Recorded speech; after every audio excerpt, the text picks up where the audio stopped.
All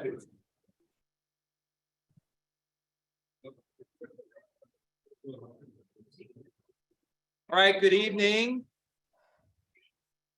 everyone. So we will call to order the regular Garden City Planning and Zoning Commission meeting. This is Thursday, April 27th, 2023. We're audio check and our recording. We're off and running.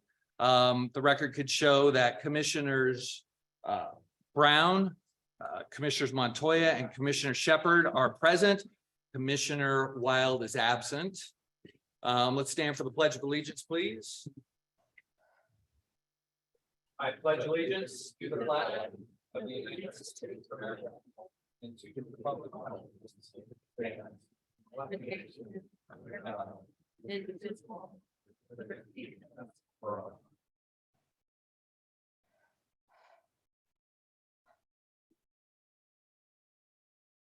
for staff, any changes to our agenda this evening?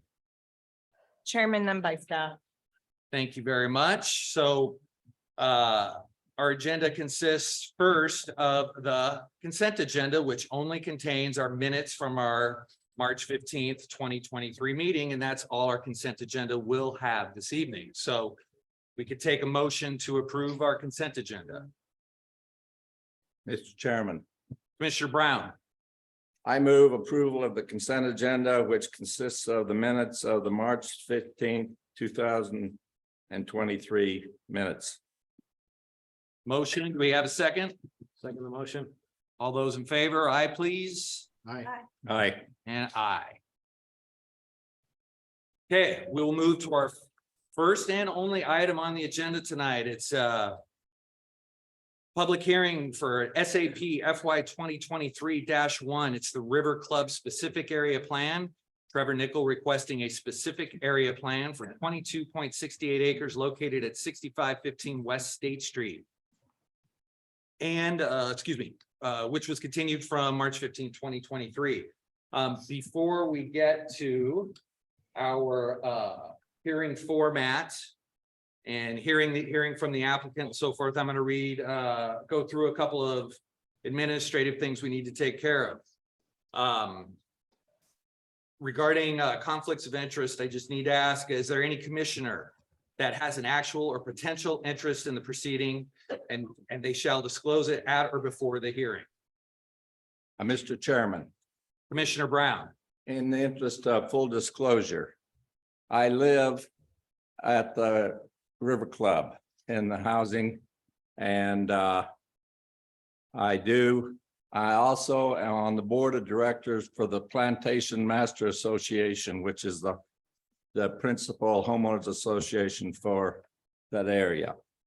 In my opinion, I do not have a conflict of interest in that I have no monetary interest in any that would result from either outcome.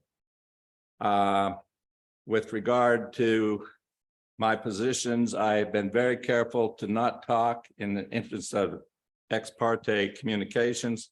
I've been very careful to not talk to any of my neighbors about this application, except with the exception of procedural matters having to do with the process that the P&Z Commission would be following. I have answered some questions with regard to that. And in all the deliberations of the board of directors on the Plantation Master Association, I recused myself.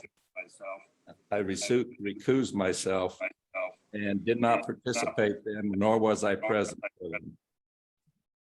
And consequently, I don't think I have any comment. Okay. Thank you, Commissioner Brown. Second item I'm going to read here. If there's any commissioner that has an economic interest, the immediate director inherent in the application shall recuse themselves before the hearing. Commissioners should also be impartial decision makers that fairly decide the matter only on the record.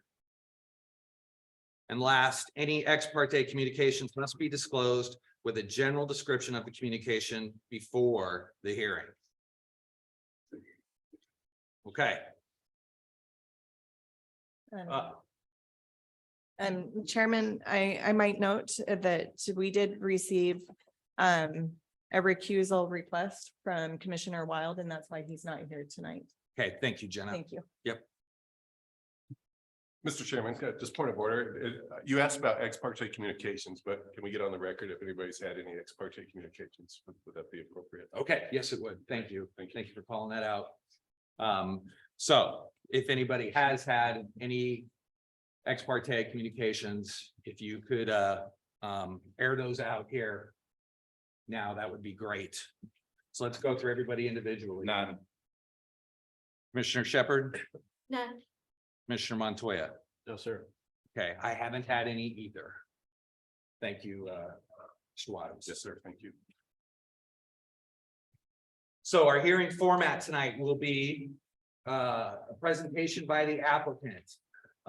They have requested an hour to present their material this evening, which we have granted. Then the city staff report will follow that, which will be 30 minutes.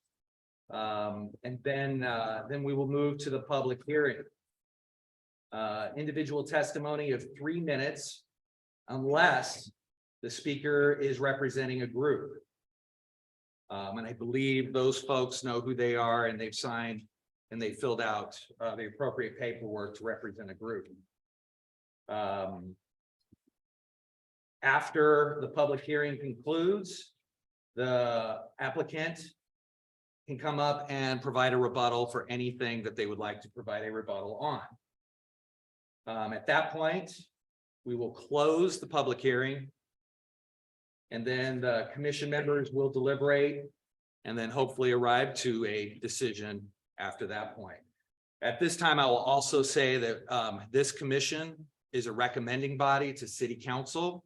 So whatever decision we have here is only a recommendation to city council. Okay, so what this really is, it's a quasi judicial hearing. It's basically a hearing seeking to determine facts about a particular issue. Testimony represented as factual needs to be sourced to be considered by the commission as factual. The decision makers must apply criteria to determine compliance with applicable regulations. So only in-person testimony is allowed. Spokespersons, as I mentioned already, must be pre-approved by the chairman. If you filled out that form, you're pre-approved. We've got several stacks of signups, so I know we're covered there as far as anybody that wants to speak did have to fill out a form. The hearing will be conducted in accordance with Garden City Code 8-6A and Resolution 1053-18. So when called upon to provide testimony, we have a podium up here. There's a microphone there. We'd like you to speak into the microphone at the podium, but also before your time starts, your 3 minutes starts, if you would state your name and address, please. As I mentioned already also, but worth reiterating, public testimony is limited to 3 minutes. Spokespersons will have more time.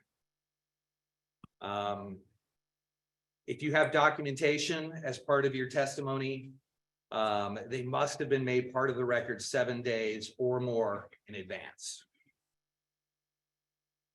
We have reserved seating up front. So what we're going to do is call the next 5 on our list up. When you hear your name called as one of those in that group of 5, you could come up to the front and take one of these chairs in front. That way, when it is your turn, it's a quick hop up to the podium. So we'll kind of do this in groups of 5.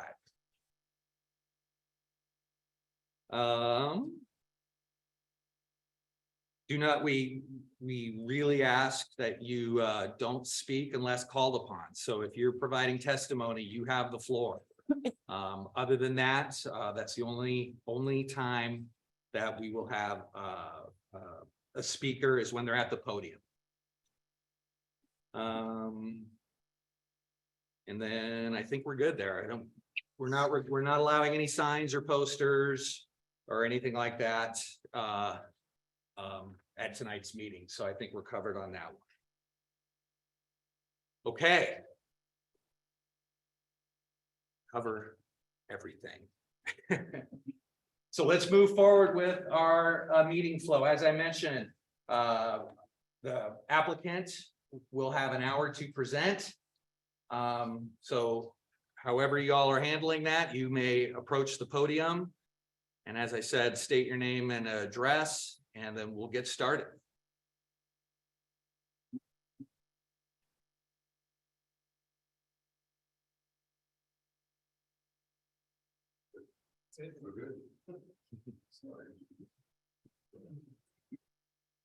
Mr. Chairman and fellow commissioners, my name is Will Gustafson. I'm the managing partner of the River Club, 6515 West State Street in Garden City. I'm happy to be here.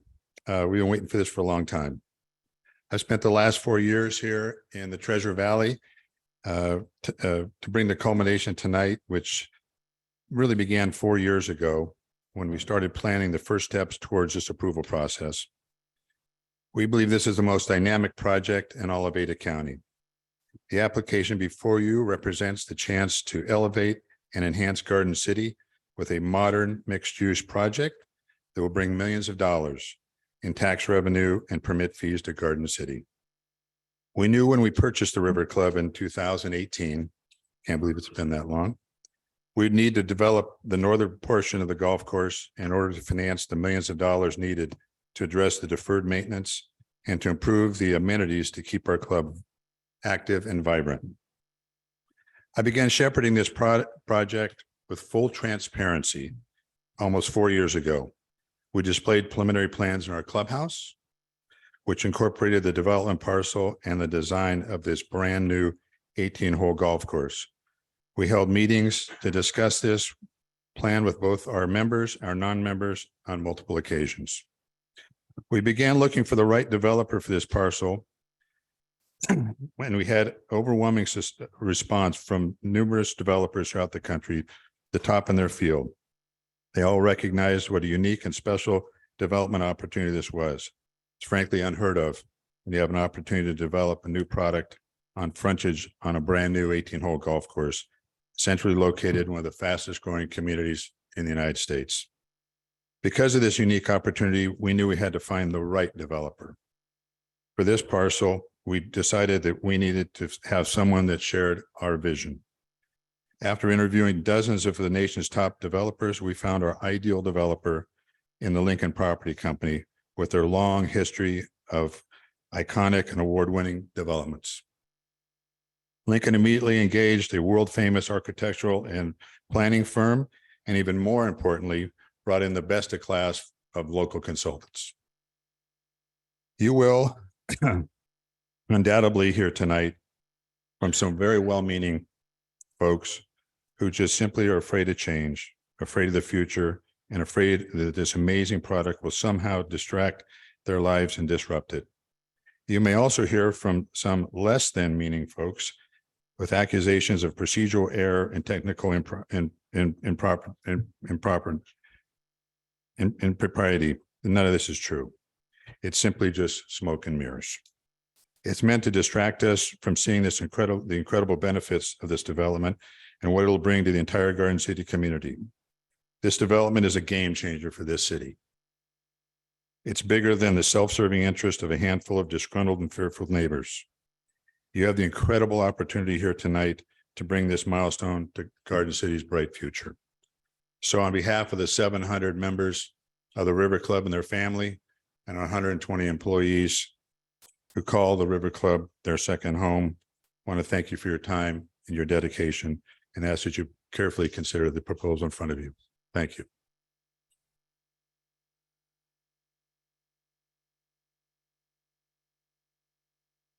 Good evening, everyone. My name is Jenny Pham. I am Vice President of Mixed Use Development with Lincoln Property Company, representing our team here with Trevor Nicoll, my partner at Lincoln.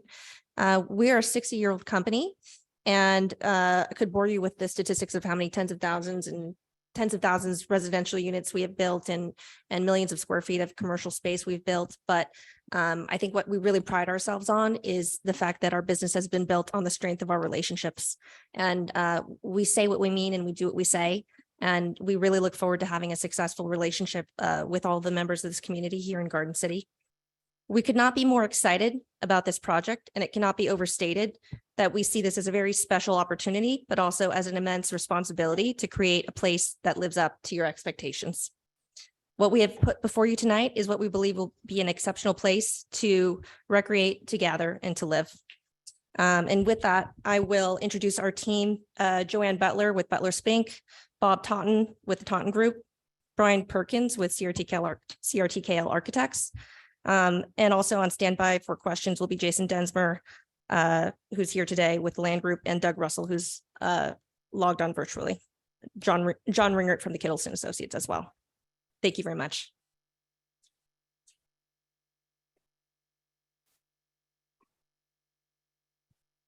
Good evening, Commissioners. Joanne Butler, 967 East Park Center Boulevard in Boise, representing the applicant LPC West. Following my short presentation, I'll turn the podium over to Bob Taunton and then Brian Perkins. Brian will review the design vision contained in our concept master plan. All of us are here to answer any questions that the commission has, and please feel free to ask us as we go through our presentation. We do plan to take about an hour. And to begin, I want to thank the staff for producing a very thorough staff report. This is a large project, much history, and staff has done a tremendous job pulling together a staff report all together for the commission. Staff has also compiled a number of conditions of approval, many of which are recommendations from the design review consultants. We have provided staff with our initial response to the conditions, which on the whole, we agree with. There are a few of the conditions that we didn't quite understand the language or that we think might need to be clarified. But we look forward to discussing those conditions with the conditions and staff. I have to say, we don't think that's likely to be tonight. Perhaps I'm wrong. I would be surprised if there isn't a second hearing for us to go over those conditions and perhaps the SAP district code. As I mentioned, the design review consultants, we also want to especially thank the design review consultants, and we want to thank the city for adopting the design review consultation process. The process was invaluable. The city's consultants provided the applicant's team with great insight into the city's code and the city's comprehensive plan guidance for design in Garden City. We appreciate the suggested changes recommended by the consultants. Frankly, we hope that we've done the design review consultants proud by our presentation tonight. The consultants encouraged us to provide the commission with rendered examples to demonstrate that the residences at River Club will be an identifiably distinct district with a distinguishing character in Garden City. We believe our presentation tonight will demonstrate this. We do trust that the application with its maps, illustrations, and narrative will demonstrate for the city the applicant's deep commitment to Garden City and the applicant's desire to develop the project as a very distinct area of the city. We did prepare an extensive application narrative where we discussed how factually the proposed application supports each of the SAP and rezone criteria that have been legislatively adopted by the city, designed to protect the community's health, safety, and welfare. I won't repeat what we provided in the extensive written application, or I won't repeat our written responses to some of the objections, but I do want to highlight a few points. First, I'd like to speak to the comprehensive planning done by the city and some of the specific planning history in connection with this property, because you are likely to hear, as some have written to you, that this property is required by Garden City to be preserved as open space in perpetuity. This is not correct. Since 1977, with the city's first comprehensive plan, the city made its policies clear on open space, on how much the city appreciates open space in the community, and how the city strives to preserve public open space. With regard to private open space, beginning with that first plan in 1977, and yes, I do have a copy of it, The city's clear policy has been to allow the development of private open space with no thought that the city would somehow appropriate that private property. The early comprehensive plans and public discussions never confused the River Club, then known as Plantation, as anything other than private property that happened to be open and used for private recreation. However, in 2019, there were several events that combined stirred the public discussion on this point. As Will Gustafson said, his company purchased the River Club in 2018. People were either curious or concerned about his intentions. In 2019, as ACHD was completing its engineering plans for the redevelopment of the Pierce Park intersection and the greater State Street corridor, Mr. Gustafson worked with the city and ACHD to both design and agree on the construction of a fourth leg of that intersection leading south into the River Club. Mr. Gustafson began land plans for the reconfiguration of the golf course spurred by the transportation planning. At roughly that same time, the city started public hearings to update its 2006 comprehensive plan. During those public hearings, there was an effort by some to have language added to the comprehensive plan that could have been interpreted to have the one and only privately owned, privately maintained, private member golf course preserved by the city. At a hearing with this commission 4 years ago this month, we spoke about the property owner's concern that the language proposed and the comprehensive plan and the comprehensive plan language was amended to mirror the long-held city public policy that distinguished between public and private property. At that same hearing, we spoke to the fact that the words open space were proposed at this location on the city's future land use map.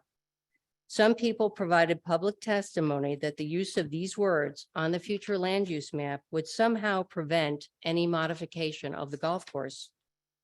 We spoke to that issue as well, testifying to the commission and the council that we were fine with the label. It certainly was descriptive, so long as it was understood that the River Club was private for private recreation and that the city recognized that the golf course owner had the right to bring forward a planned development application. Both the commission and the council acknowledged that the property owner, as any property owner, has the right to bring forward a development application on its property. Today, as Mr. Gustafson has said, it's exciting to reach this point of presenting a concept master plan for a build-to-lease development with neighborhood activity. The residences at River Club will help implement the long-held community vision to transform State Street from an auto-centric roadway to an urban high-capacity transit corridor. Some people have written to you to say that it is magical thinking to believe that that State Street will be transformed. But this city and the 6 or 7 other cities and transportation agencies involved continue to work very hard to make that a reality. The residences at River Club will be a catalyst for further transit supportive redevelopment on this corridor. My next point is that some people have written of their concern that the specific area plan zoning regulations will be the end of the public process for the residences at River Club. And this is not correct. The approval of our concept master plan and the SAP district code does not allow specific development to occur. No building permits can be issued. For development to occur, additional detailed development and design review applications for each planning phase of the project must be made. These applications will have to go through Garden City's public process, which will require public notice and opportunities for the public to comment and be heard. In the draft SAP district code, all of Garden City's public processes have been incorporated by reference. No changes in the city's process are proposed. And by the way, just for the audience, if anyone is unaware that the city has a process in place that if somebody wants to notify the city that they can be notified of future applications, all you have to do is let the city know that, and they will provide notice of any future applications. Finally, before I turn the podium over to Bob Taunton, there has been the written suggestion to the commission that the permission given by the property owner to the applicant to bring this application is not sufficient. This is not correct. As you know, if an application is made by someone other than the property owner, the city requires the property owner to provide an affidavit of legal interest, which is the property owner's acknowledgement that it is given permission to another party, in this case, LPC West, to file an application. The property owner provided this affidavit with the application. Not only has this affidavit of legal interest been that the city routinely requires been provided, but the property owner has also provided further information acceptable to the city's attorney to clearly demonstrate that the property owner has given its permission to this applicant to make this application. This is not an issue. So that ends my short presentation. If there are no questions from the commission, I'll turn the podium over to Bob Taunton.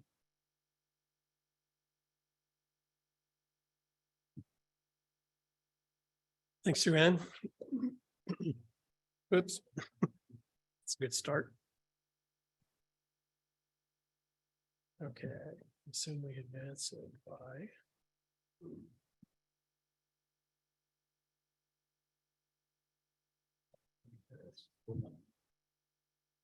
How do you advance it? Oh, okay. So use one of the buttons.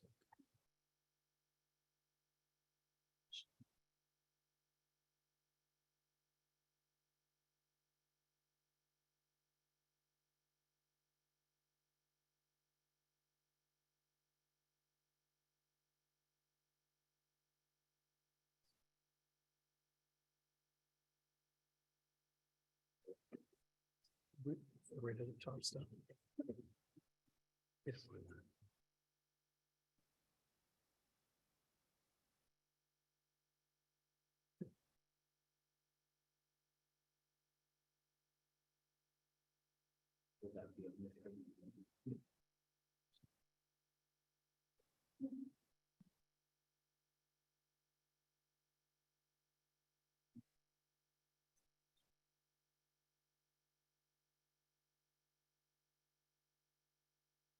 Okay.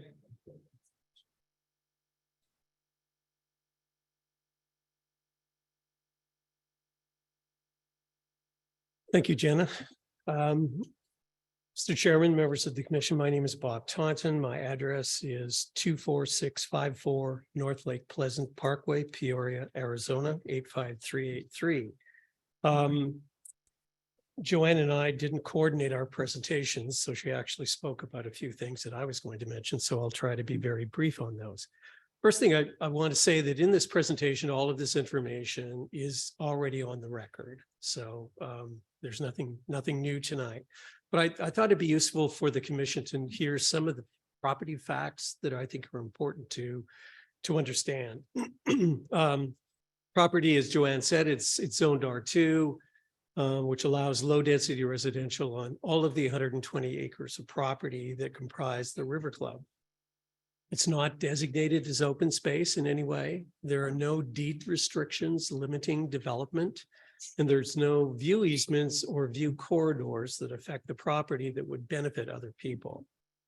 The golf course itself is a legal non-conforming use. It means that the reason for that is it's kind of grandfathered in because it existed before annexation and zoning in Garden City.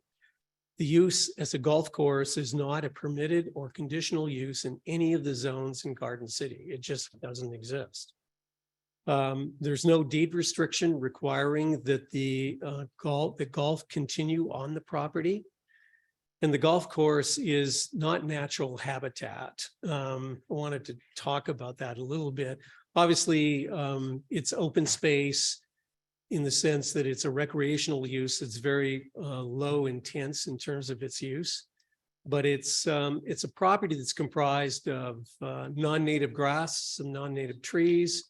Property is irrigated. The property receives supplements for fertilization, and it's not anything that a biologist would determine as open space, native habitat for wildlife. And as Joanne mentioned, the River Club is a private for-profit recreation business, as I said, that is land intensive. It's not a quasi-public entity.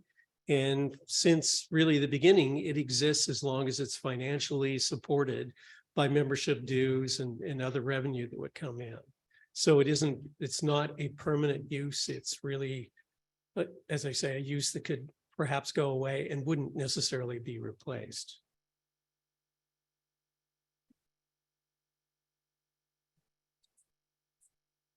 Okay. Moving forward here. All right.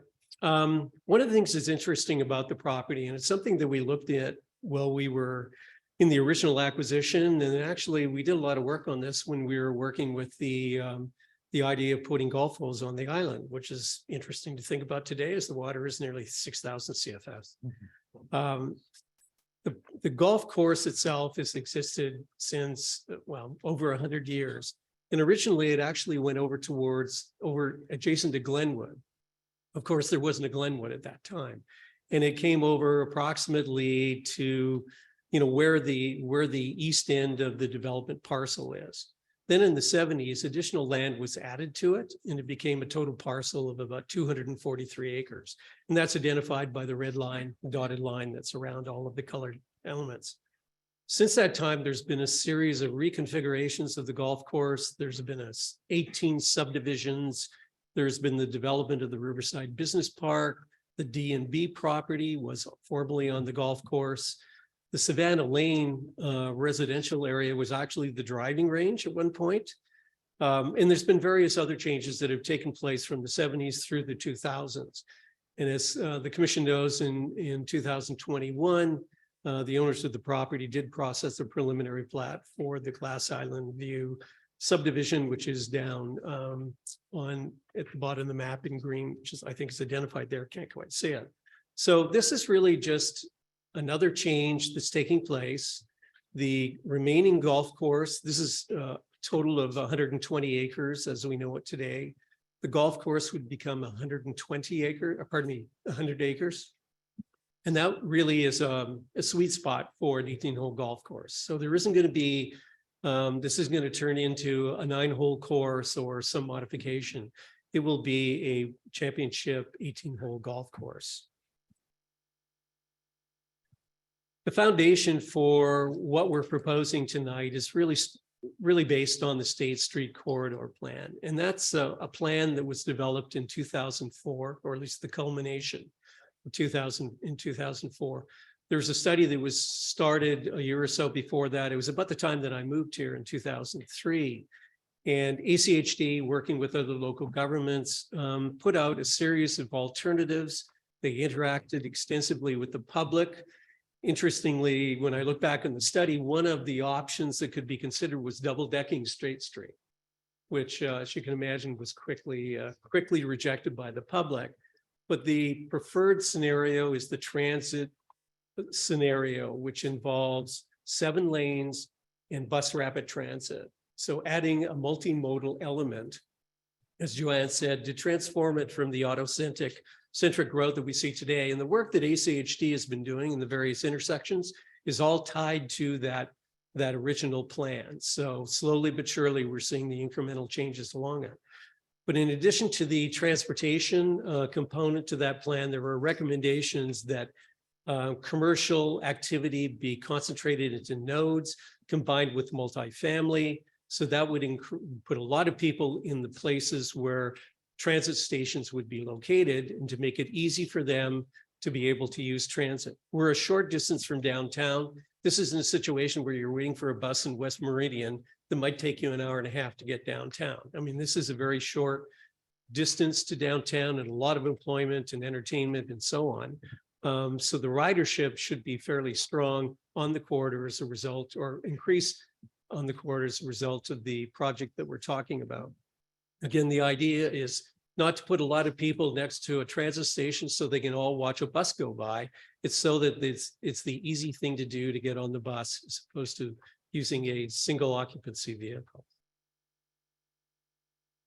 Ravens. Okay. Whatever. This is a map that was produced in one of the many studies. I might add that our transportation consultant, John Ringard with Kittleson, who is here, who showed up after the meeting started. Kittleson has been involved extensively in a lot of the studies related to the transit corridor. They work not only for the private sector, but they also work for the public sector. They're held in very high regard by ITD and ACHD. And so their work, when they do it for a private developer, it's not going to be anything that's going to affect their credibility, obviously, with those public agencies. There are 4 prime TOD sites, transit-oriented development sites, at Horseshoe Bend, Glenwood, Collister, and 30th Street, which is actually the ITD site. Pierce Park on what was the Plantation Golf Course was also identified as a secondary TOD site. So we're proposing a project that will support the identification of that as being a TOD site. Unfortunately, the verbiage is blocking this image, but this is an illustration from a report that was done in 2019. It was the TOD planning report. It was meant to provide design guidelines for the public sector as they reviewed plans or change comprehensive plans to really support the idea of transit orientation on the corridor. This particular illustration is actually refers to the ITD site. You can see, if you can, the image that's at the upper left. That's the ITD site as we know it today. And I think most know that ITD has decided that they're going to abandon that site. The buildings are too old, too expensive to try and rehab them. And that site will now be available for an RFP, I presume, at some point, for developers to work with ITD and the agencies to be able to develop that site. But what the image that is kind of blocked, it shows a bus stop, high-tech bus stop, community activity taking place, multifamily density, high-quality design. And all of those are the elements that we have in our project. In fact, we could take one of the renderings and modify it, one of the renderings that you'll see in a moment, and we could replace this image with our renderings because we have all of those components. So what we've done is, with the project, is we are bringing to life all of the planning and design work that has been undertaken over 15 years by the agencies that are involved in this in the private sector.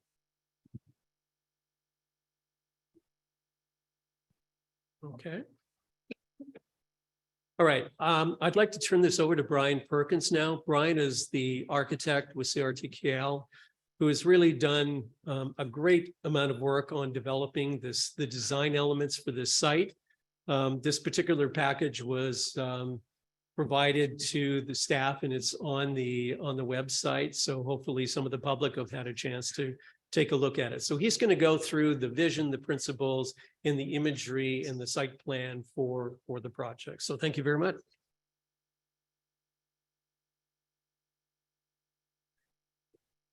Hello, my name is Brian Perkins. I'm with Callison RTKL. I actually grew up in the Midwest, and actually a small town similar to Boise, and have since kind of moved around the country and done projects all over.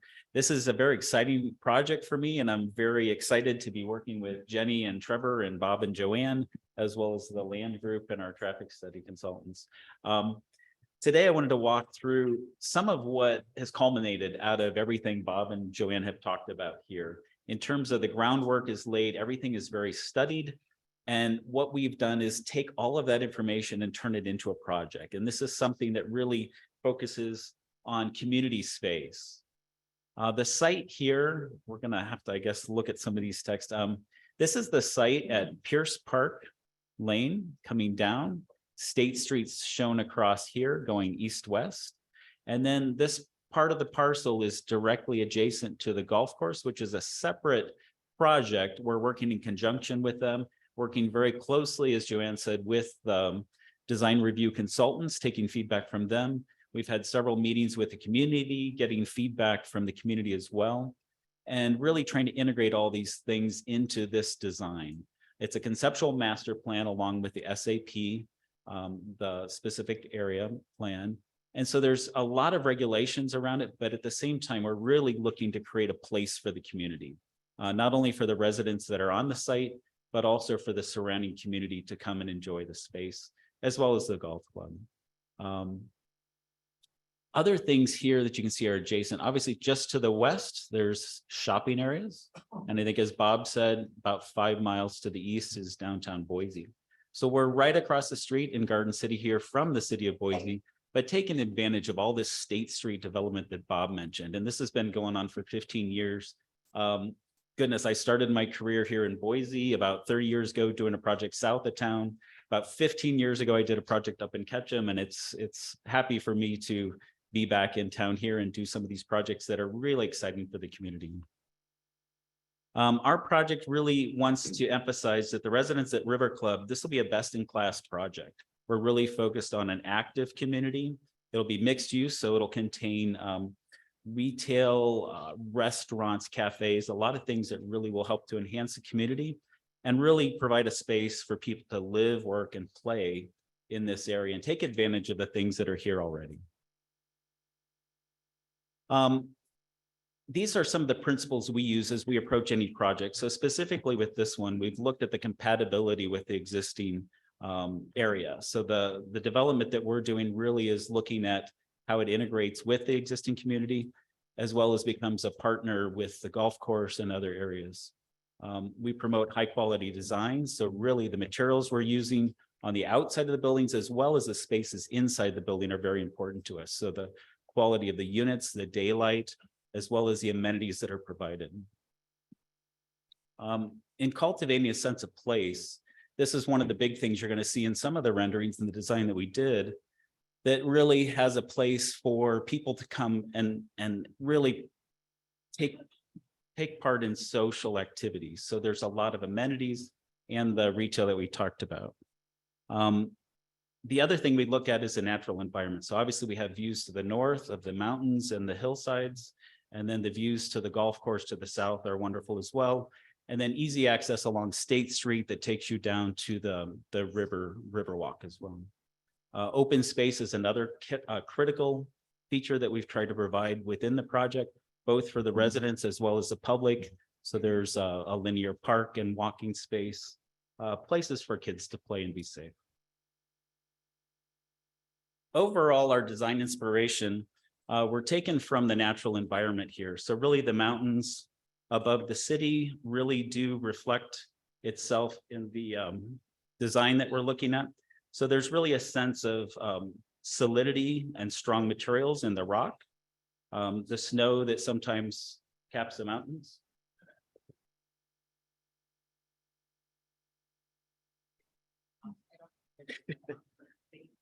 Okay.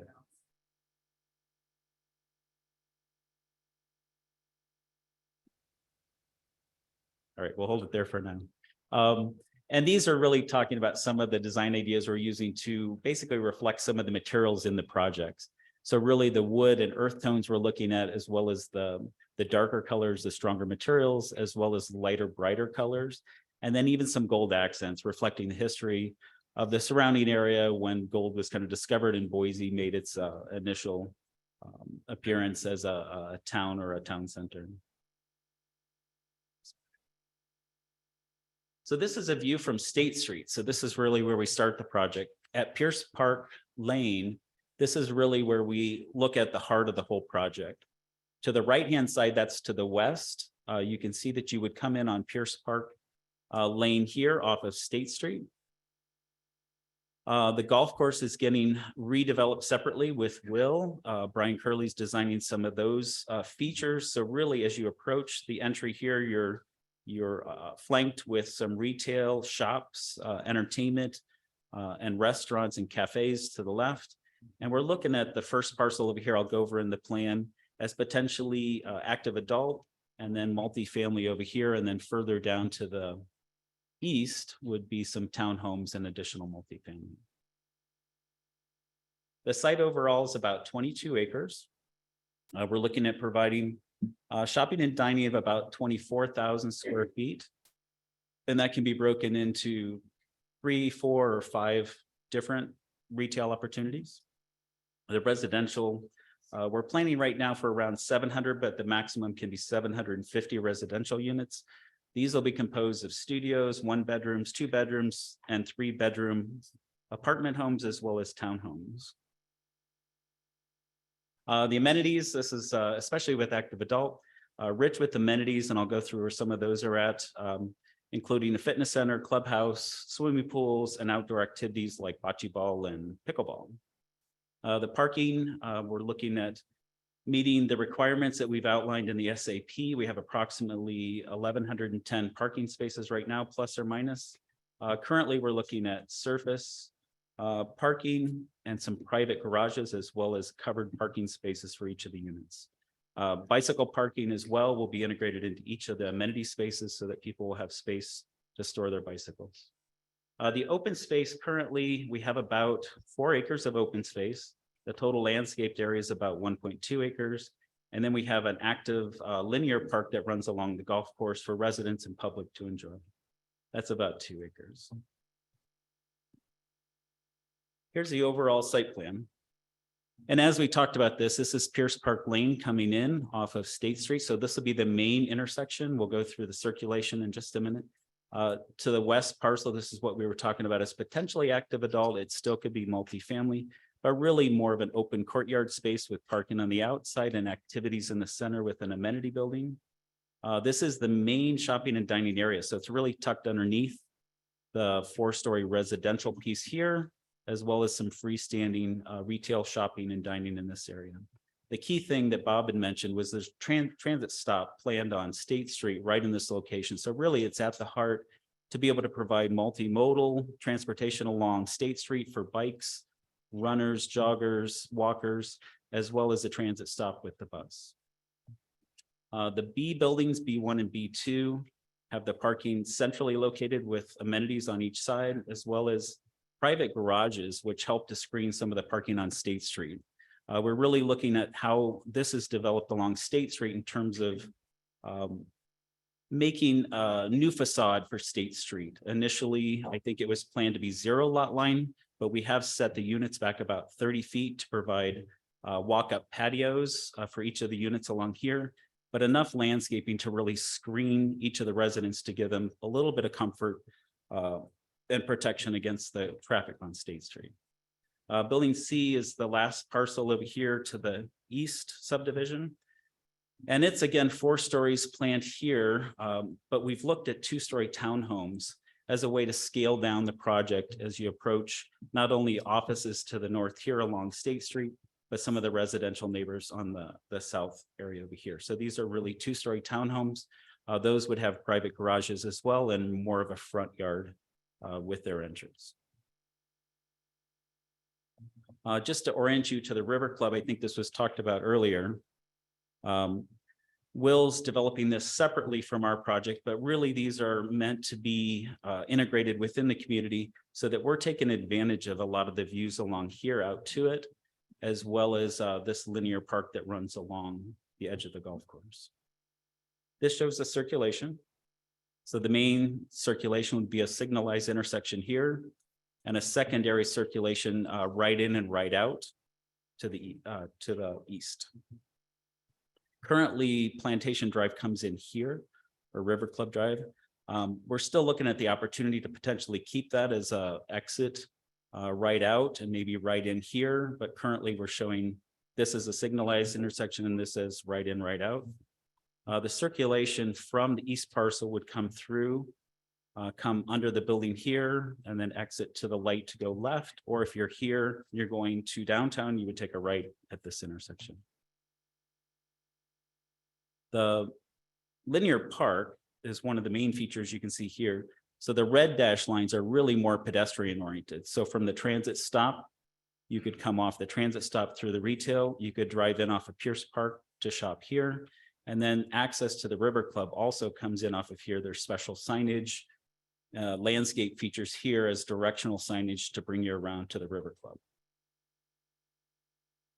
This is the central building, and this shows really how that circulation from the east would come through the B2 building, over through the B1 and then out to Pierce Park, or directly out to State Street on the right-hand side. Some of this is enhanced with tree-lined road, as well as special pavers to create safety for pedestrians. Slide this off the side. This is one of the first views of the project. So this is the shopping area, and then that same access point through the B1 building accessing Pierce Park. So the idea with the community area is really community serving retail, shopping, restaurants, cafes.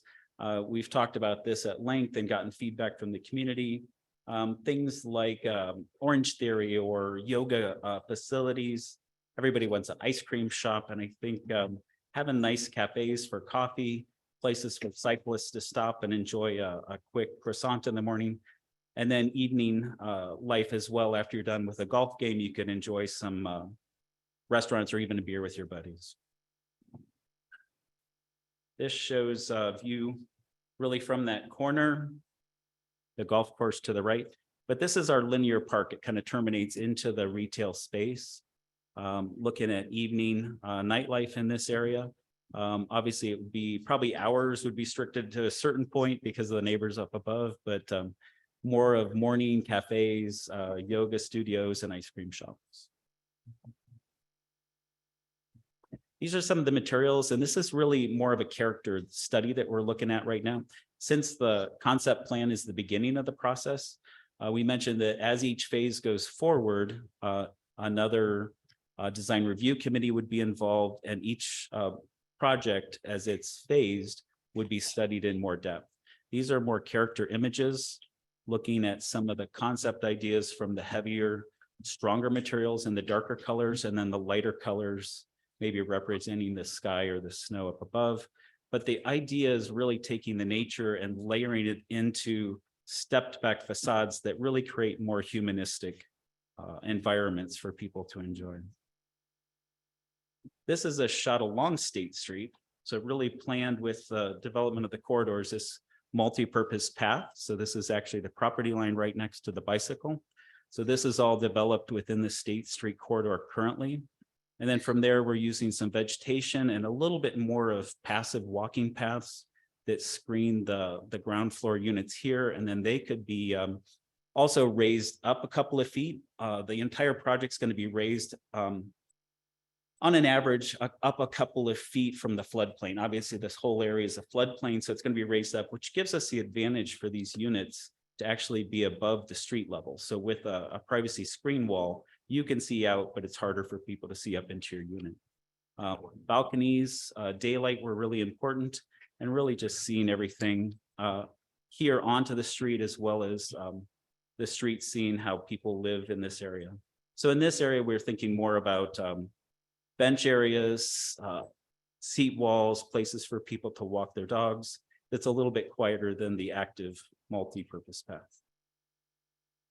Some of the activities and the programming for the site in the central area, as well as some of the open space. We're looking at certain times of the year, potentially doing an art walk. Some of the open space within the courtyards, we can do yoga in the park. We have all kinds of areas for lawn games, including pickleball and bocce ball. But then as we look at some of the retail spaces, activating them with live music also seemed like a nice idea. You can activate the restaurants doing that as well. And I know food trucks are a big deal up here, so we thought even on certain nights we could have a food truck night. Farmers markets are another great option. Some of the landscape features that we're showing here, this shows some of the paving type patterns, outdoor fire pits, and general seating that we would have in the site within some of the amenity spaces, as well as some of the public spaces. So this is looking from the west, maybe at the 4th level balcony down into the open courtyard of the active adult. This would be the River Club Drive. So you would come in off of Pierce Park here, have the signage. Will's talked to us about having a nice feature there, some landscaping, maybe even a water feature there to direct you around to the River Club. And then to the left, you would then go into the retail piece. This shows an indoor pool potentially for the active adult. This has the bocce ball, the pickleball, and some outdoor fire pits. Really something where the amenities can kind of spill out into some of the public zones. So all of this is connected to the linear park over here. This shows some of the bike path down along the river, but we're wanting to create something similar to that along the golf course, both for the public to enjoy as well as the residents. Slide this one over. So really a naturalistic environment, something where the community can come out, meet each other, and then maybe walk over to have a cup of coffee. This shows the east side. So this is really on the far right-hand side of the page. This is where we have the 4-story C building in the background. But the interesting thing is along the golf course, we have the drainage area as well as some small water features, but this would be the linear park that we've talked about. The 2-story townhomes help to bring the scale down and then even provide more of a sense of scale, and people have their front porch on each one of these units, while the driveway on the opposite side would have a 2-car garage for each one of the townhomes.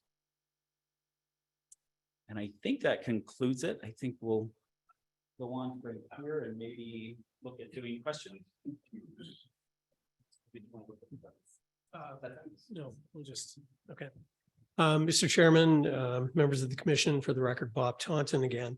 I forgot to mention when I was speaking about the ECHD review of the project. Recently, we finally received the staff report, and it wasn't any surprise to us that there was no mitigation for the project on State Street. And that's, again, because of the knowledge that our transportation consultant has of State Street and of the policies that ACHD has. So while they had some recommendations, and there were a couple of accesses that they altered. One they eliminated. When the new entry road is open, Plantation Drive will close. It's currently public right of way. It's not a very improved lane, obviously, but it's maintained by ACHD.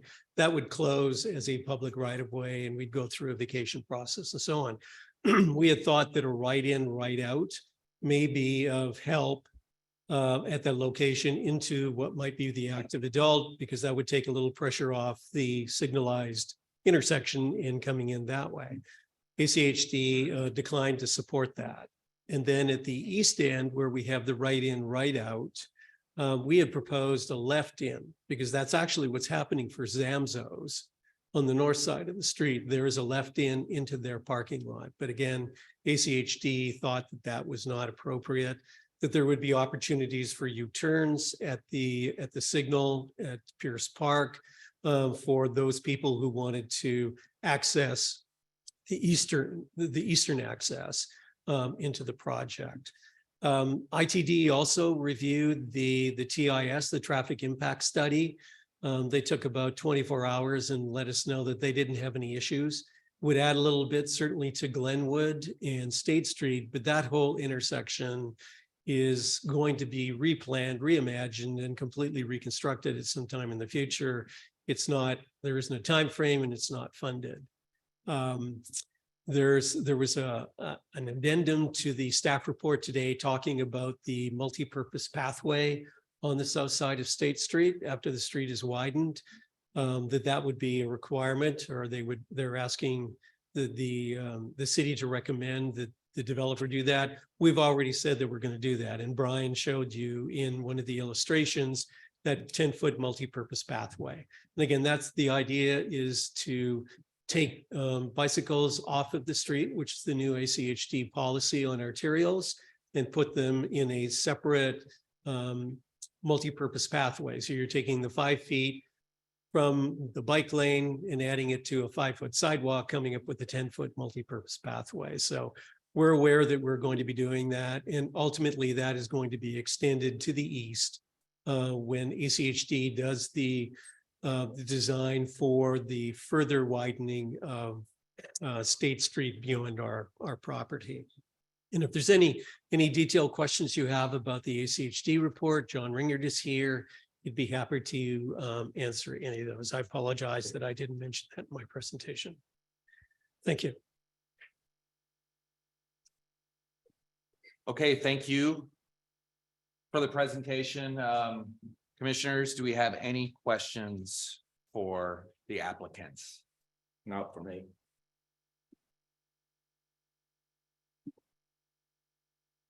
So Chairman, I do have a question, please. Yeah, Commissioner Montoya. Thank you for the presentation. I did have a question regarding some comments regarding the East Sub-District, specifically regarding the two-story townhomes.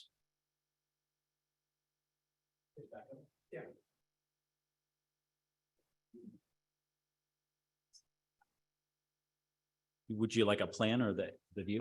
It's really just a question, so that's just Okay. for background. So have you contemplated just the proximity to the neighbors and how that the height would affect the neighbors and the setbacks? Yeah, we have looked at that. Should we show that? Specifics? Yeah, so let's see if it goes to that. So literally along each one of these areas, we've looked at those houses along the area. This is actually on the west side. So we've looked at that as well, both the houses on the west and to the east. So over here to the actual, not the property line, but to the house are proposed active adult or multifamily on the west side or the west subdivision. It's about 159 here and about 175 here and 188 at the bottom. Off of Charleston, we've looked at this just because some of these townhomes, the golf course will still run through this area. We've got the area for our linear park here, but this is approximately 196 feet here to this house. And then over along the far east side, these were the row of townhomes. These are the two-story. So the closest one's about 39, 40 feet here and 75 feet at this point. The one key thing that we really wanted to look at here, because of the spacing, it keeps jumping in, of some of these parcels here, we've looked at about 85 feet around the cul-de-sac here. So we've pushed this back so it's at least 85 feet back from the cul-de-sac. And then the tip of this townhome to here is about 61 and then 75 down to 39 here. This is where the existing ditch is at here. This is more of the driveway section for the townhome. So this is more utilitarian, the cars coming in and out. This would be more of a doorway accessed off of the pathway directly into each of the units here. I think. And what do you anticipate it would be the height of the two-story townhome? The two-story townhomes, I think we had like probably around 30 feet at the most to like the peak of the roof. We'll have to look at the exact SAB. Mr. Chairman, Commissioner, the height of the townhouses would be the standard height that you require for a single family detached, which is 35 feet. So that would be the maximum height. Yeah. Okay. One thing I might add, could we go back to the west side? The one thing to note with the west side here, the folks that front onto Lakeside, they actually back onto Plantation Drive. Okay, so they aren't backing onto the golf course. And Plantation Drive, we know from doing traffic counts that in the summertime when things are really going, bocce's going, the pool's going, pickleball, golf, there are over 1,000 trips per day for people going in and out of the club, and also for the residents that live off of Savannah Lane. So just wanted to mention that. Thank you. Follow-up question. So do you anticipate any parks or play areas for kids or any of those types of facilities? Yeah, currently that would be planned more along the golf course area in the linear park. So really this whole zone along this area and back in some of the courtyard areas would be more of the developed area for playground. There's potentially exercise spots along the path as well. So there's kind of a mixture of activity, both passive as well as active along the linear park. Okay, thank you. Follow up, please. So regarding the traffic impact study, it looks like you're anticipating around 5,000 trips per day. And it sounds like your typical trips will be high in the morning, high in the evenings. That sounds typical. John, would you like to feel better? So really my question is as part of that study, it looked like there was a recommendation for potential phasing. Do you anticipate that you would have the phasing, and part of that would be to see how the traffic does flow? Specifically, if you have extensive stacking in the morning and traffic congestions in the mornings and the evenings and so forth? I'll let our expert traffic engineer. Chairman, Commission, the traffic study is If you just could, I'm of sorry. John Ringer with Kittleson and Associates, 101 South Capitol Boulevard, Thank you. Boise, Idaho. As you mentioned, we are projecting about 5,000 total trips. Now that doesn't include some reductions for internal, because we don't focus on the internal trips on a daily basis. The goal right now is to really kind of construct everything to the ultimate. We do look for ACHD at phasing of improvements and how much you can build, because, you know, from a development standpoint, I think what we want to avoid is more development happening before improvements happen. So they're not concurrent. In this case, actually, it almost has to be concurrent. I mean, the major access to this site will be the Pierce Park intersection, which ACHD is in final design with, and has, you know, has programmed for construction.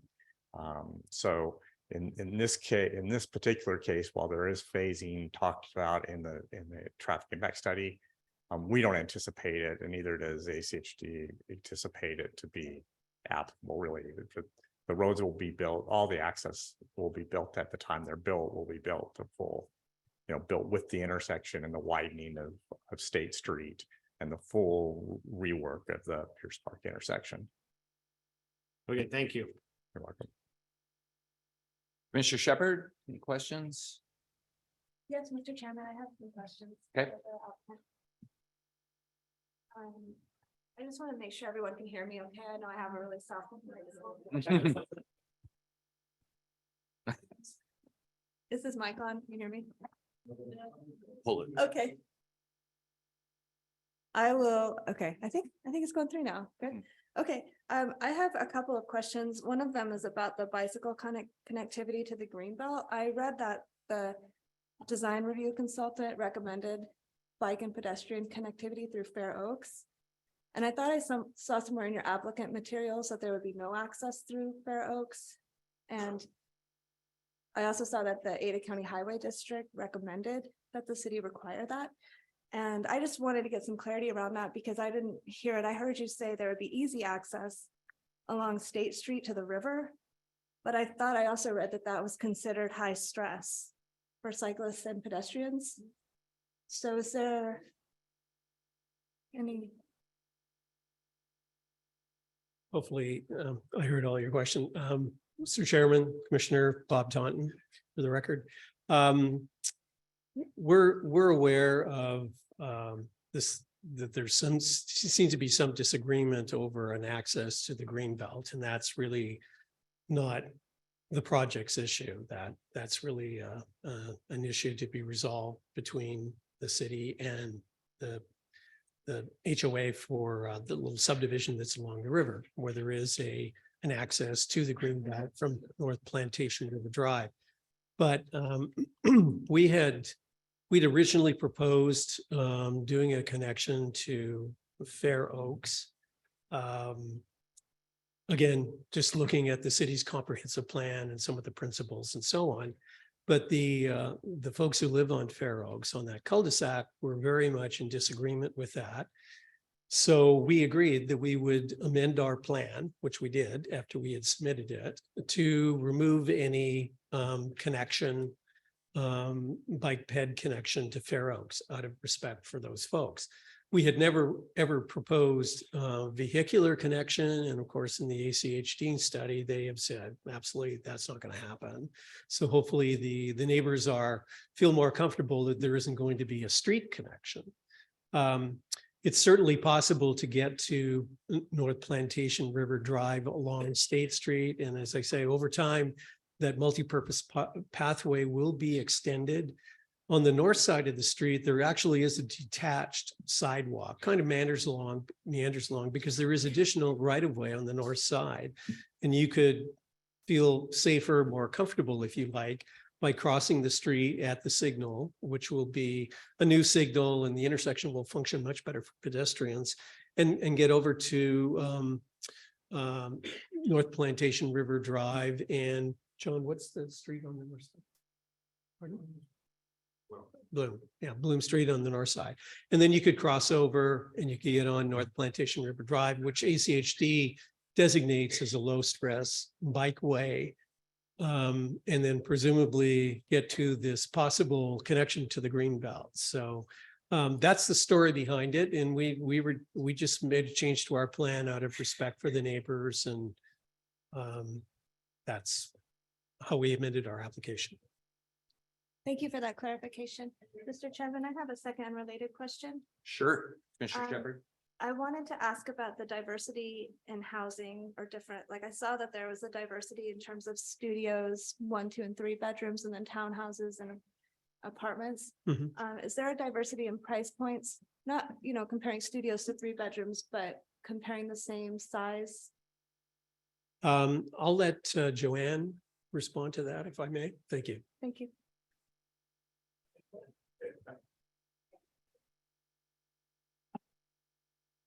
Joanne Butler. Thank you for that question. There is a diversity in size of units. 1 bedroom studio, 1 bedroom, 2 plus, and then obviously the townhomes. And then also the staff has proposed a condition of approval that sets a certain percentage of the smaller 1 bedroom studio or universal design, which is more accessible units for the project. Thank you. Okay, thank you. So without any further questions, I don't have any questions of the applicant. We can move to the city staff report. And again, that'll be about 30 minutes.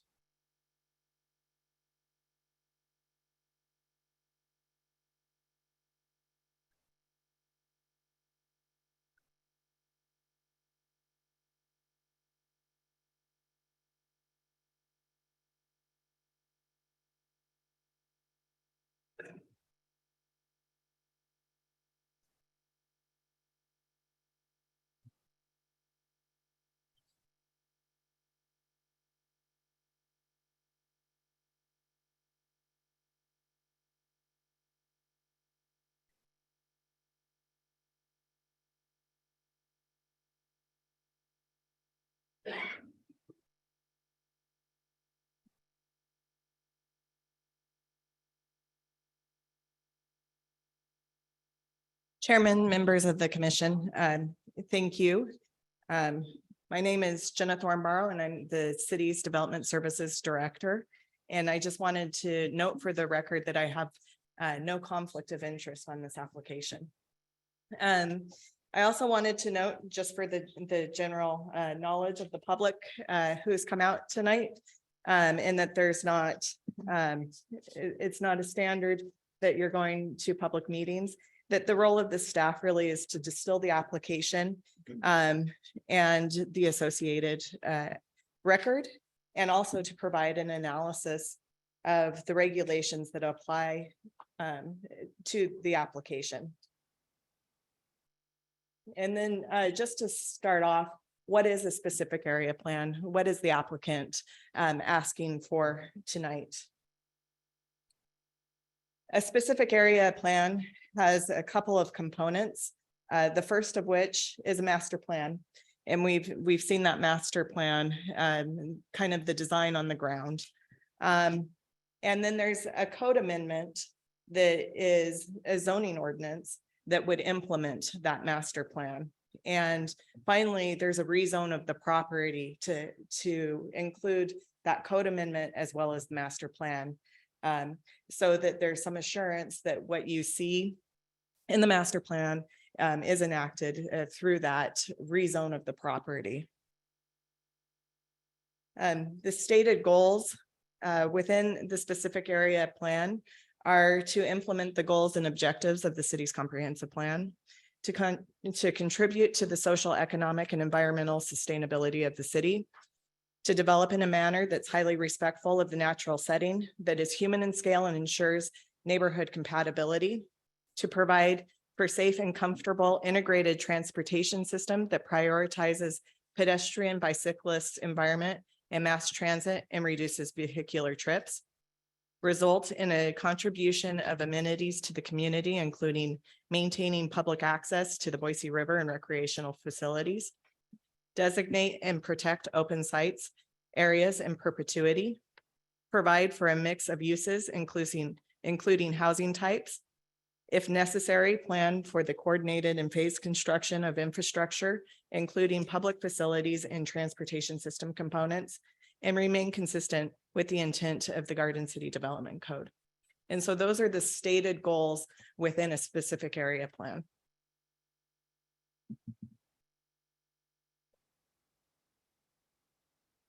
There are other similarly functioning codes within the Treasure Valley area. Ada County has a specific area plan process, as does the city of Boise. And some of the developments that are existing that utilize those similarly functioning codes include Avamore, Cartwright Ranch, Dry Creek Ranch, Hidden Springs, Barber Valley, Harris Ranch, and Syringa Valley. The specific area plan is a process that is already adopted by the Garden City Code and is available to the applicant to utilize. And tonight, it's the decision maker's responsibility to determine if the application complies with the criteria set forth in the already approved specific area plan process. As the applicant mentioned in their presentation, this is just really step one of their development proposal. And that's developing the master plan and the ordinance to rezone the property. Then the application would be further refined and would require to utilize conditional uses would still go through the conditional use permit process. Subdivisions would still be required to go through the subdivision process. And design review would still be required. And so there certainly is, as they had indicated correctly, future opportunity for public involvement as their development is refined. Some of these slides I'm going to breeze right through because we've already had a thorough verbal background provided by the applicant, as well as it's thoroughly discussed within the record documents as well. And so I do want to point out that the site, and I did utilize the applicant site plan that they submitted as a visual, does contain 4 different comprehensive plan designations. That includes the Green Boulevard Corridor, the activity node neighborhood destination, residential low density, and future parks and open space.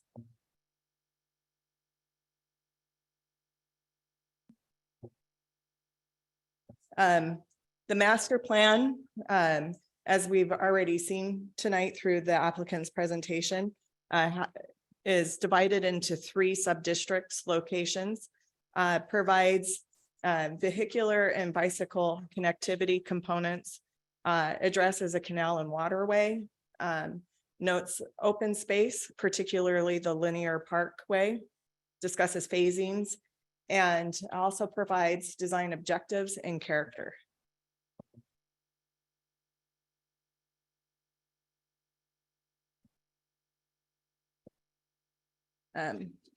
We've already seen this as in the applicant's proposal. This is the submitted proposal, which has been changed slightly in the presentation tonight.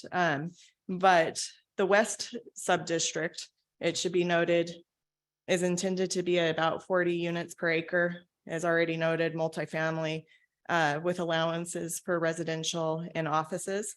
And then the central district is intended to be 50 units per acre. Multifamily with allowances for non-residential retail and offices. And noted is the intent to be akin to Bound Crossing in Boise. And then the east sub-district is intended to be up to, and I should say up to 30 units per acre, up to 50 units per acre. And with a cap of 750 dwellings and 40,000 square feet of commercial. The application also proposes that there could be some transfer of density between the districts with a restriction that the east sub-district could not contain any higher densities. And so 30 would be the cap overall in that district.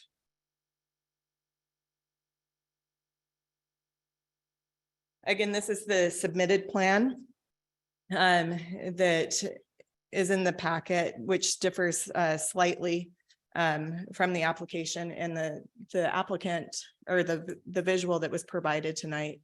And the applicant did go through that in detail. So I will just note that the plan in the presentation does include some changes that ACHD did recommend last week or roughly a week ago.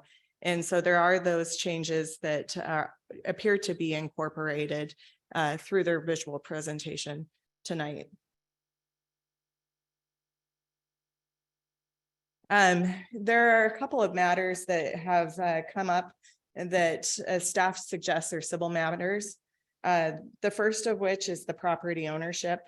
The ownership has been called into question and whether or not the applicant has the ability to submit this application as a complete application. The applicant, the owner of record is LB River Club owner LLC, and the applicant is Trevor Nicoll with LP West Incorporated. The applicant has provided documentation of ownership as well as control of the property. It should be noted that the applicant has been working with the city attorney to ensure that the documentation that's provided is legal. And with that, any discrepancies between the two, any discrepancies at this level is beyond the state's local land use planning act and Garden City Code related to redevelopment. All the same, there are a couple of draft potential conditions of approval that are in the draft potential decision document. Number 3 is that adequate documentation is provided that appeases the city attorney that the property ownership is legal. And condition number 4 would nullify any approvals if it turns out that the applicant did not have appropriate ownership tied up. The other matter that staff suggests is the implementation of the CCNRs. And the reason that that is a civil matter is because the CCNRs are a private contractual agreement that are beyond the purview of the city's enforcement. And because they're private, the enforcement of those do fall back on the homeowners association. Spot zoning is an issue that has been raised. And to identify if something is spot zoning, there's really a 2-prong analysis. The first of which is the rezone of the property would provide benefits to that particular property that surrounding properties would not receive. And that's only the first prong of the if it's spot zoning or illegal spot zoning, I should say. And then the second is if it's not in compliance with the comprehensive plan. And the staff report does provide a reference to the Gibbons Pursley Land Use Handbook for more details on how to identify whether or not it would be illegal spot zoning. But staff would note that it would only be illegal spot zoning if it's not in compliance with the comprehensive plan. Housing is another issue that has come up and already addressed tonight. The design review consultant's recommendations noted that the specific area plan would specifically need to address the comprehensive plan's objectives 6.2 and 6.3. 6.2 notes that the city set an example in the region for creating a diversity of housing. And 6.3 is that the city maintain a diversity of housing, as well as continue to explore opportunities that encourage mixed income housing and new developments. As you've heard tonight already, the applicant has noted that there are a variety of bedrooms, which results in a stratification of price points. And they've also noted that they're providing a bus stop, a public bus stop on State Street, and which would defray costs to be utilized towards the cost of housing. Inasmuch they feel that they have met that criteria. They've also noted that the city of, Alpine Village versus the city of Nicoll is a case that does note that requiring subsidized affordable housing could be considered an unconstitutional tax. And so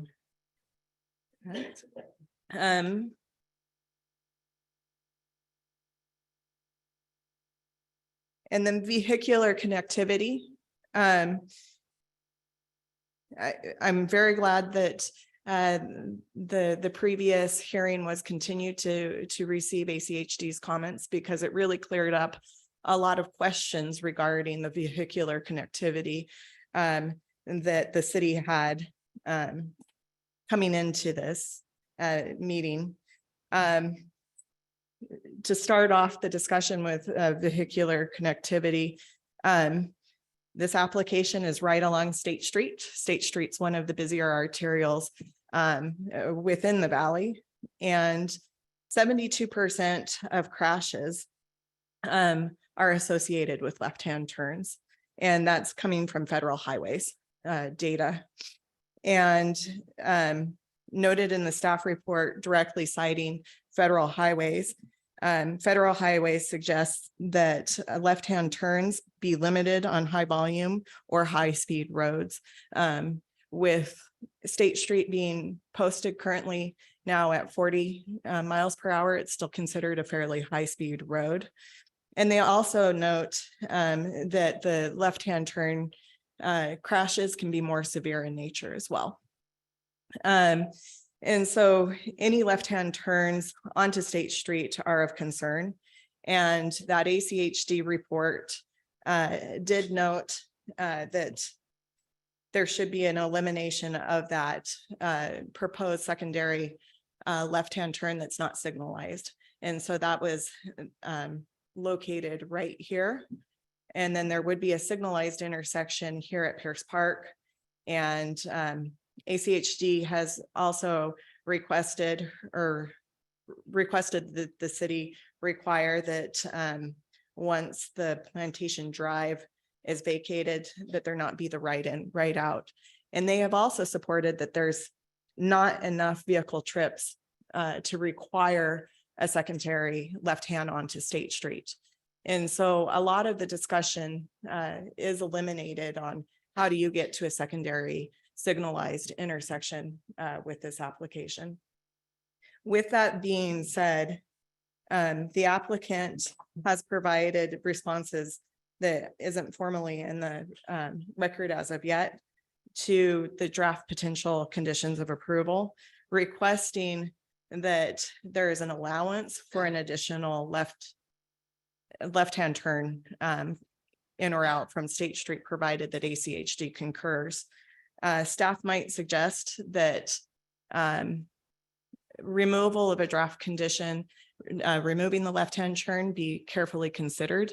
And if that's given wholly to ACHD, then the city would not have the ability to weigh in the future. And if that condition remains, certainly if future conditions would support another left-hand turn onto State Street or in from State Street, the specific area plan could be amended at that time as well. But as it stands, based on ACHD's suggested conditions of approval, there is a condition of approval that would prohibit left-hand turns in or out of State Street, that aside from signalized intersections.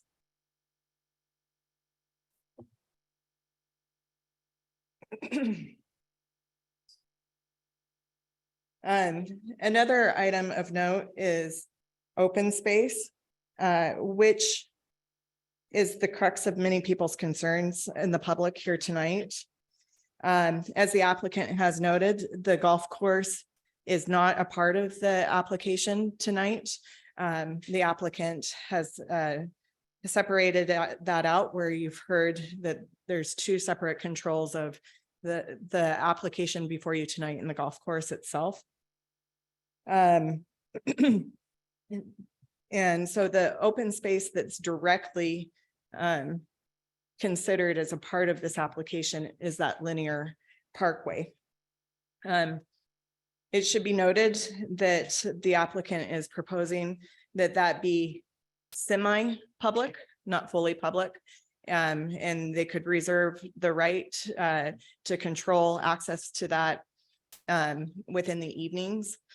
And there is no direct access except for through the development that's proposed right now at this point in time to that linear parkway.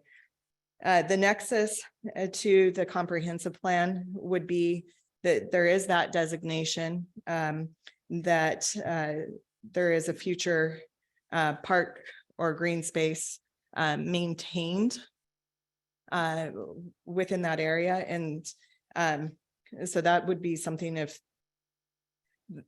maintaining the golf course aside from this application and that linear parkway, if that meets the comprehensive plan's goals. Another item of note that hasn't come up yet tonight is school bus access. The Boise School District has requested that school bus access not be provided on State Street because of the volumes, but also be provided on a local street. The streets within the proposal are private, or proposed as private. And so really what that likely means is that the bus would have to come in onto another public road, and therefore have the access to the kids from a public road. Which gets to probably one of the biggest items to be discussed tonight, which is bicycle and pedestrian access. As already noted tonight, the initial application did provide for a low stress bicycle connection to Fair Oaks Place. And here you can see the site area right here. And right at the edge of this orange is where Fair Oaks is. And as the applicant has noted, due to neighborhood concerns, they have removed that connection, that public connection to Fair Oaks Lane. And it should be noted that Fair Oaks Lane is a public road.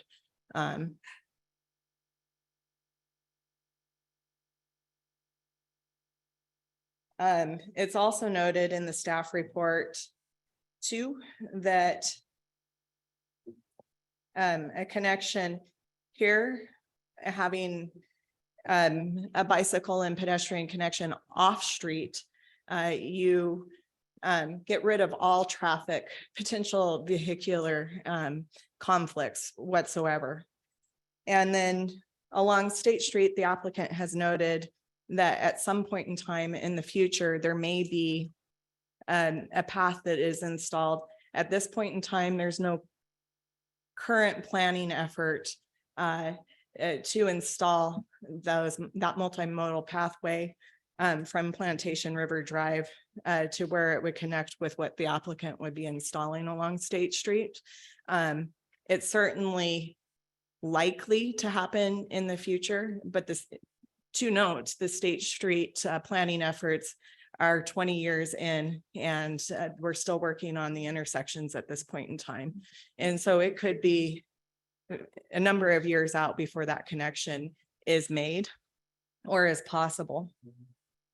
It also should be noted, as Commissioner Shepherd pointed out, that the pathway along State Street is currently designated by ACHD as increased stress for most, as defined as streets with high volumes and high speeds that increase stress for most users, typically recommended for strong and experienced bicyclists only.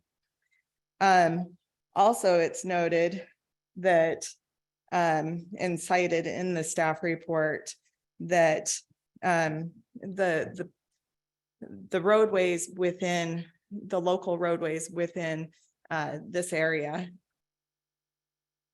I can't get my mouth there. There we go. These roadways are 20 miles per hour. And if somebody is hit at 20 miles per hour, there's between a 90 or a 10 and 12% mortality rate.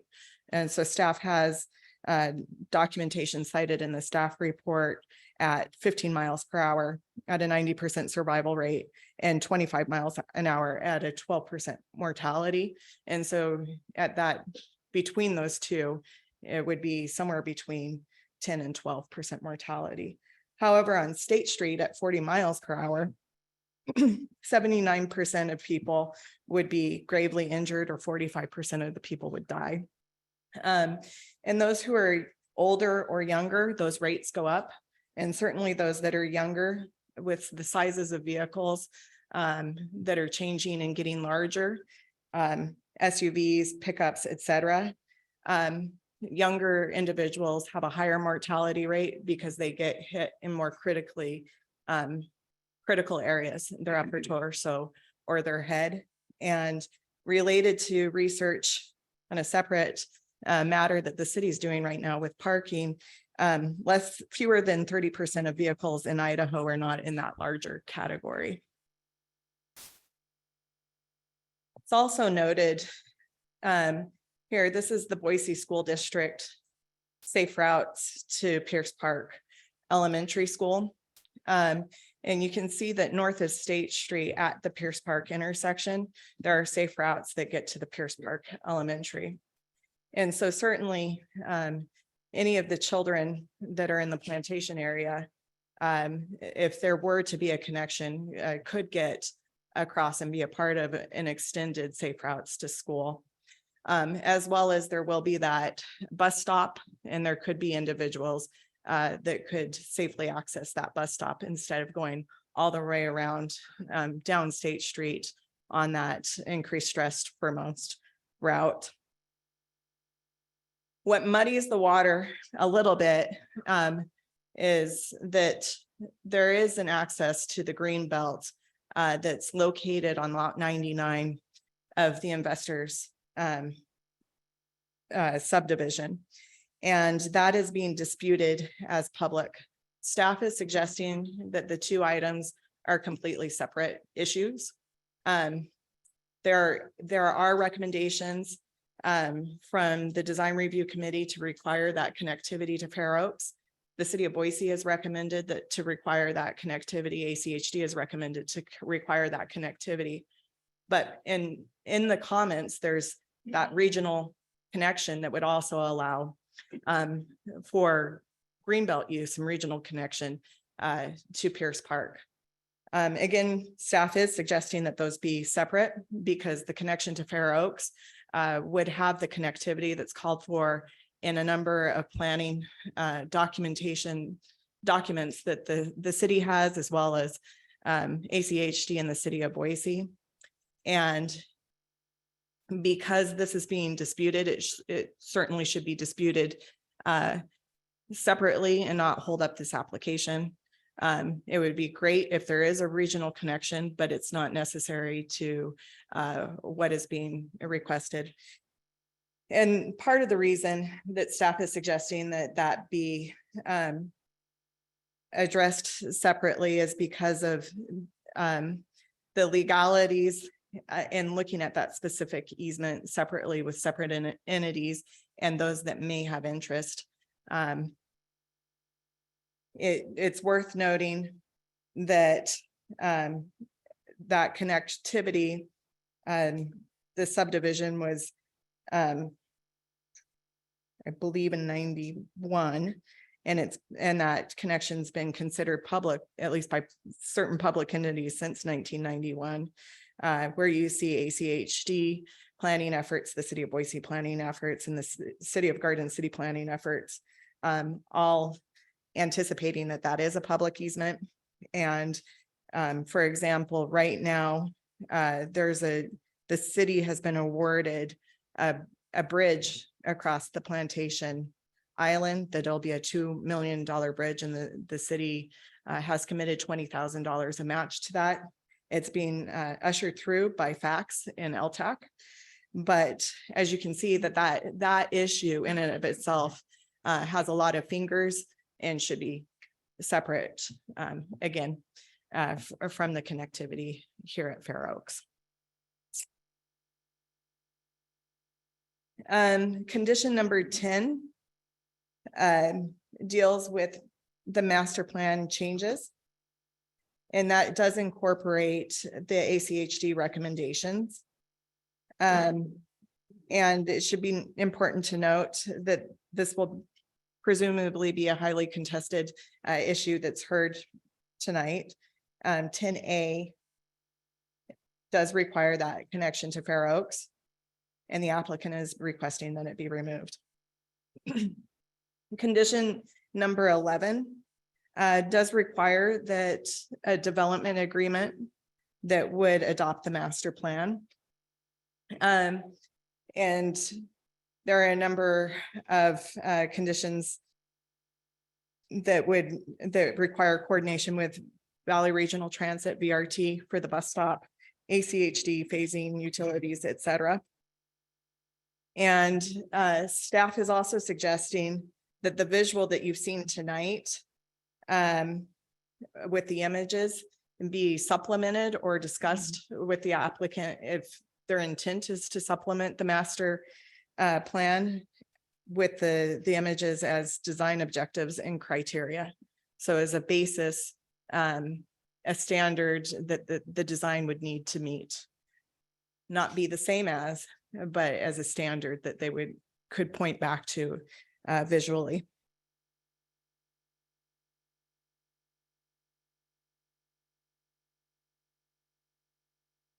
The proposed code amendment, in your documents for the record, the staff has, or not the staff, excuse me, the applicant has provided a red line of the entirety of the development code and how they would propose tailoring the current Garden City Development Code as the new residents at River Club specific area plan to implement their master plan. And they've also provided a summary and comments addressing why they requested the changes. And with that, the design review consultants did go through that with a fine tooth comb and made some suggestions, and the draft conditions of approval do include those suggestions. And the majority of their suggestions really are where they had some concerns. There are some words within the code such as high quality, good design, et cetera, that they didn't know how to objectively implement that. And so that's part of the reason why the master plan is suggested to be adopted by a development agreement showing the design objectives and design criteria. And so that code can point back to the master plan as a document that helps guide the future redevelopment in a more objective manner, because there are some examples to look back on. And then one item that the applicant has noted is that Garden City is in flux with its parking code right now. And so it is anticipated that it's likely that that code be adopted on May 28th. And at that point in time, they could either adopt the code as is, or they have provided an amendment to the current Garden City code, which would slightly tweak what is in current Garden City code, requiring that 0.5 of the spaces be covered, and then really following the code with some other tweaks, such as a reduction for age restricted parking.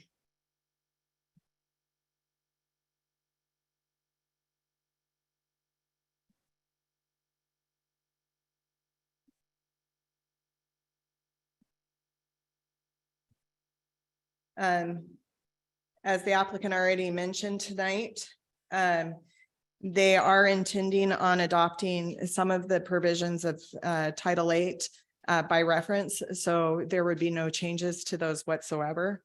And some examples they already provided was the administration of the code, so there would be no changes to that, but also including subdivision, floodplain provisions, sustainable development provisions, et cetera. The code does address the sub-districts, the density, the intended development type, et cetera, and reflects the proposed allowable uses within the district.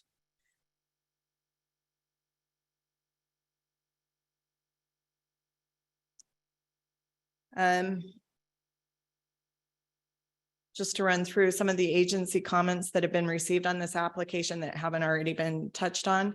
The city engineer did note that the applicant has requested to connect to the Boise sewer system, and that any connection to the Boise sewer system would need to be coordinated with Boise Sewer.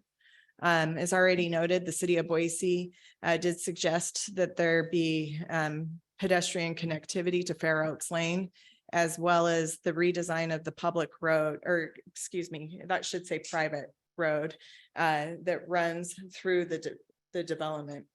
And I did not touch on that very well, but in the initial submittal, you can see that here you have the proposed Pierce Park Lane that did allow for some connectivity through the development, but it wasn't overtly clear. And so to deal with the traffic circulation, it looks as though the applicant has really taken some of the comments from the design consultants, the city of Boise and ACHD, all saying the same thing about making that connection much more clear through the development.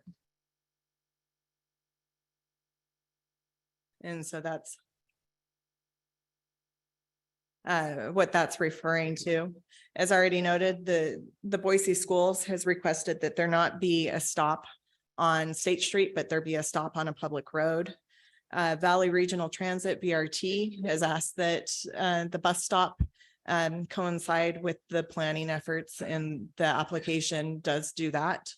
And as already noted, ACHD's comments to remove the westerly access to State Street in its entirety, right in, right outs would be allowed on that easterly section, and to redesign the private road and require pedestrian connectivity to Fair Oaks Lane.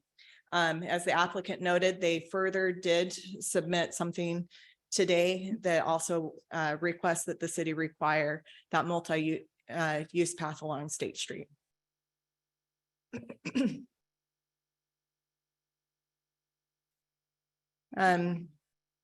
The comprehensive plan is something that the commission needs to pay particular attention to, and that there are required findings that the application not be in conflict with the comprehensive plan. And staff does want to note that Idaho Code 676511 regarding zoning notes that the a rezone of a property can't be in conflict with the comprehensive plan. But certainly it would be infeasible to think that an application could be supported by every goal within a comprehensive plan. And so the conflict is really what you're looking for within the comprehensive plan. There are a number of items that have been identified in the staff report, largely as proposed by the applicant as being supported by the comprehensive plan. Staff has suggested that there are a couple of items that may be in conflict with the comprehensive plan, and that's goal 7, connect the city, and 8, maintain a safe city. And some of the items that are identified are invest in public safety, to work with Boise and Ada school districts to support public schools, create pedestrian bicycle friendly connections, work with partnerships such as the Looking Glass Academy, et cetera, assessing the physical health, mobility, and needs of the city, et cetera. And the reason that staff is suggesting that perhaps there are the conflicts there really gets to the crux of it is I don't have it related to that removal of the pedestrian plan, and also not addressing where that school bus stop is going to be. And I suspect that the applicant in rebuttal will address those items. The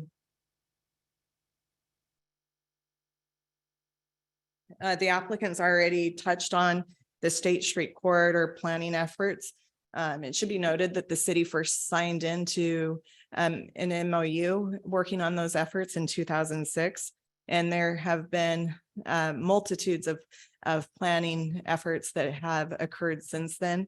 But certainly the TOD planning effort of 2020 is pertinent in this application. And the proposal is submitted does incorporate densities, design, and land use that's supportive of this plan. And then another State Street planning effort is the Pierce Park intersection. And this application is intending to work in concert and would also be conditioned to work in concert with the Pierce Park intersection. And then the transportation needs plan, which is a Garden City adopted plan, does note that would support that pedestrian connection to Fair Oaks over sending people down State Street.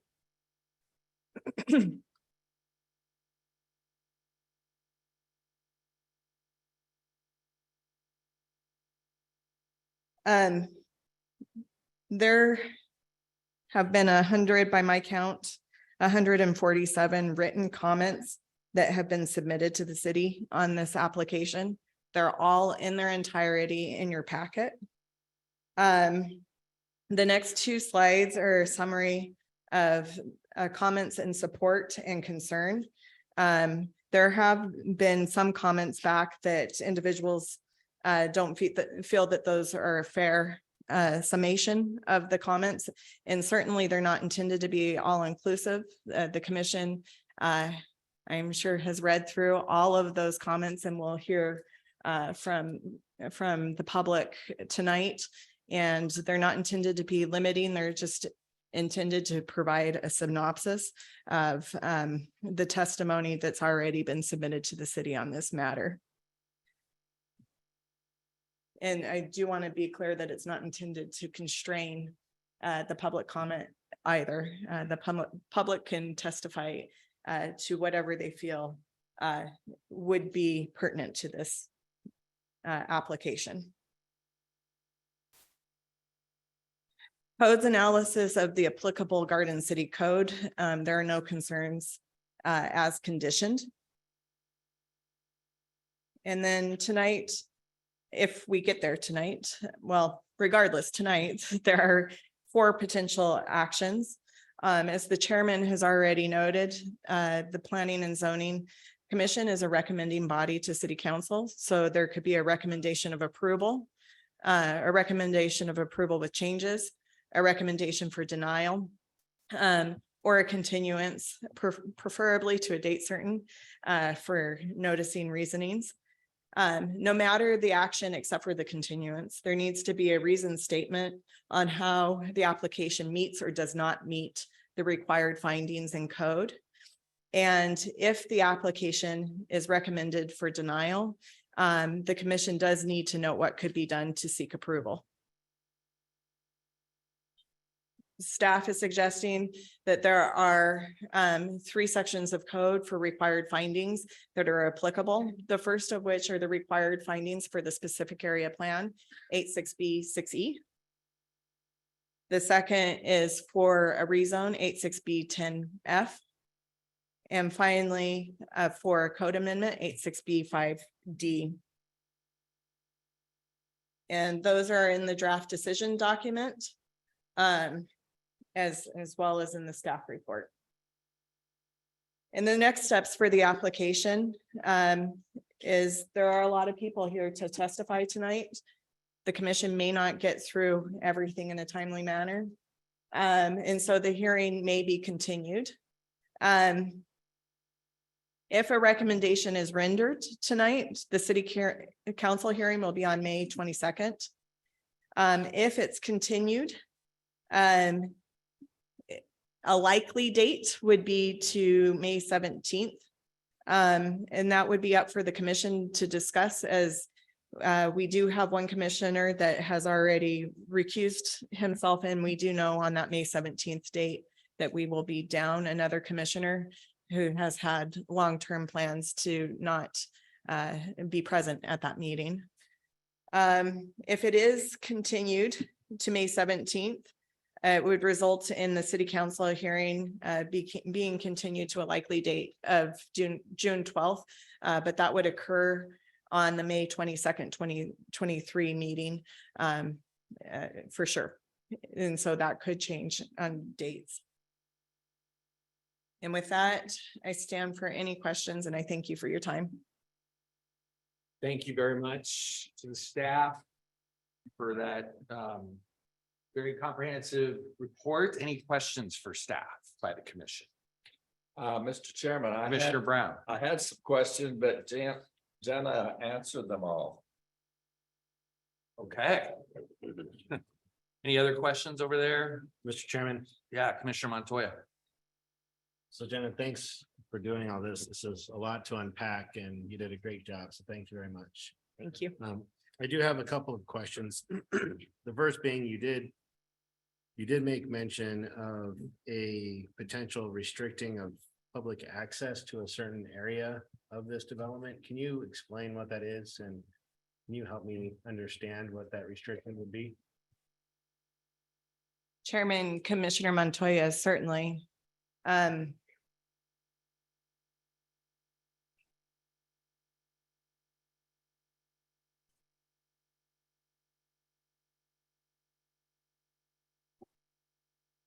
The linear parkway runs along the golf course here. And the applicant has proposed that to be semi-public at this point in time, and with the allowance to restrict access after hours. Okay, thank you. Follow Yep. up. So in the decision document, the draft decision document under condition 11. So I just want to make sure that I understand condition 11, and that is regarding the development agreement for the master plan.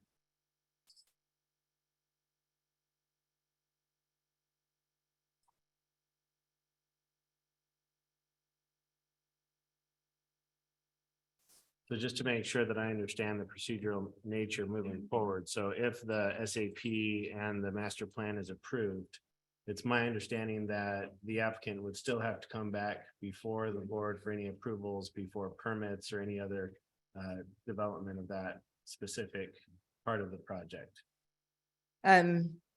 Chairman, Commissioner Montoya, perhaps. So there are caveats in what I'm going to say.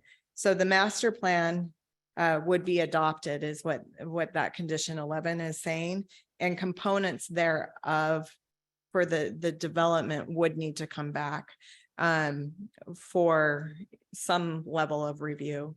For example, there is a condition that the sub-districts themselves come back for a design review. If that answers it. Thank you. Thank you. And then a question regarding school bus access. It says a public street, and it's my understanding that these streets are all going to be private. Is that correct?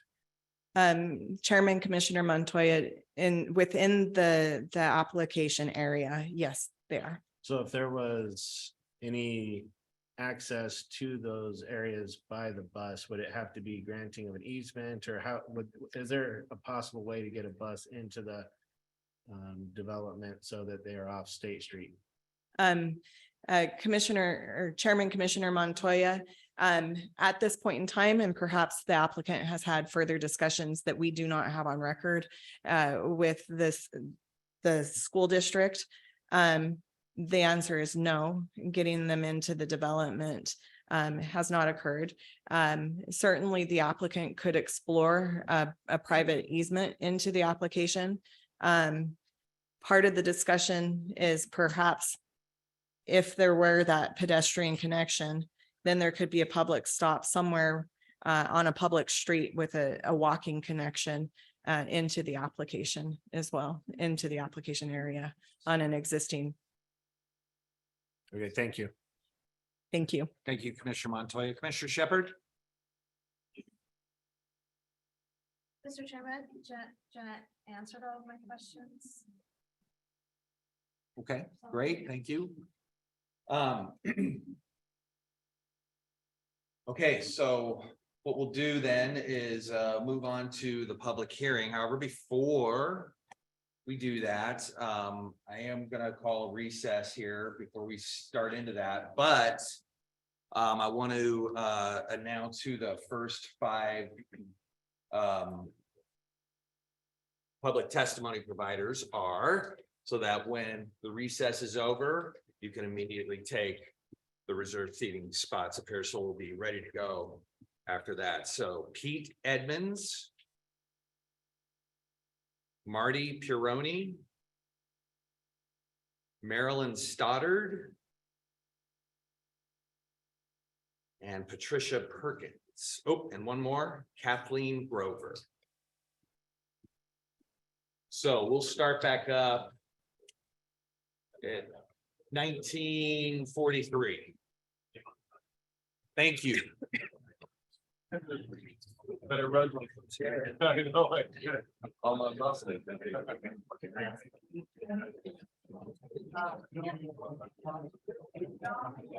Yeah, so you didn't want to take the spokespeople versus the state legal.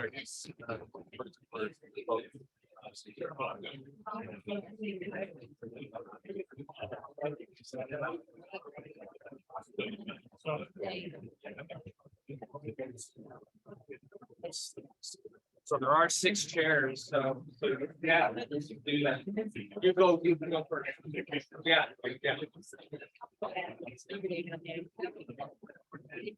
Is he the only spokesperson that's signed up, or there? No, Hi. oh, okay. Okay, that's what you're doing. We'll make that happen.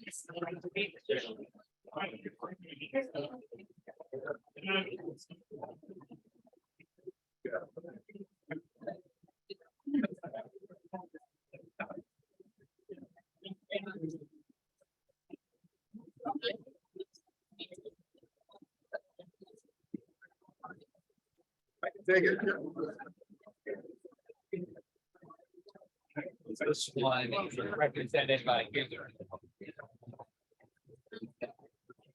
And I'm gonna put him first. So he just came up and talked about it. Yeah, he's gonna go first. Yeah. He came out. Yeah. Okay. Yeah. Yeah, and if we, wherever we can do that, great, but it's something either way.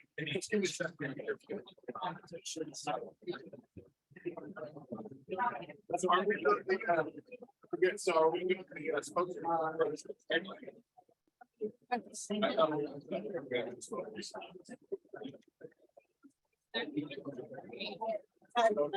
Representing. What's his name?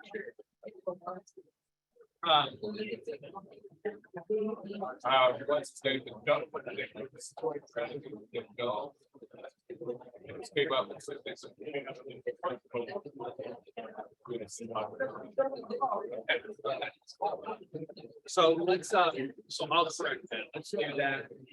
Correct that when we start. Have them go first.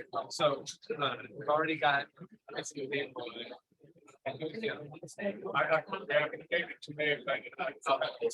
Is there separate paperwork for the groups?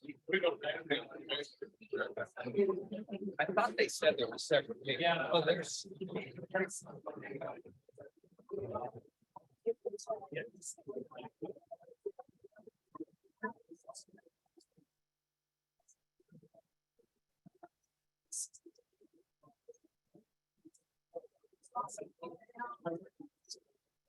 Let's do it. Yeah. Yeah. Okay,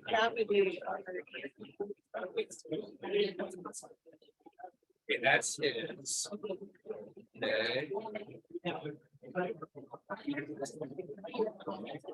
What's that? Yeah. And that's what I told you. 16th of there, so I'll just add in. If there's other groups, it'd be good to find them to get them done first. Too. If we can find it, but. Yeah. There's no miscommunication about.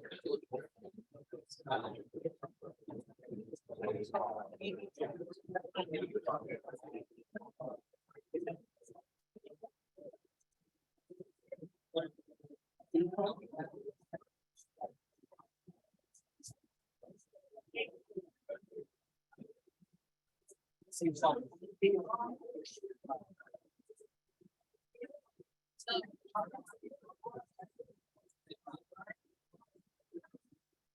Yes. Yeah.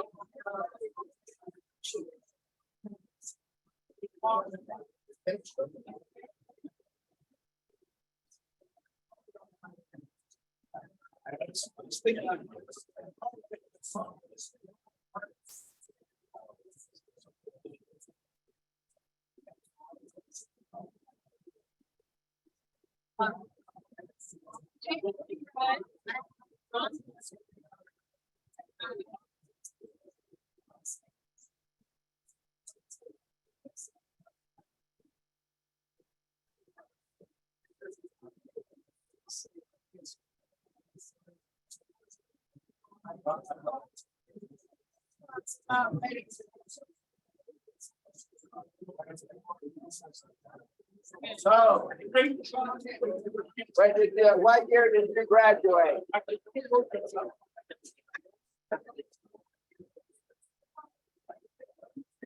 So you don't know you're an artist.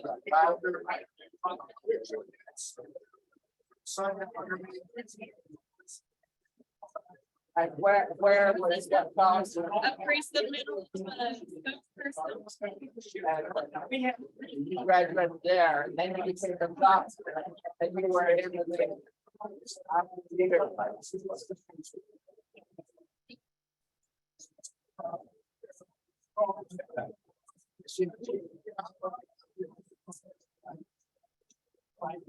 Well, thank you for doing that. I guess you realize I'm a West White. Out there, I'm a big doctor and,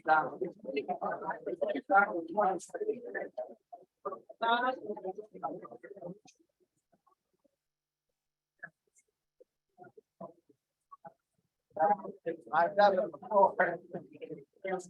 I've had it on. You signed up in the beginning of today.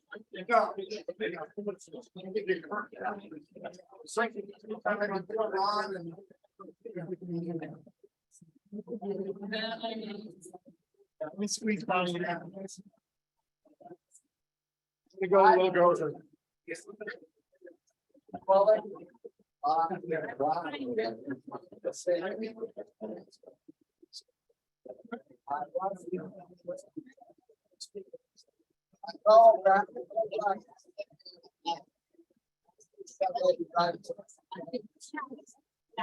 you're gonna have to wait. I take it time. I've seen my role and sign up. Were you Stoddard? You were Stoddard, right?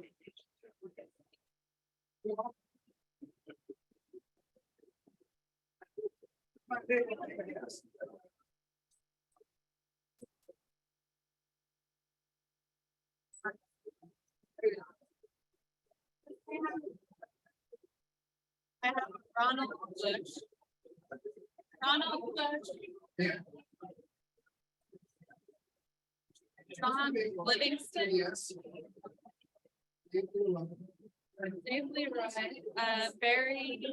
Yeah, it's here. How many people? There we go. There's like The David Peterson and Edgar. I got it. we're gonna, so like this one is 12 minutes. So, Okay.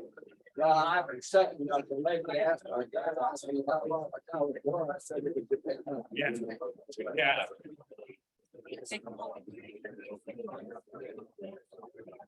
Oh, what is your name?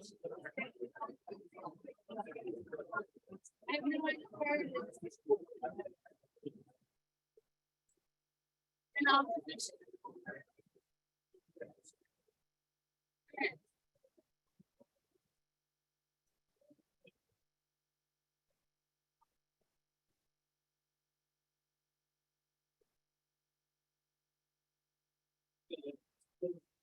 And were you under someone representing you? Or were you- I think that's what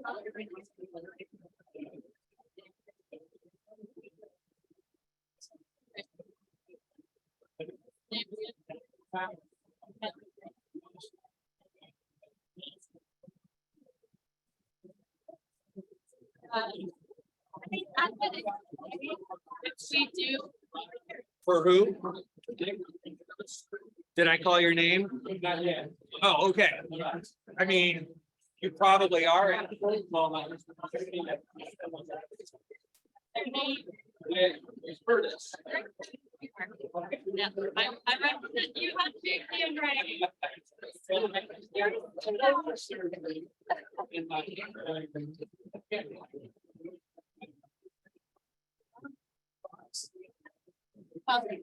It stood out. It was great.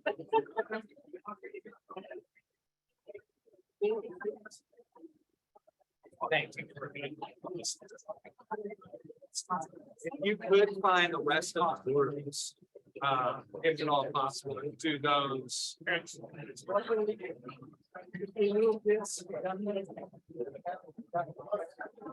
Yeah, they got an incident. So they probably don't too.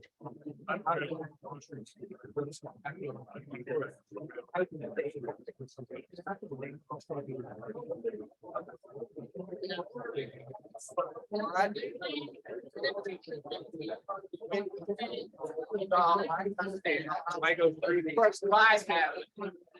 But they're bad, there's some people that have been pulling their thing. Okay.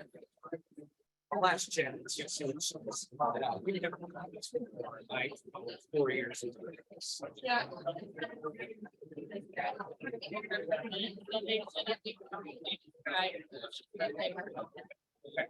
I don't think they'll have to like.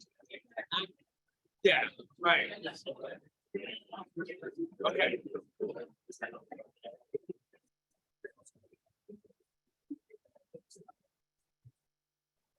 No.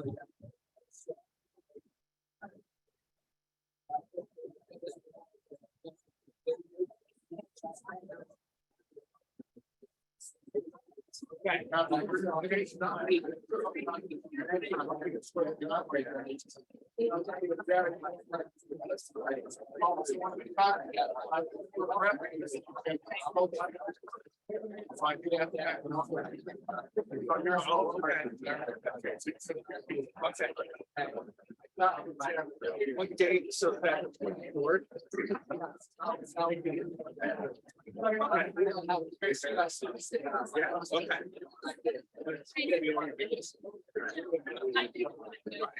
Okay. Yeah, no, I appreciate it. That's what.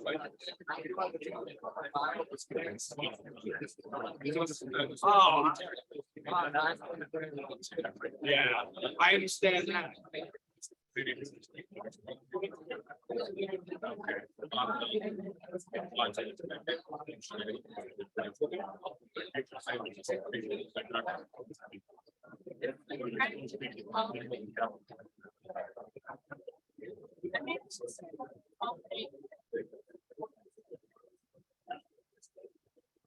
Well, my comments there about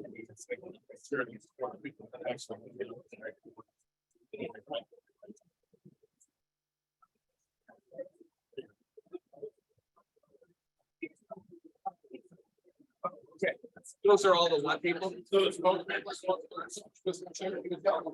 Well, we're trying to find it now. Okay, we got Leroy's some first, and it's like, well, we're straight up weeks that I up here. So let's find his. Oh, do I? I'm sorry.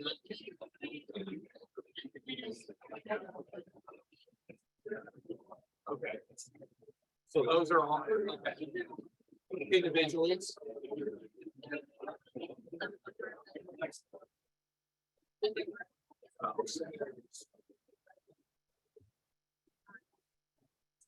So I saw the 3 minutes there. Oh, we did write 6. Okay. Oh, good. How are you? Okay. I'm Charlie. I'm a big guy. Let's do these 2 right away. Then You're calling up. I know. It's weird. They've got an imaginary box there. They sell it to us, one other person. They can have this. Yeah. What I do? Doing my favorite. Well, yeah. I know. It's all about the process. Yeah, good seeing you.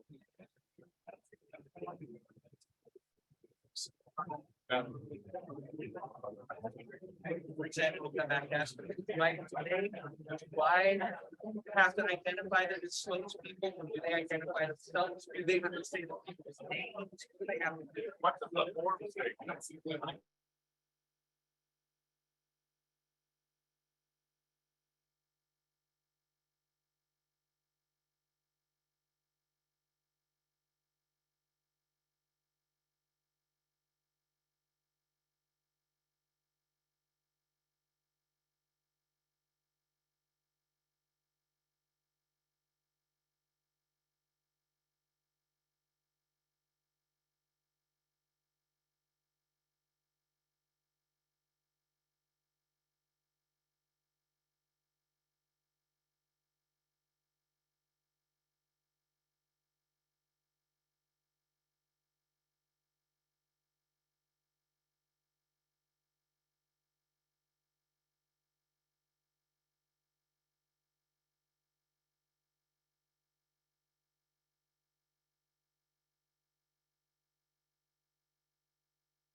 12 or 15.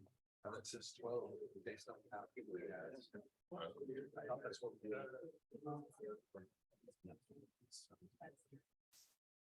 I thought we were getting everybody 15 minutes, all spokesmen 15, but you're the chairman, so you're El Jefe.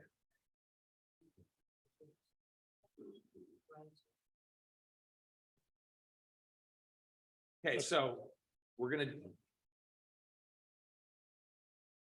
How many people do you have?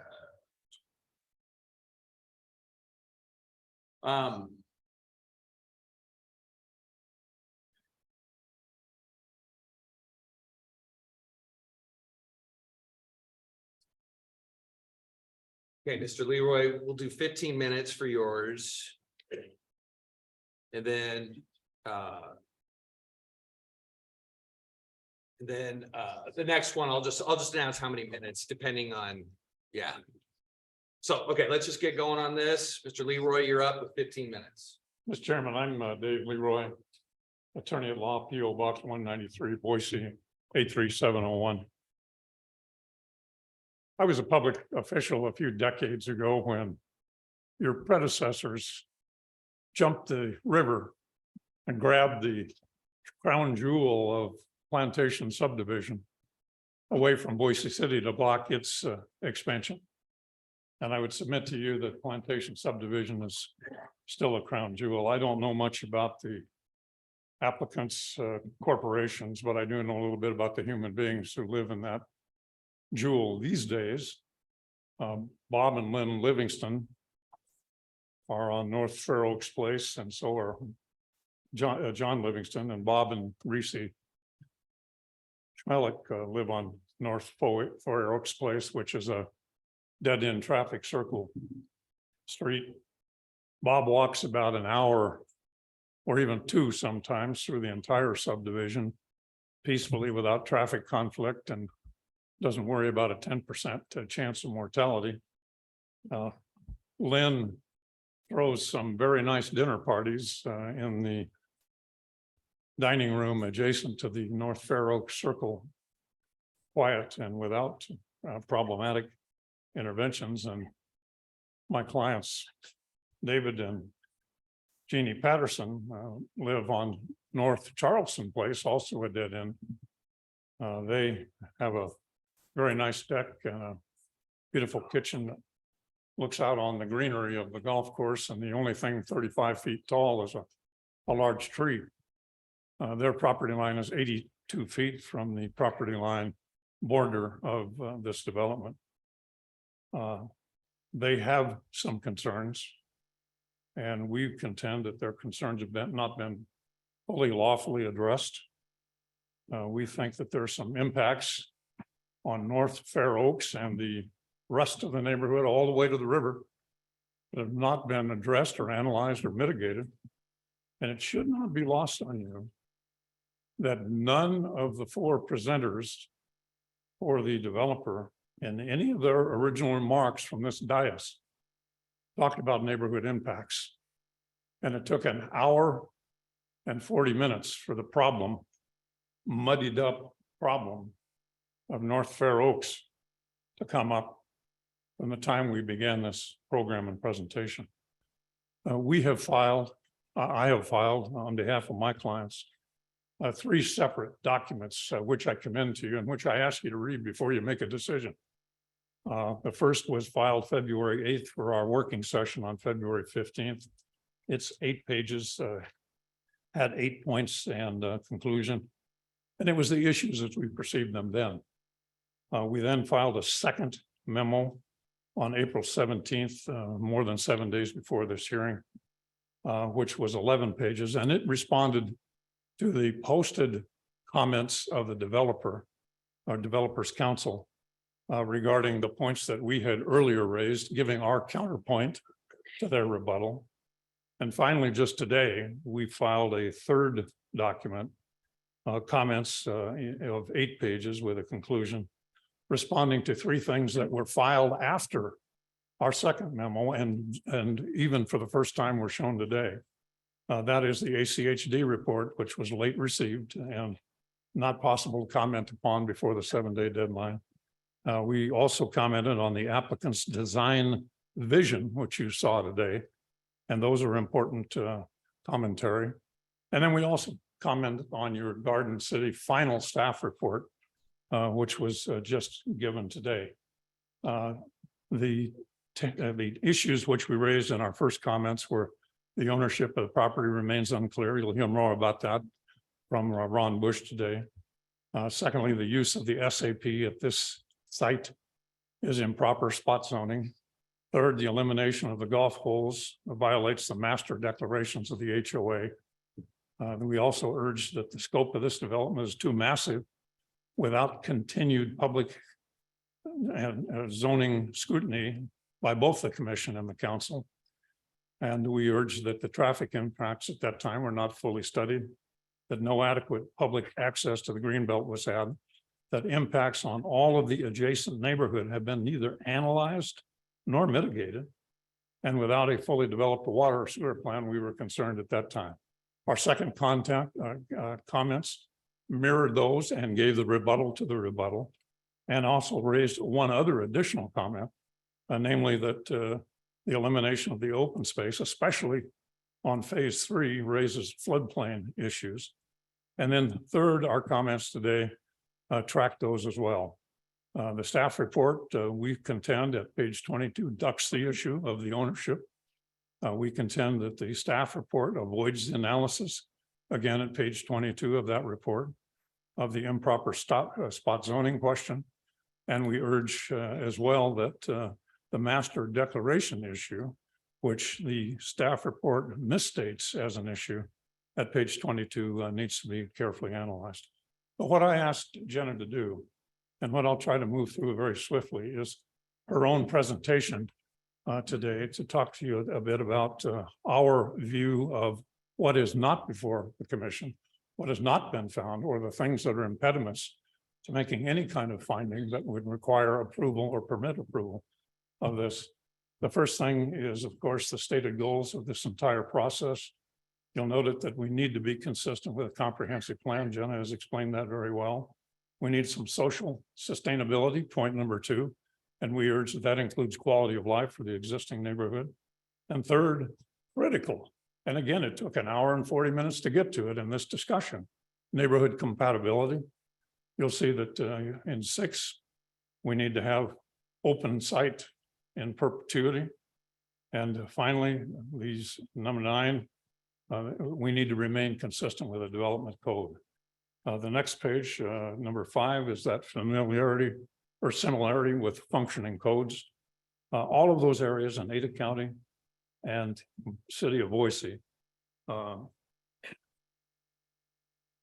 Avamore, the Cartwright Ranch, the Barber Valley, all of those essentially were remote or originally remote from existing neighborhoods, and the SAPs worked well there. But none of those SAPs, particularly as does phase 3 of this development, encroach or force traffic through existing neighborhoods, are 168 feet, or as we heard for the first time tonight, 39 feet or 61 feet from existing housing. And the SAP in those areas is not comparable to our SAP, where we're building a huge monolithic structure or 2 or 3 or several up to 50 feet high with intense residential housing. None of those SAPs operated that way. Jenna's next slide was process, and that she worked with to tell you that we're developing a master plan tonight. Click.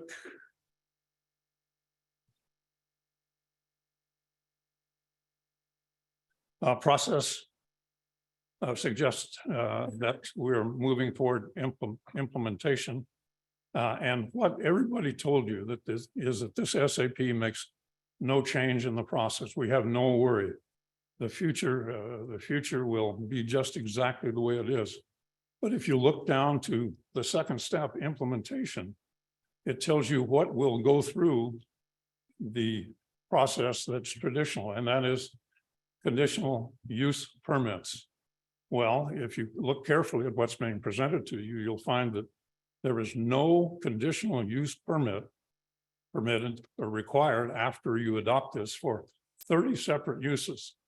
all of those 750 dwelling units, all of the commercial, all of the parking facilities are already approved. What this does trigger is not 30 things, but 5 things are conditional use permits that would go through the traditional Planning and Zoning Commission and Council. Amusement centers, public uses, daycare center, laundry and dry cleaning, and a club. So in this process, if you approve this or recommend approval of this, you essentially are consigning everything else to the decision maker, a design review consultant, rather than yourselves of the council, as we understand the process. The master plan itself.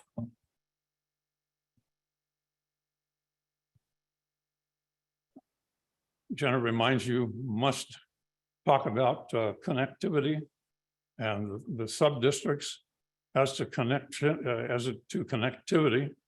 Vehicular is a problem. Mr. Montoya has nailed it in terms of school bus access. Where will that school bus turn around? North Fair Oaks. We haven't, at this stage of development, even though we're 4 years in, had the fire district tell us that they will require connectivity through North Fair Oaks, but it's eminently predictable that they will, and we have suggested that in our written materials. And finally, there's a mention on this page of canal and waterway, and that brings up, as we have suggested in our second memorandum, the issue of floodplain. Sub-districts. Jenna's sub-district shows for the first time that the East sub-district now has a connection to State Street. All previous diagrams, the developers and the ones we've seen from the city, never had this yellow bar for the East sub-district all the way to State Street. And why is that significant? It's significant because if you'll recall Mr. Perkins' bird's eye view of the project that was being sold to the neighbors originally, and a project that is truly being sold to you, are the multi-purpose units in phases 1 and 2, west and central. And that bird's eye view had no image at all. You couldn't see it of the East sub-district, which gives all of the problems to this neighborhood conflict we've talked about. The submitted plan, again, shows us that the distances that from the planned project to the existing housing is very, very malleable, and up until this evening was reported to be no closer than 168 feet, as far as I understood the plan. Well, I told you that Patterson's are 82 feet from the boundary. I told you that phase 3 has 3 stories, or although it was represented tonight that it would be 2 stories, but this says 3 stories. Those at least 2 stories with parking underneath will be 30 feet tall. And that boundary line for this property is 82 feet from the property line of the Pattersons. For the first time, we learned that there are 1,100 parking spaces now proposed from this design presentation, and that for 750 units with 4,500 daily trips, it's eminently predictable that there will be parking sought off property in, yes, you guessed it, North Fair Oaks Place and the adjacent streets. The civil matters that are talked about, property ownership, Jenna mentioned that issue to her situation is resolved by a couple of conditions. Ron Bush will talk about that a bit more. The CC&Rs and the master declaration is not a resolved issue, I assure you. And it is a matter which is of importance to this commission. The point is not that we are seeking to have you enforce the CC&Rs, but your own code 8-6BE26 provides that the application shall be for an appropriate location. If this is not a location appropriate under recorded covenants, we urge you that this is not a proper application. We're willing to work as a homeowners group with the developer But the CCNR issue and the master declaration that says this entire golf course area, open space, and lot 1, as it's referred to in the CCNRs, shall not be subdivided unless, et cetera, et cetera. That is an issue because it's a city code issue, not a private enforcement issue. I am very concerned about the staff proposition in your final report from pages 24 through 25, where your staff now aggressively promotes the proposition of North Fair Oaks being required and approved as pedestrian and vehicular access. Please refer to page 6 of our document just filed today for the comments on that. It's essential, and it is absolutely necessary that you resolve that in terms of it being a conflict under the Planning and Zoning Commission and a conflict under the comprehensive plan itself. So you'll have to wrap it up, sir. Let me do that.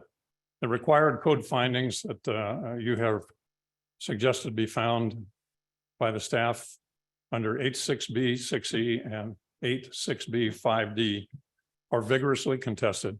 And this plan, this proposal, though 4 years in the making, is not quite ready for prime time. I ask you to consider defending and evaluating and making specific findings as to the neighborhood immediately south of this project, and to consider urging the developer to eliminate phase 3 to avoid those conflicts. Thank you, Mr. Chairman. Thank you very much, sir. Okay, as I mentioned that we'll try and get the spokesperson groups up first. The next one is Ronald Bush. And 15 minutes. And I should have explained our little light system up here that we have. So the yellow light will go off at, with how much time left? 1 minute left. Just so you know that. So after you get going and state your name, we'll start the clock. All right, I would request that Mr. Perkins put up the circulation plan that was on the screen during his testimony. Would you give me the courtesy of that?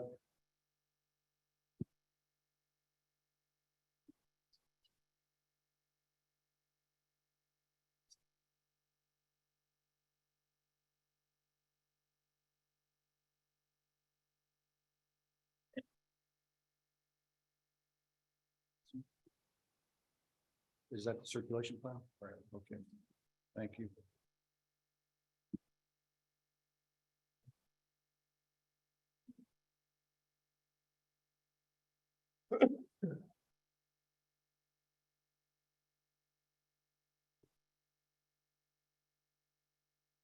I brought my phone up with a timer on it, so hopefully between the lights and that, I'll be able to keep on time.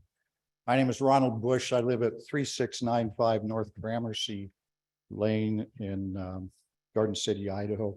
I might request that the speakers for the applicant also be required, as we've always done, that their residence addresses be provided. Mr. Gustafson always uses the golf course address for his address.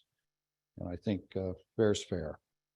The reason I asked that the circulation plan be placed on the screen is because there are some things of particular importance in this application and the testimony that's been provided that I think are worth pointing out.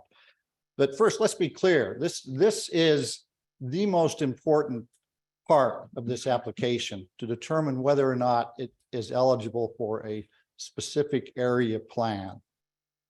That's the most crucial piece of all of this. And that's the most important part of the decision that you need to make. And it's what's before you. And yet the discussion of it has been sparse at best. It's almost as if the city and the applicant has treated that as a foregone conclusion. And I assure you that the people who are in opposition to it feel that it is anything but. They present this as a private development.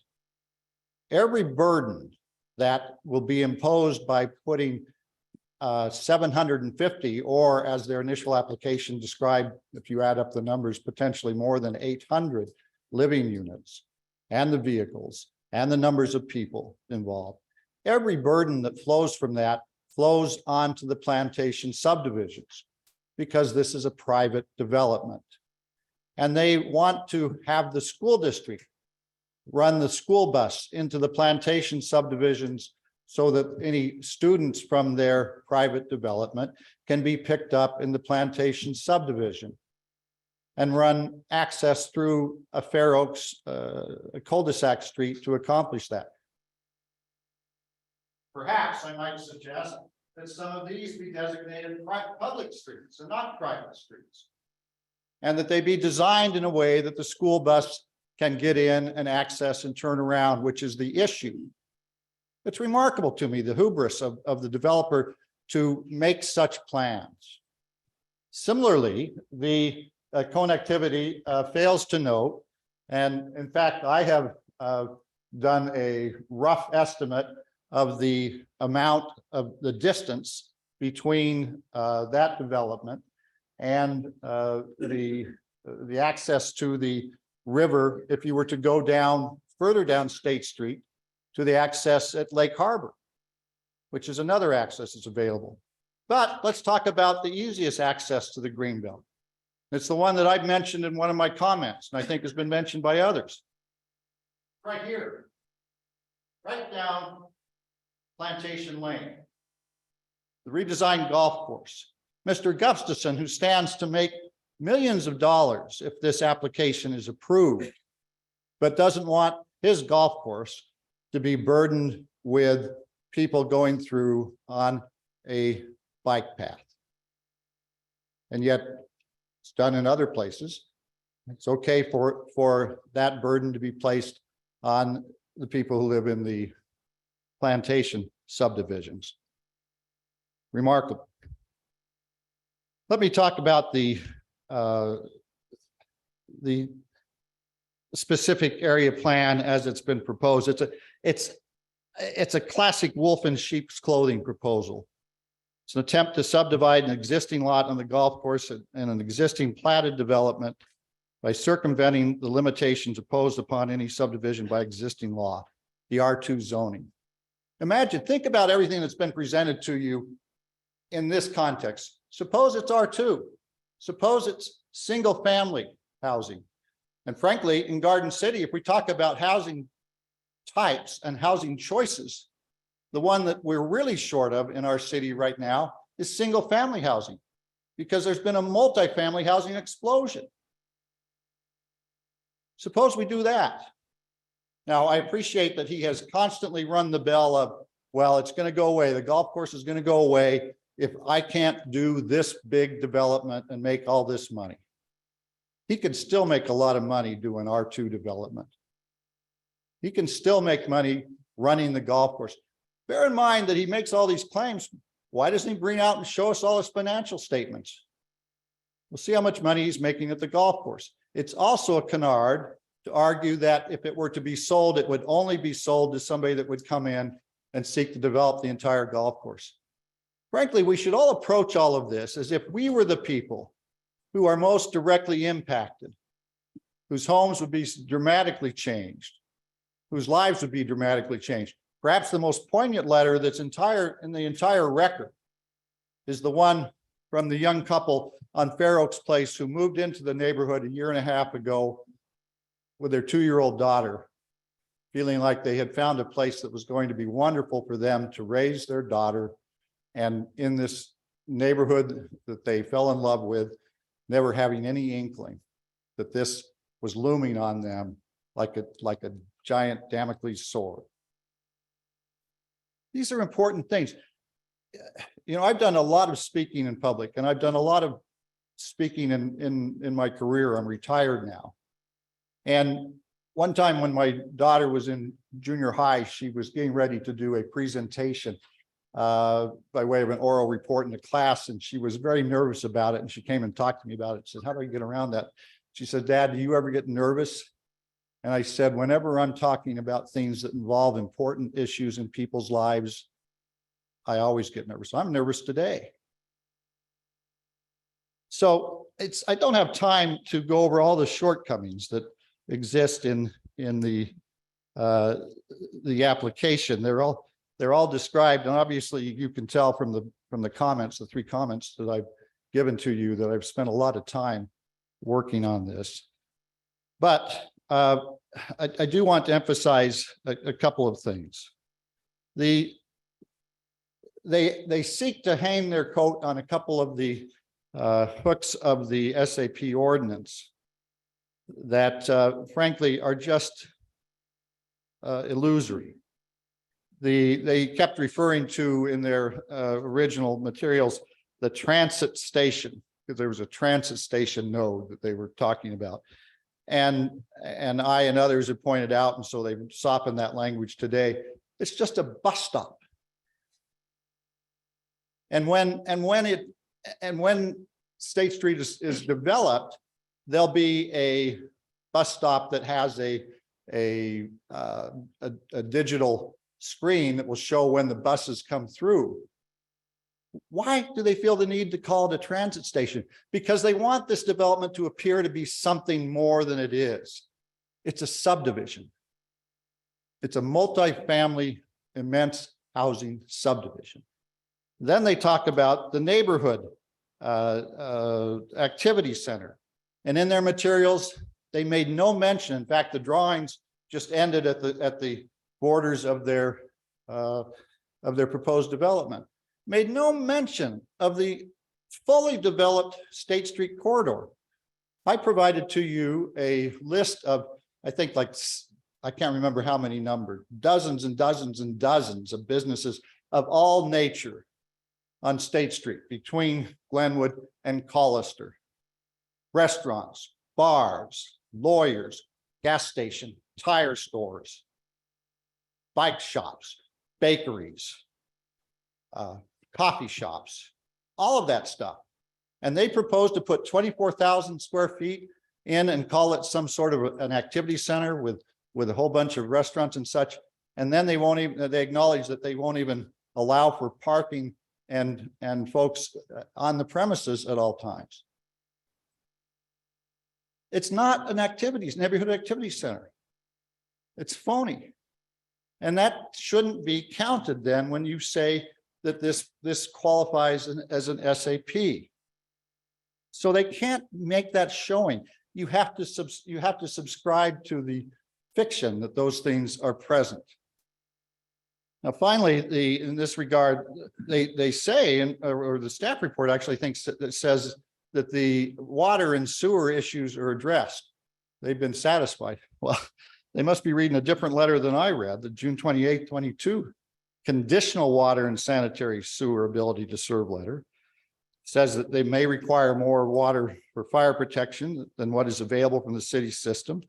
And they say that they're just flat out is not sufficient sewer service. And it would require that there be a hookup with Boise City. And that would require an agreement between Boise and Garden City and likely a new monitoring system. Now, then finally, Ms. Thornborough invokes the history of places in the valley that are SAP developments. And she made mention of Spring Valley, Avamore, Harris Ranch, Hidden Springs, others. There's no resemblance whatsoever to those developments, to this facility. And perhaps the most striking of all is there has never been a conscientious effort to involve this city in a conversation about specific area plans and specifically about this location as a specific area plan. That was all under the radar when they pushed through the ordinances that created the SAP. Perhaps you were there and I know different, but it wasn't, as far as I know, discussed specifically. And I happened to be at the city council meeting where there was, when it came in front of the city council for another reason. I saw it on the agenda. And I thought, what in the world is that? I've heard nothing about that. And so I sat and listened. And then I asked to testify and I said, perhaps it would be better to have some understanding about where this would be used, where this would be planned for, so that the public could be aware of it. And then the public could have a basis to speak on it one way or the other. That, of course, never happened. And you compare that to the other specific area plans done in this valley, and it's striking how short the shortcomings of this one. And I will simply mention in that regard to the Harris, the Harris or Spring Valley that was first proposed in 2007 and never got underway, and only in the last week has received approvals to begin construction of the first homes. 6,000 acres in size, 7,000 homes, 245 acres of business and service. Harris Ranch, similarly, the first one approved in Boise. This is what it says about its specific area plan and the planning that went into it. In April 2006, a 4-day charrette was conducted in which representatives from 7 neighborhoods, the Idaho Conservation League, Idaho Fish and Game, Boise Parks and Recreation, Ada County Parks, Idaho Power, and others participated in the planning process. Then 2-day charrettes a month later, and then monthly charrette progress meetings until submittal of the application nearly a year later. Where's that been here? There hasn't been any. And you wonder why the neighborhood is unhappy. It's obvious why we're unhappy. We're in the way. And we're just being stepped on. The city, in its planning documents, has a responsibility to protect us. And it's not happened. All right, let me address the issue of the legal matters that are part of the makeup. And there we go. I'm just about out of time. I will say that there's it's a paradox, if not a hypocrisy, for the city to take the position that it doesn't need to weigh in or at least even closely scrutinize the legal issues raised by the Plantation Master Agreement. All that does is it forces upon the neighborhood the task of choosing to bring litigation over it instead of trying to make it more clear. And then the city turns around and says, oh, by the way, we think there's a public path. A dispute whether there's a public path through the Investors Plantation to the River Greenbelt. We think there is one.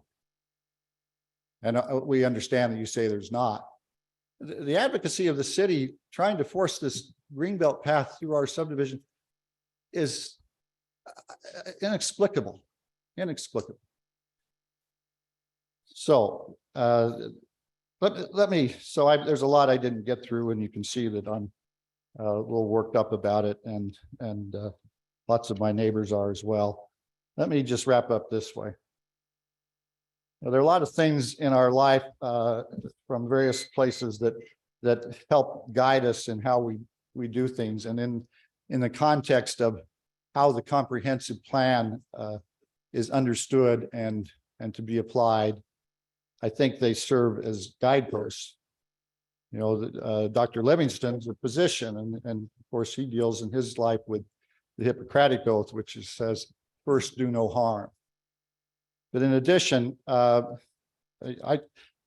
children were all Rotary exchange students and lived in various parts of the world as exchange students.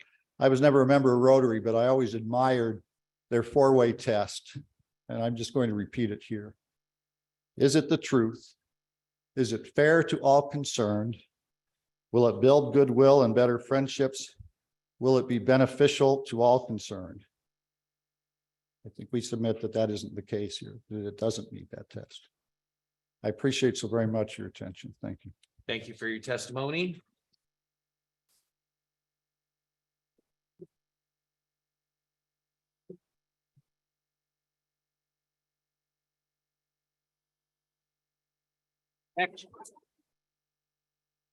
Next up is another spokesperson, Thomas E. Donahoe.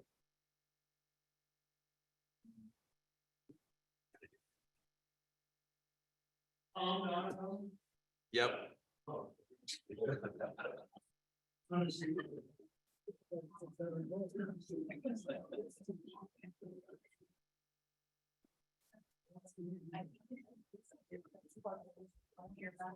Thank you, Chairman, Commissioners, neighbors, friends. I live in the current, my name is Tom Donahoe. I live at 7810 Savannah Court in Garden City. I live in the current development on Savannah Court as a homeowner, parent of an 8-year-old, and I'm a club member. I feel compelled to write in support of the Safe Plantation Golf Course and the development proposed by Lincoln Property Company and Will Gustafson. Now, there is a group that is opposing the plan. I believe a much larger majority favor proceeding with the proposed development because we are confident that golf will remain the focus of our community. Unfortunately, this is only the case if the development goes through. The greatest fear is the unknown. If Mr. Gustafson and Lincoln cannot continue, Mr. Gustafson will have no choice but to pull out of the club and be forced to sell to a different developer. I can't think of any developer anxious to own a golf course. The extent to which they might develop is frightening to us. Thanks to the current partner's transparency, we know the plans and they are impressive. Lincoln's portfolio includes some of the finest residential and commercial developments in the US and Europe. Their chosen architectural firm is one of the most respected. As remarkable as many of the developments we've seen recently in Garden City and Boise, there's nothing to compare to the quality of design and construction and the aesthetic beauty of their proposed development. If allowed to go forward, it will become a place beyond all others in Garden City, and Garden City can point to it with pride. And the revenue generated for our city will ultimately benefit all who call Garden City home. I'm confident that our property values will increase for those of us who live in and around the golf course. How could they not? We'll be within walking distance of new restaurants, shops, and services, the most impressive and fashionable address in Garden City. As homeowners, we will have the advantage of larger lots and homes, significantly increasing our appeal, but we'll lose much of our desirability if there's no golf course and only houses. Will just be another development. If those who believe otherwise have their way, they are postponing the inevitable. This place is far too valuable to remain a golf community. And yet we have at this moment a way for tradition of golf in Idaho's second oldest course to continue. I know this place, I am not willing to trade the known for the unknown. And yet we have at this moment a way to continue this tradition. If we approve the Lincoln Gustafson plan, no one will ever have to say, there used to be a golf course there. Thank you very much. Thank you.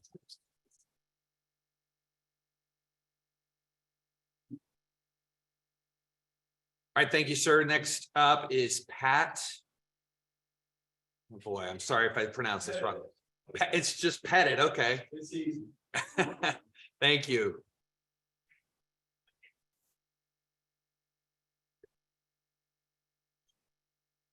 Give you a minute, spelling next time. Thank you, Mr. Chairman and the commission. I'm Pat Pettit. I live at 6585 West Plantation Lane. Lived there for 31 years. My wife and I built the home that it built because we just like the area. I'll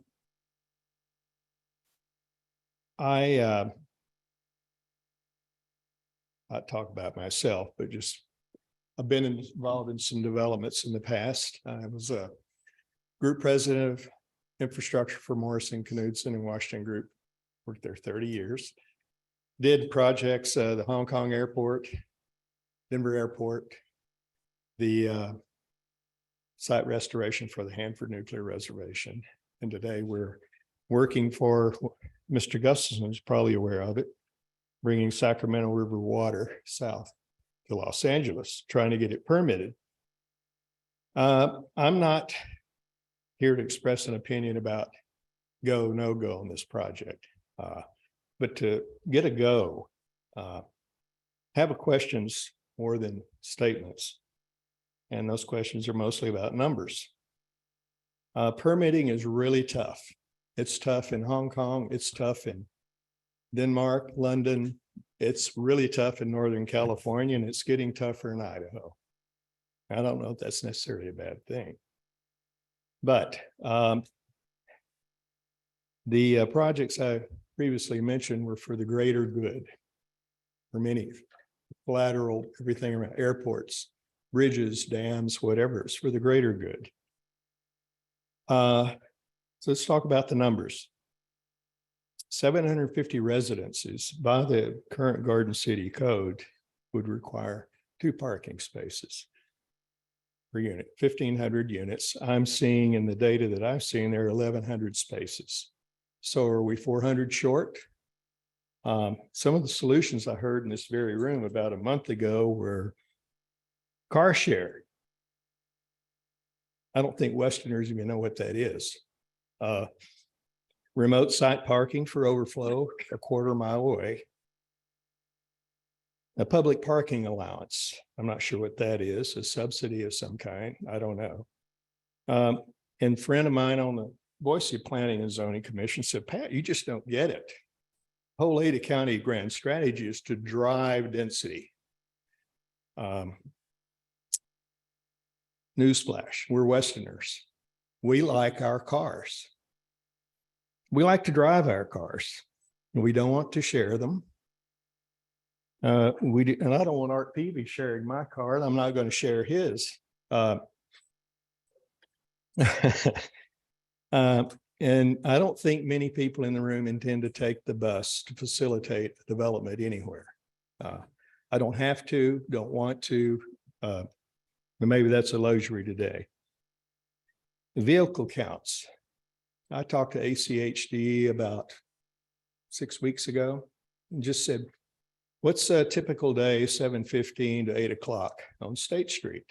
And they came back with the intersection at State and Pierce Park, 13,000 vehicles. So we're dumping 10% more vehicles onto an arterial that's already stressed. If you ever try to get on State Street after 7:30 in the morning, you're going to wait, you're going to drive. So it's another number that just doesn't make any sense to me right now. And I haven't heard about any credible mitigation to that traffic impact other than car share, things like that, whatever that is. Just some additional thoughts. And again, these are just questions for me right now. I didn't say yes or no or indifference about whether this thing goes. It sounds nice, pretty pictures, I will say. I thought the presentation was a very high level, probably for lay people and all of that. In my world, that would not have passed muster because there's no numbers. There's no factual stuff associated with it. Good intents, sweet nothings. Those are great, feel good. And some people may come away feeling that way. I've just got more questions than I do answers right now. Referring to the enforceability of the master declaration of the Plantation HOA. Statement from the Developers Council, and I'll read it right quick. Even if it was, which it is not, as acknowledged by the objectors and their attorney, private restrictive covenants have no authority in connection with the city's review of an application under the city's rules and regulations.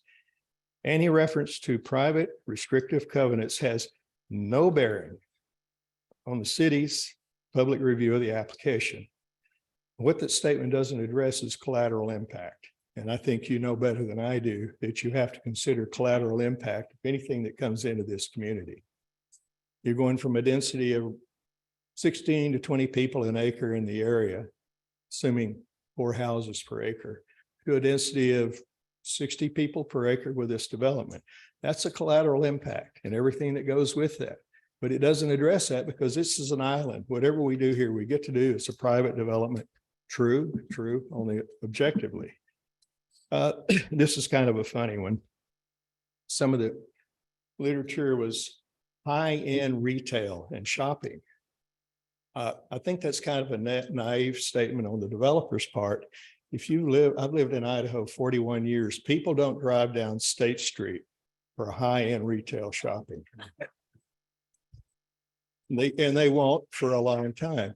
They go to D&B Supply, maybe to get a new pair of Carhartts or something. D&B Supply, Walmart, Walgreens, and Albertsons. Into the liquor store, we can't forget that.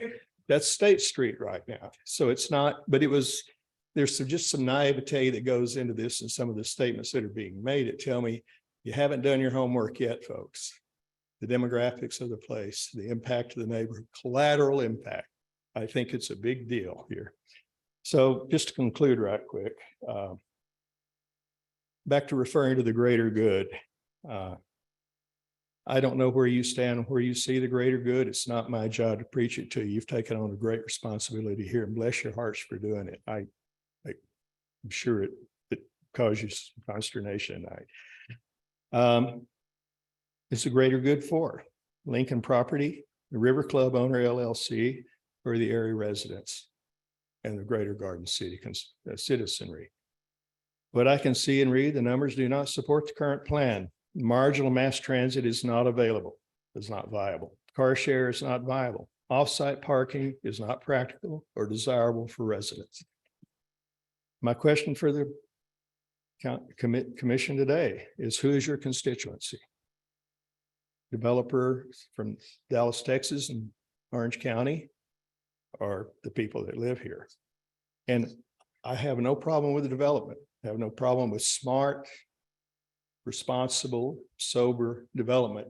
This would have been an ancillary, this would have been a nit on the projects I did, but it's an important nit because this one's personal. And again, who's your constituents? Who do you serve? I don't think you don't owe me an answer. I know who that is. Thank you for your time. And thank you for your testimony. Next up is John Livingston.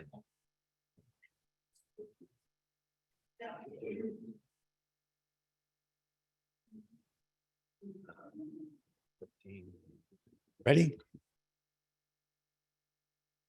I have 6 minutes, is that right?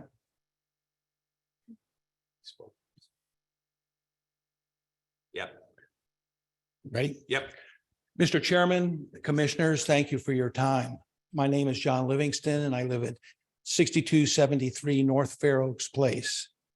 My wife Lynn and I are citizens of Garden City.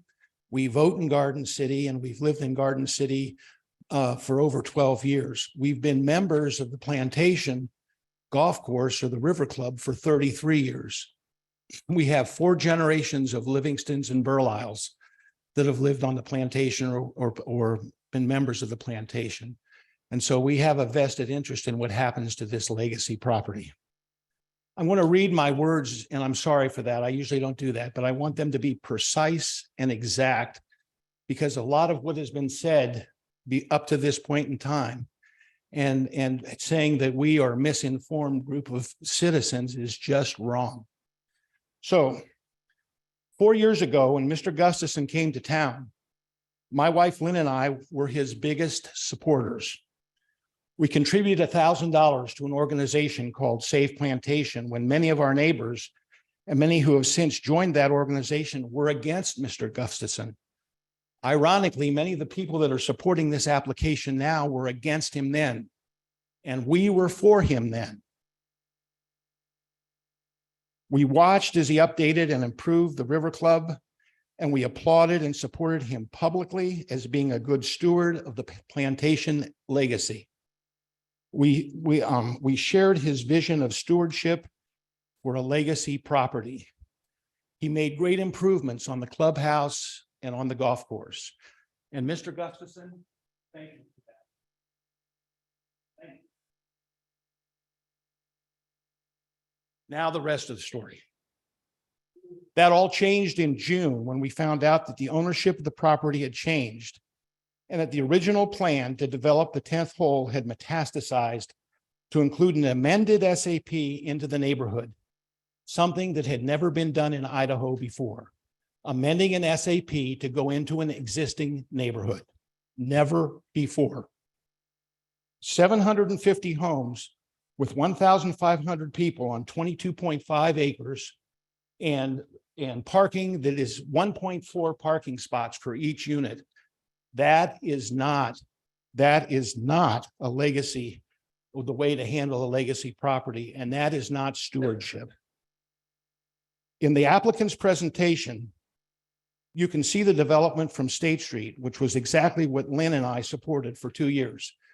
Jenna, could you put up the original face application of the project from, that's the picture of the project that Lynn and I, the actual from the front. Yeah, from their presentation. I'll keep going. That was what Lynn and I supported against many of the neighbors. Okay. The picture does not show phase 3. It does not show the development from Fair Oaks, from the senior citizens facility. It does not show the entire backside of the development from the perspective of Charleston Place or West Plantation Lane. I would be happy to show you those perspectives. We're going to make renderings in the next week so you can look at what this project looks like from the neighbor's home and from one home that's only 80 feet away from a 2-story building. You didn't get to see that from the developer. We believe that the master declaration contract is still operative and legal counsel for the applicant has not been able to demonstrate otherwise. Not tonight and not in the 3 times we've asked her to do that. That the special area plan in its current form in code and the planned amendment to same is not consistent with the special use permit statute in state law, and legal counsel for the applicant hasn't been able to show us otherwise. Not now and not in the times we've asked her before this meeting. We believe that the ownership of the River Club, formerly the Plantation Club property, has changed hands several times over the past 4 years without the neighborhood being informed through its HOA of the terms or the conditions of those rules. Who has the ownership issues? Who has the ownership of that property? And how those obligations as required by the master declaration, how have they been discharged? We don't know. The word transparency was used earlier tonight, and there's been no transparency in these transactions whatsoever. Let's see this. We are concerned that the future obligations of the owner may result in future claims on property, assets, or capital that would put the whole golf course in jeopardy.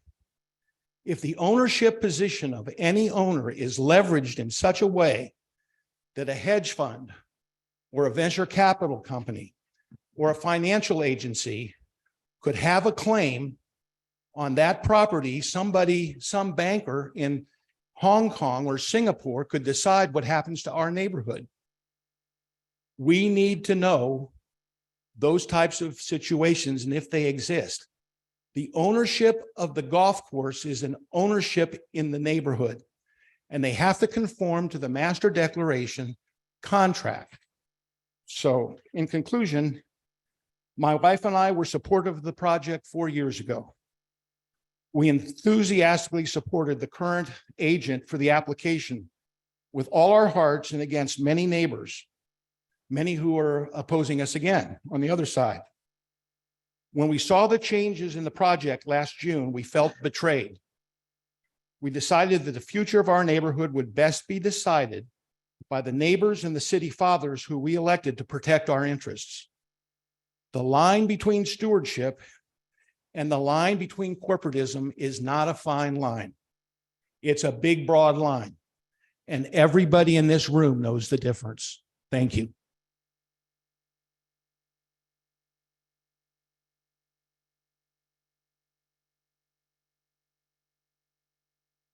Thank you, sir. Next up, as a spokesperson, Barry Klesmer.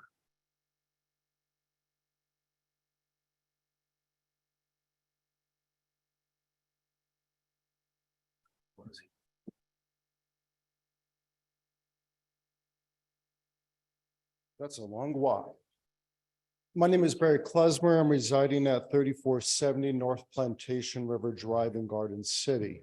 It's a interesting opportunity for me to be here this evening, and I think my voice, I hope, will carry some other insight for the meeting tonight. I moved here 3 years ago. I came from California, where there was a glut of high-density housing, lack of parking, increase in crime, lack of public safety. Safe routes to school passageways were far and few.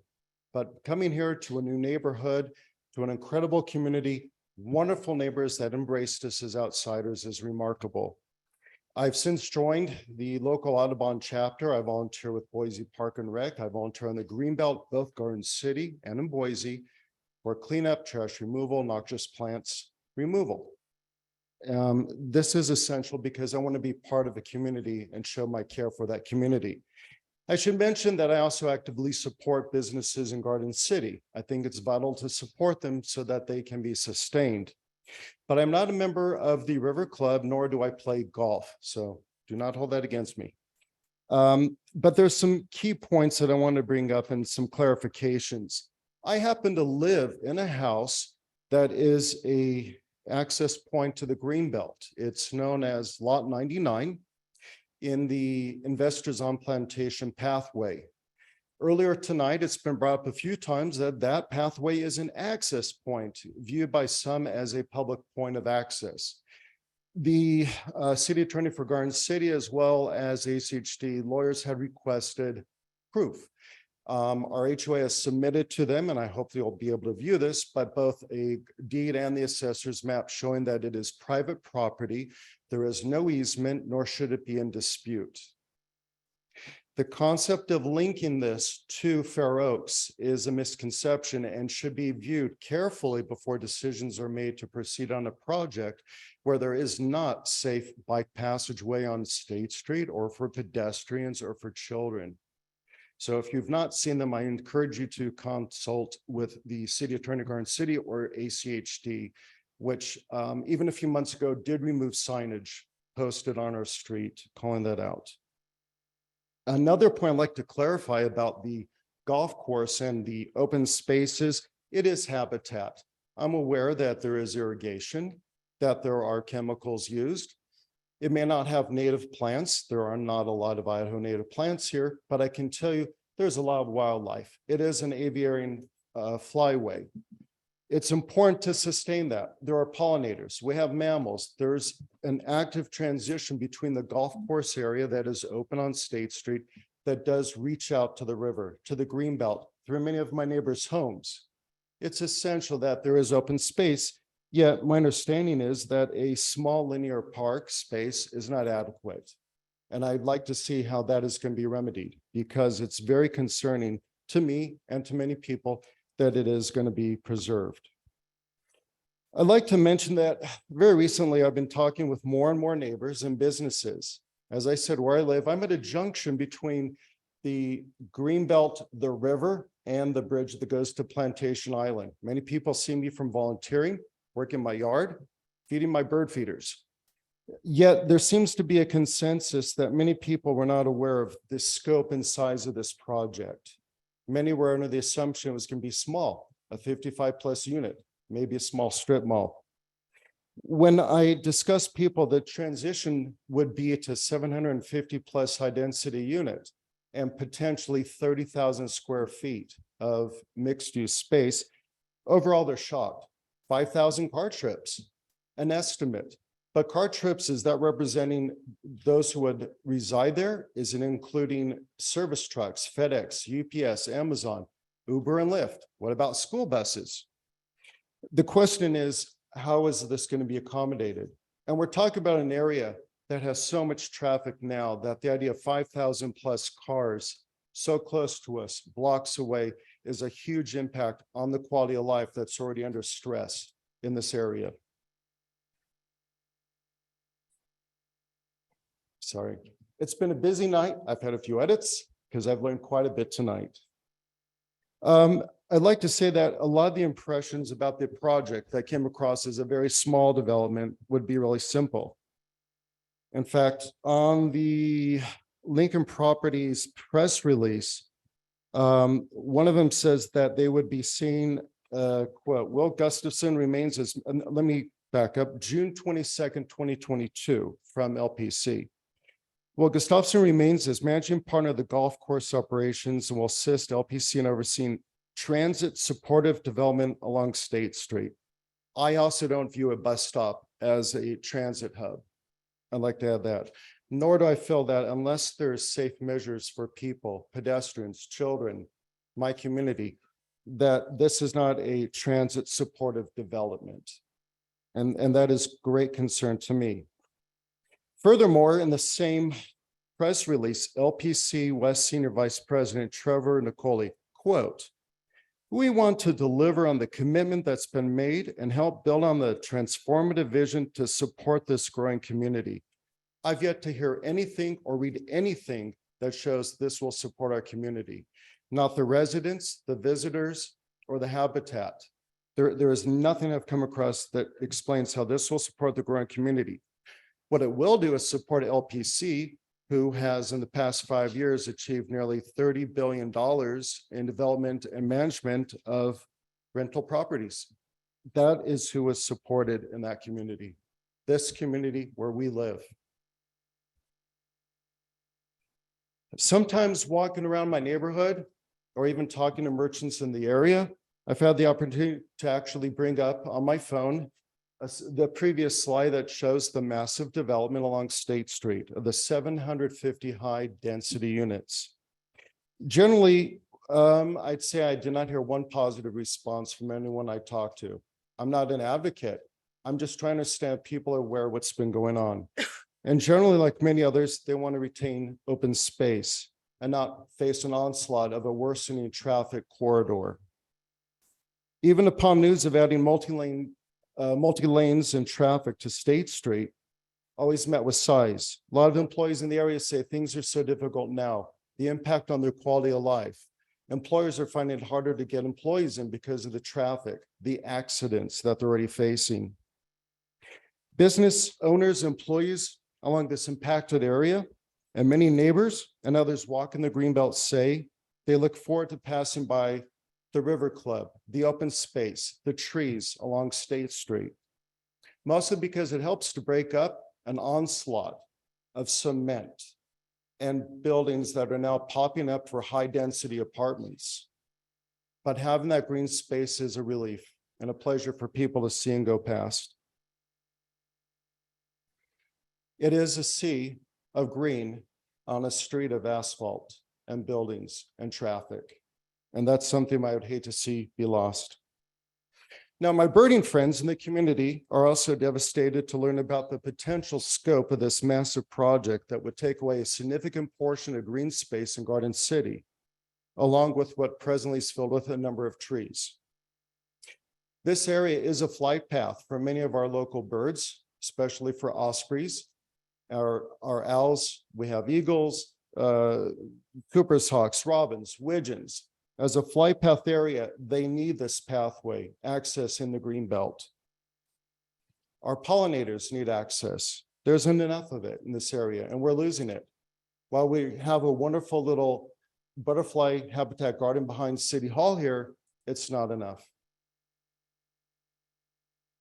Having a peaceful presence amongst even small animals and mammals in the area, they are also impacted. Many species are Idaho natives that are also at risk of losing their space. And I'm sorry, people are snoring behind me. Birders, photographers, and visitors are heartbroken at this proposed development that is so closely linked to the Greenbelt and to the Boise River. Now, while I've heard calls for save the plantation, to me it sounds more like, or can be read as, save just part of the plantation for development. By save, do they mean support one of LPC's pipeline projects with billions of them in the works? The header from their own website, Save Plantation Golf Course, Keep Garden City Green. Again, from their website, Save Plantation Golf Course, Keep Garden City Green. This is not about saving the golf course. This is not about keeping Garden City green. This is about an out-of-place massive development to build up and build out high-density housing and mixed-use space on the golf course. It's not about keeping Garden City green.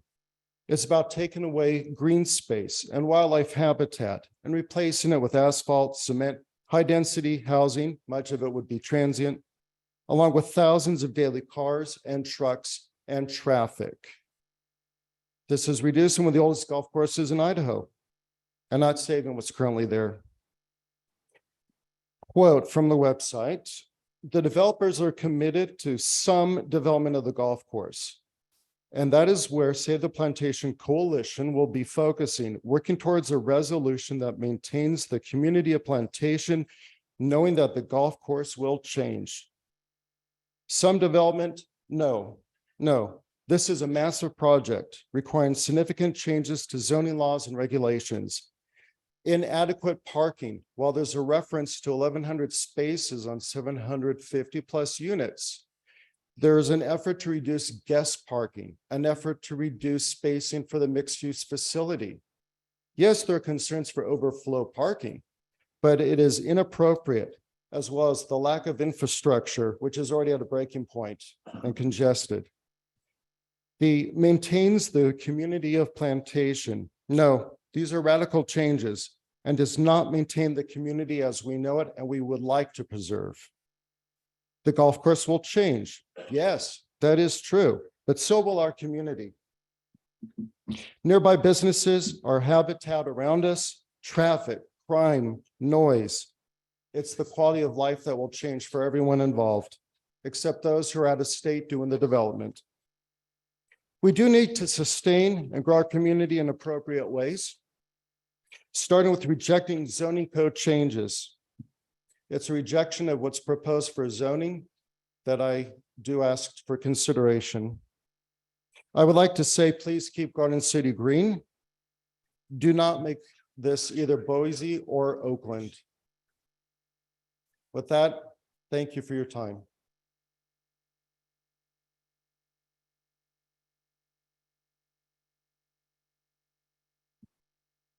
Thank you.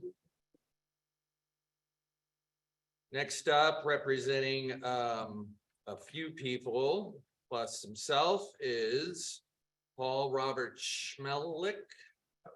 Okay.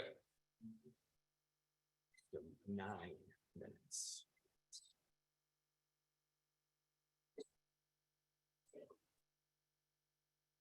Chairman and council, my legal name is Paul Robert Schmelik, but my neighbors know me as Bob. Been gone by that for 78 years, so I guess I'm used to it. First of all, I'd like you to know that I live at 6253 North Fair Oaks Place in Garden City. And my wife and I bought that property back in 1993, 30 years ago. We paid a premium for the location on a cul-de-sac and open space provided by being next to the golf course, actually on the 12th green. We have paid taxes for 29 years. We have complied with the city laws and ordinances for that many years. We vote in local elections. In exchange, we expect the city to abide by their responsibilities to establish land use regulations and corridors, not only to benefit a developer, but also the neighbors and the neighborhood. My main message here is that progress is not one-sided. I have 3 points that I'd like to underscore the importance of greater collaboration. 1, the rights of those that are most impacted, which are us, the neighbors.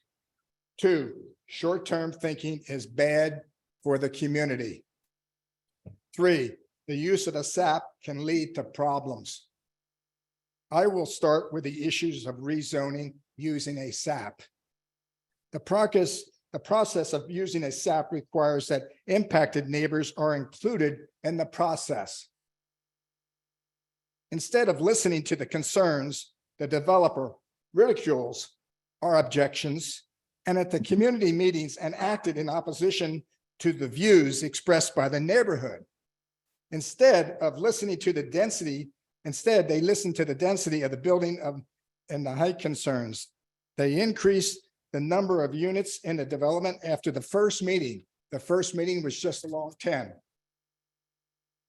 That is an insult of the spirit to cooperation.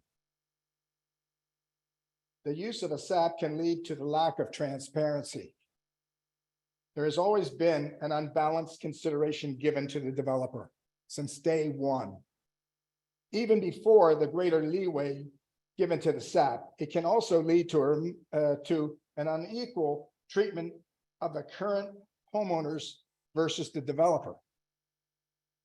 The R2 zoning of the golf course property has been in place for many years, since the 70s.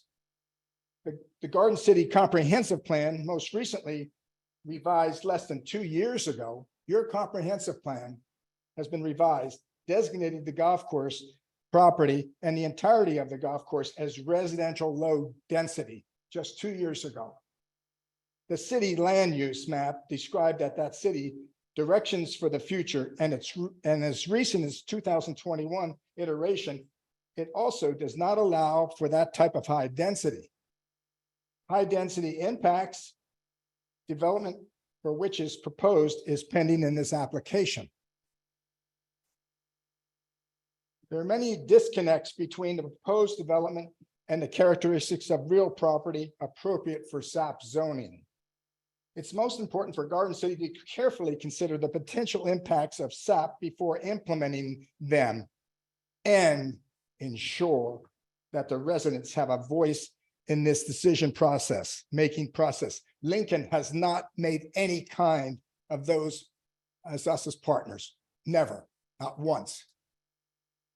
We have already been disrespected in this process. The SAP simply creates the opportunity for that to become even more out of balance. This is not a process. It's favoring the out-of-town developer over the local residents. That's what it's done. Again, progress is not one-sided. My second point is that this type of development is short-sighted. The presence of high-density apartments can lead to a decrease in demand of nearby properties. It's also obvious to any reasonable thinker that those proposed developments with its hundreds of units, thousands of people, an equally huge number of automobiles and trucks, and with the proposed suggestions cut through a dead-end cul-de-sac on which I live. It will destroy the value of our homes and the others in the plantation subdivision. We have suggested a buffer of 55+ community, lower density placed homes at the east end of this development. Lincoln rejected that suggestion. It's got to be high density, it's got to be 5-story buildings.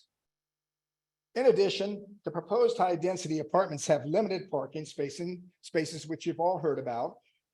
You simply need to take a look across the street at the 17 units that are under construction right there by the credit union. The unit townhouses developments, you can see 7 to 8 cars right now must park on the street every night due to limited parking. If the numbers are similar to that, that means 300 to 400 extra vehicles will most likely overflow onto the streets and the parking at the River Club. While better connection at Pierce Park is welcome, and we would enhance the safety for everyone entering the area near the clubhouse, but this will not mitigate the increased volume of traffic on State Street.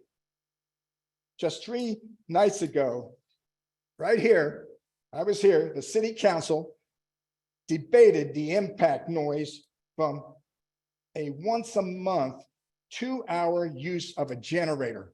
Now think about that. Compared to two years of construction with noise, debris, vehicles filing in and out of the streets and neighborhoods, and the noise of the planned events, markets, delivery trucks at 5 a.m., and the congestion of people in this high density housing. It's easy to see the violation and the severity that are going to happen to our neighborhood. It is especially devastating for I can't even say the word right, retired people in the neighborhood who may have invested a significant amount of money, time to their homes. And we have many retired, I would say it's well over 50 some years old. If you prioritize short-term economic gains over long-term impact on the community, this can lead to a negative impact on the environment, our infrastructure, and the quality of life of our residents. Finally, our golf course neighborhood has been a close-knit and has a unique sense of community, and has ever since I've lived there.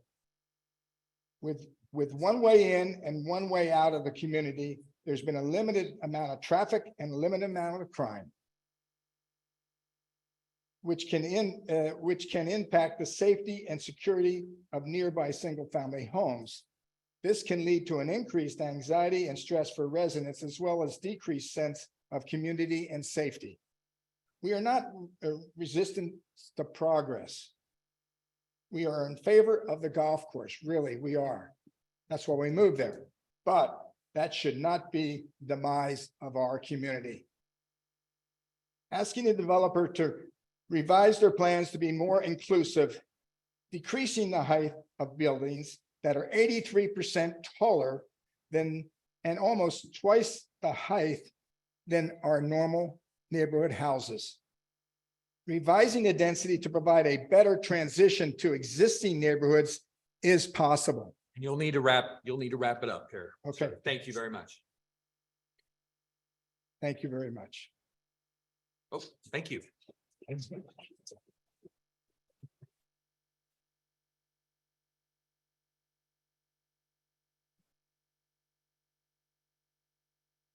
All right, all our spokespersons are done. So our next one on the list is Dick Curtis.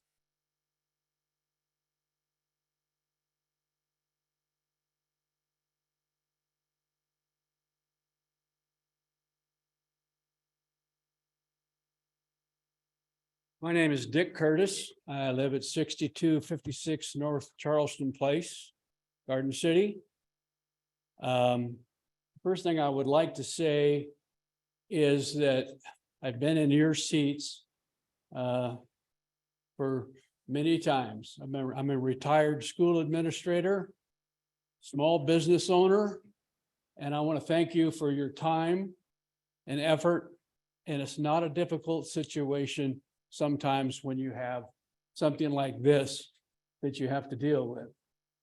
I will tell you that I do have some concerns about this development.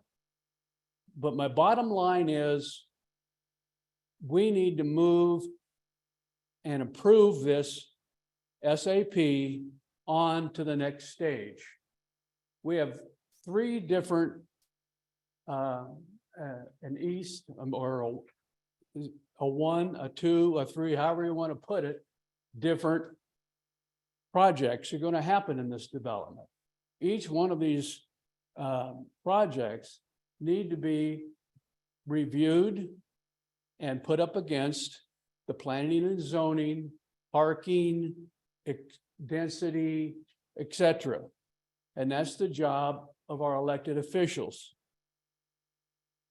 And so I do have a concern. I stand with some of my neighbors and friends on the Fair Oaks. I believe that development needs to be looked at seriously. However, in the long run, I support the SAP application simply because we need to move it on. I'm not an expert in law like my college buddy over here, Dave Leroy, or anyone else as far as who's got experience in these matters. I'm just a common sense guy. That's all I've ever been. And to me, it makes sense to move on and let's get this thing vetted. Let's get it done right and make everybody happy as much as we can. I know we're not going to make everybody happy, but we need to try. So those are my comments. I hope I didn't take too much time, but at any rate, thank you for your time. Thank you, sir. Yep.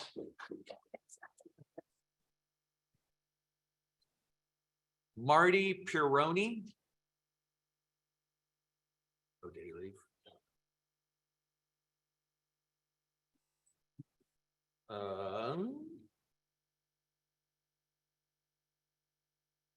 Yes, he does.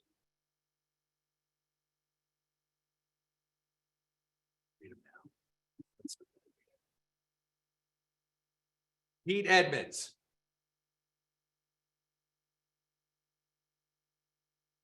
Well, Mr. Chairman and members, thank you. My name's Pete Edmonds. I live at 6263 North Fair Oaks Place. I've lived there since 1994. And we purchased there because it was a cul-de-sac. I think what I want to address, we have been bogged down in a morass of conflicting points, some contrived, some real. But I wanted to add one other thing too. I served in every position on the plantation HOA since I've been, everything that you can do, everything from president to treasurer and everything else. So I have a good feel for the neighborhood. The argument confronting you, in essence, can be boiled down to not an argument about development of private property. It is an argument about density. And it is an argument about access, ingress and egress, and how to manage it. Nobody is arguing that a private property owner does not have a right to develop that property. That is their right. But you are the guardians at the gate, even with an SAP, as to how that is going to be constructed and what densities you will allow. And I agree with some of the other speakers. When this development was first proposed, it was not close to being the same as what it is today. And I, in fact, live on Fair Oaks Place, and it didn't bother me at all. But now the developer has suggested that it has evolved. That is a euphemism that is somewhat amusing to me because it has now become the development equivalent of the Abbott and Costello routine of who's on first. In all due respect, I knew more about what was going on before you spoke than after you finished. I think it's premature to approve this SAP, and that if you consider passing it forward, that you put limitations on it and focus on density and access to Fair Oaks Place. They're going to get gamed on that street. If you allow that to go straight through, they're going to come out Fair Oaks Place, go down Plantation Drive to Plantation River Drive and over to the light at State and Plantation River Drive. And that concerns me because you're not going to have any control over that. Without saying anything else, because my time, I didn't expect to speak, by the way. I was surprised to hear my name called. But I want to point out one other thing. Infrastructure is always a lagging indicator. And the Boise mass transit system is an abject failure. And so all this talk about corridor and everything else is not going to be come to fruition the way that you're imagining it right now.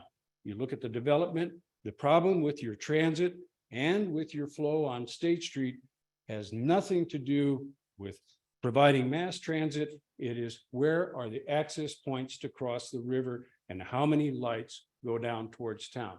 You've got Glenwood, you've got Veterans. Okay, you'll need to wrap up. All right. And then you've got a number of lights before you get to Veterans. It's going to be gridlocked as soon as it's done. Thank you. Thank you.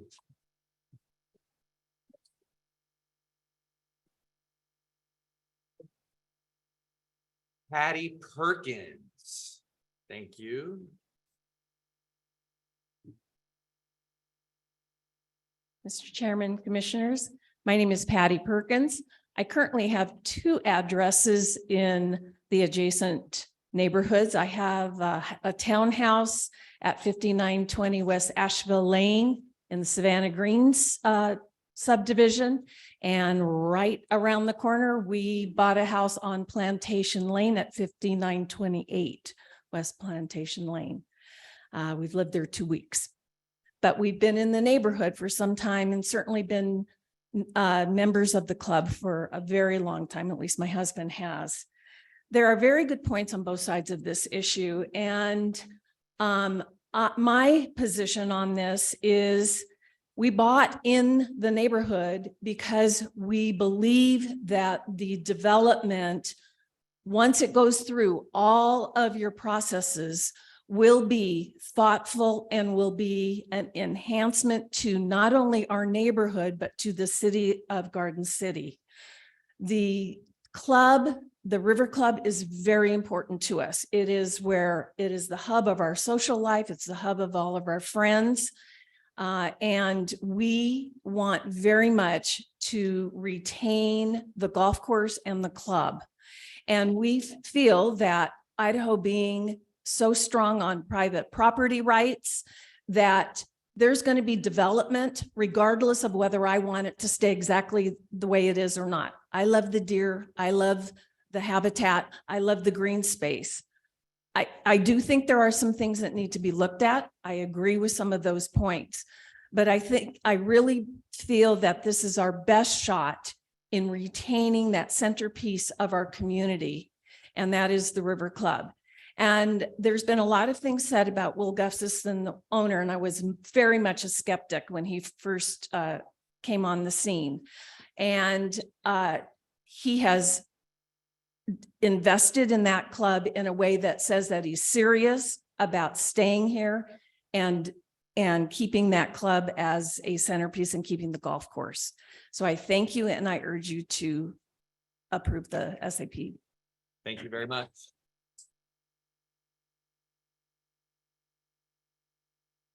Kathleen Grover.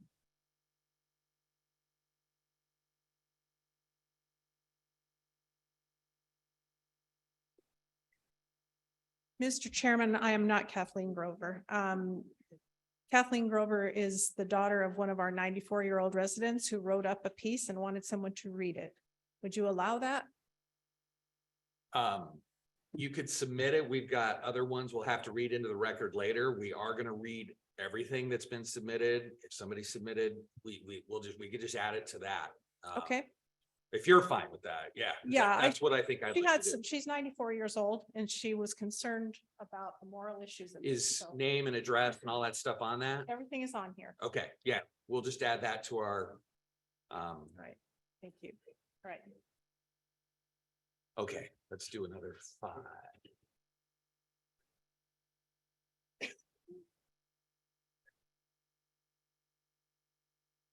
Tom Donahoe.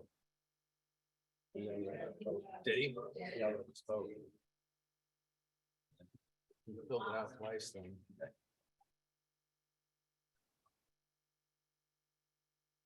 Mark Johnson.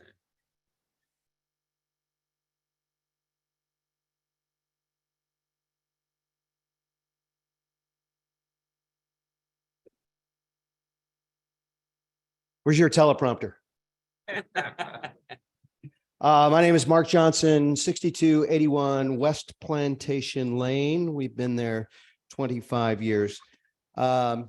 Chairman, commission members, thank you for sitting through this now 3.5-hour gruel. My wife and I have lived in the plantation since 1999, and in the last couple of months, I've had a lot of neighbors say to me, which side are you on this issue? And I tell them, I'm on the same side we're all on. We're on the side of making our community an even better place to live. And the plan to not only do that, but also renovate, remodel, and redesign our amazing golf course, 100 years old, seriously deteriorating, as you guys know, hinges on the approval of this SAP, I believe. I have, in my 25 years of being an anchorman in this town, I've seen when other golf courses, owners put their golf courses up for sale. We all remember Foxtail on Chinden. It's now Foxtail Subdivision. We all remember Quail Hollow when it was owned by one owner who decided to put it up for sale, and 3 developers said, we want it now, cash on the line. And then they saw the fine print, must remain open space or a golf course, and they all backed away. Will Gustafson needs a funding arm from this piece to do everything that this golf course so badly needs. He's already put in over $4 million into the clubhouse in the last 4 years. I believe it when he says he will renovate the golf course with a world-class renowned golf course designer, with new irrigation, new cart paths, and it will remain open space, and it will remain the centerpiece of Garden City.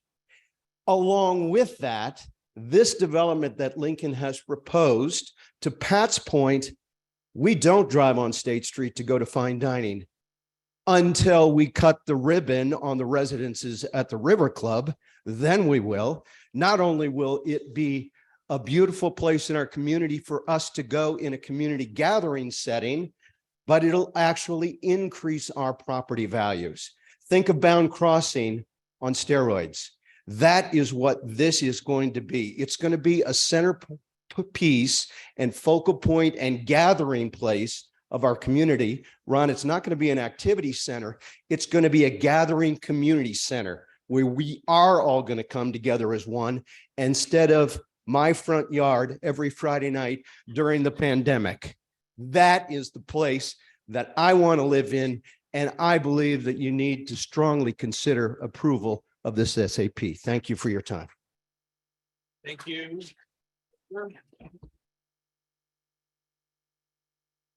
So I'm going to call the next 4 names, and then you can come up and take the reserved seating here.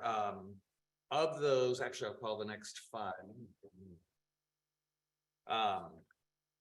So Bob Running, you'll be next, so you could come right to the podium. The next 4, Nick Scott, Dan Holler, Karen Hauser, and I'm sorry if I mess this up, Kelly Holtscheiter.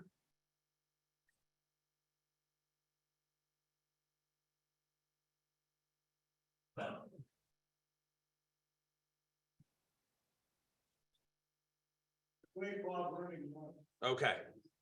Okay. So then let's go move to Nick Scott. He's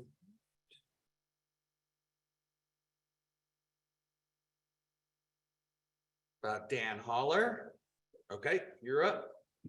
Mr. Chairman, just a point of order. How are we going to be going today? Yeah, so thank you for asking that. I was thinking we would do these 4 and possibly another 5 more and then continue. But there's only 7 left. How many?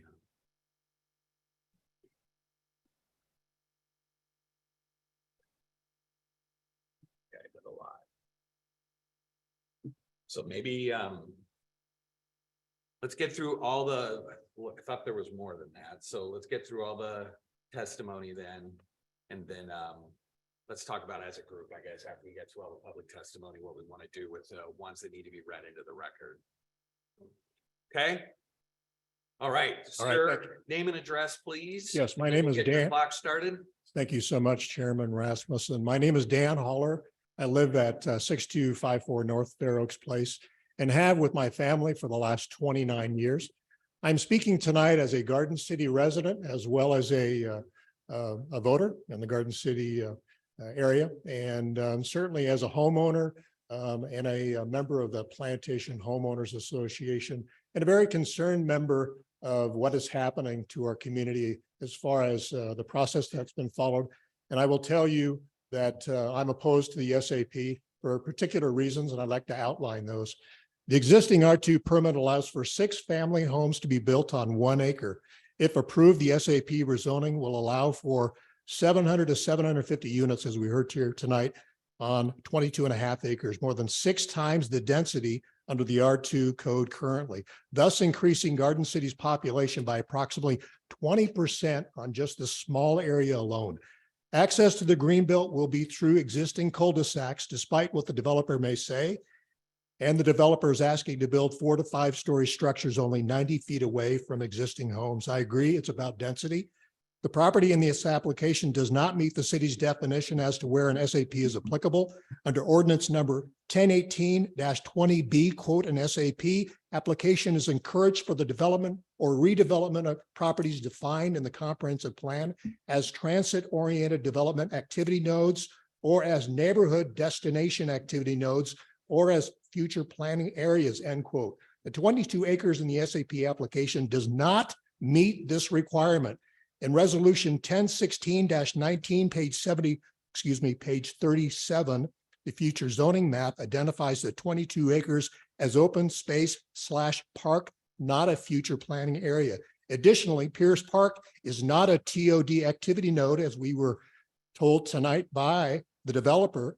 It is, again, Pierce Park, not an activity, not a TOD activity node in the State Street Corridor study. The study identifies 4 TOD activity nodes: Whitewater, Collister, Glenwood, Horseshoe Bend, as has been verified by Valley Regional Transit. Further, the corridor study recommends higher density within a 1/4 mile of TOD activity nodes, and therefore it's not applicable to the 22 acres proposed in the SAP, certainly not off the area off State Street in the Fair Oaks area. It's not applicable there. There is some relevance in the application of the neighborhood destination activity node, which is on the future zoning map, and it's identified in resolution 1061-19 as State Street and Pierce Park. However, I want to mention again, it certainly does not extend off of State Street near Fair Oaks Place or Charleston in the Plantation subdivision. The SAP application is in direct conflict with numerous requirements and goals as stated in Title 8, specifically Section 8-4A-8, which refers to purpose and talks about ensuring neighborhood compatibility. That's not the case here. The SAP application does not meet the requirements for an SAP, certainly doesn't protect the health, safety, and welfare of the community, certainly not compatible with the existing area. The legal property in question is close to 243 acres, and the quote master plan of the full 243 acres should be included in the SAP. As a homeowner and as a member of the Plantation Homeowner Association, my understanding is the master declaration remains in effect, needs to be adhered to, should be considered by the city and the Planning and Zoning Commission. You need to find that this application is not consistent with the comprehensive plan. I think you have the information in front of you. I ask that you take it back to the drawing board. Thank you so much for your time. Okay, thank you.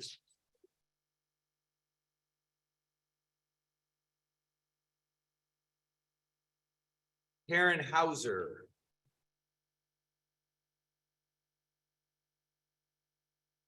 I need to be able to see it. Thank you.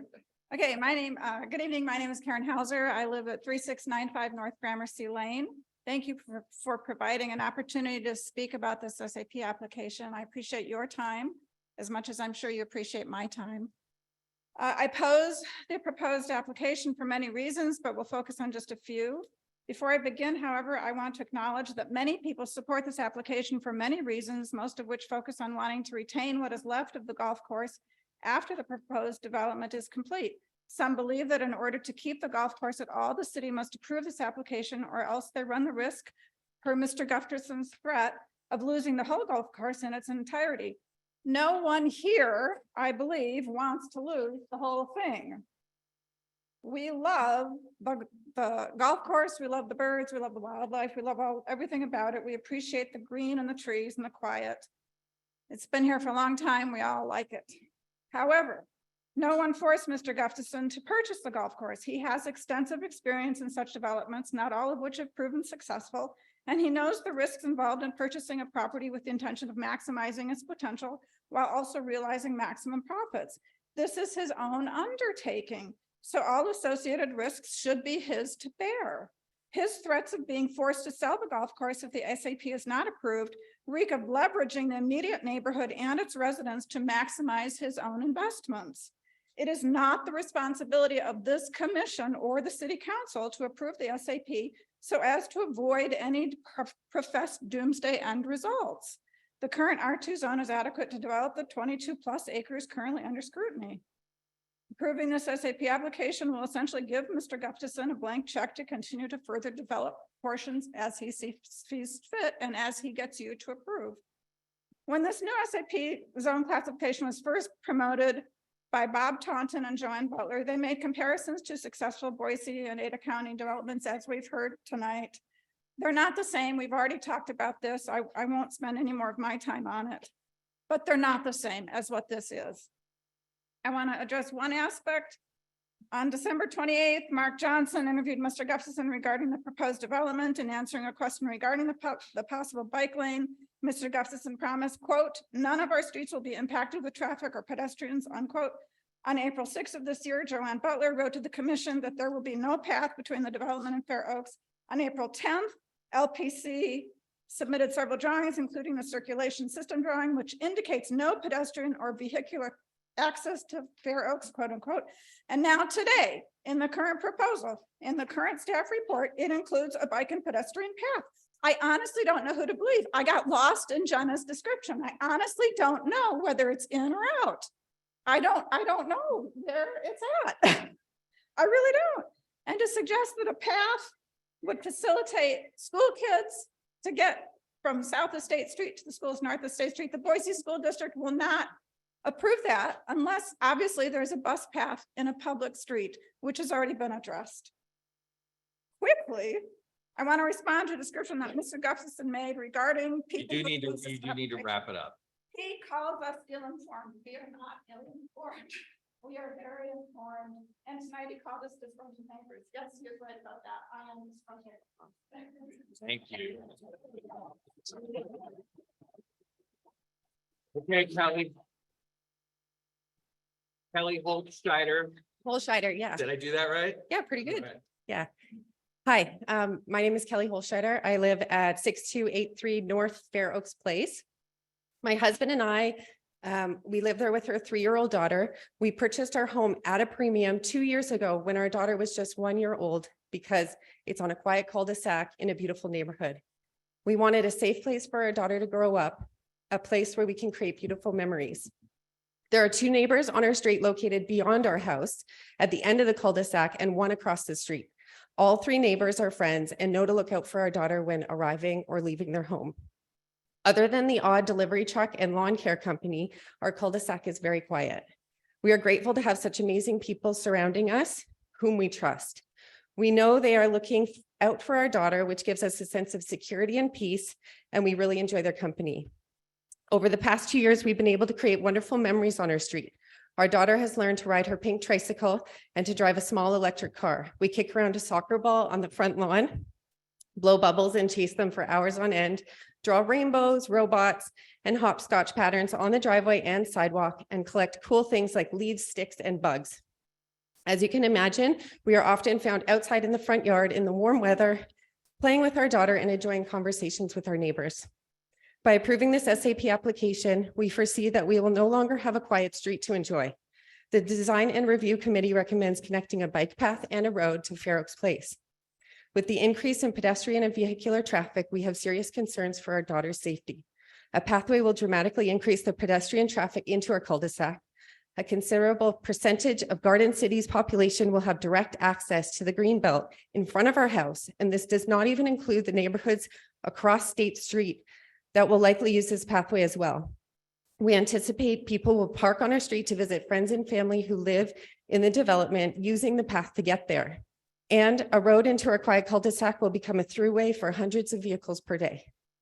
As taxpaying Garden City residents who initially purchased a house on a quiet cul-de-sac in an established neighborhood, approving the SAP would be a disservice to us. Our voice and our safety should be a consideration when making a decision on this application. To that end, we respectfully request that you ask the applicant to remove phase 3 altogether, keeping the condos and townhomes along State Street and not allow pedestrian pathway or a road into our cul-de-sac on Fair Oaks. This would lessen the negative impact the development would have on existing neighborhoods like ours and would ensure that our daughter continues to live on a safe street surrounded by people who care about her.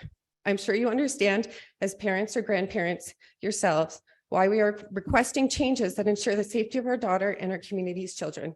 Thank you for your time. Thank you very much.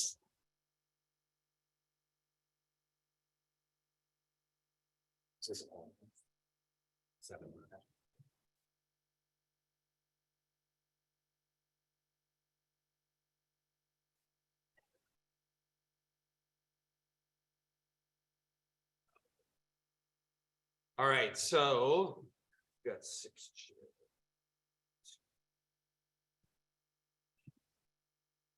So let's have Wilfred Lemon.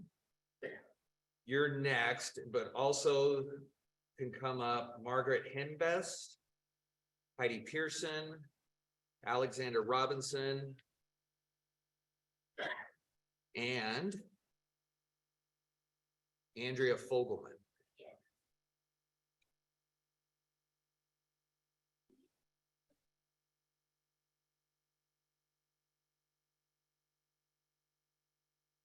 Wilfred, maybe gone. Margaret Hembest.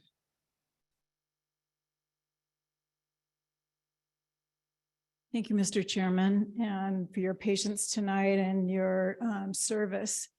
My name is Margaret Henbest. I live at 6441 West Plantation Lane.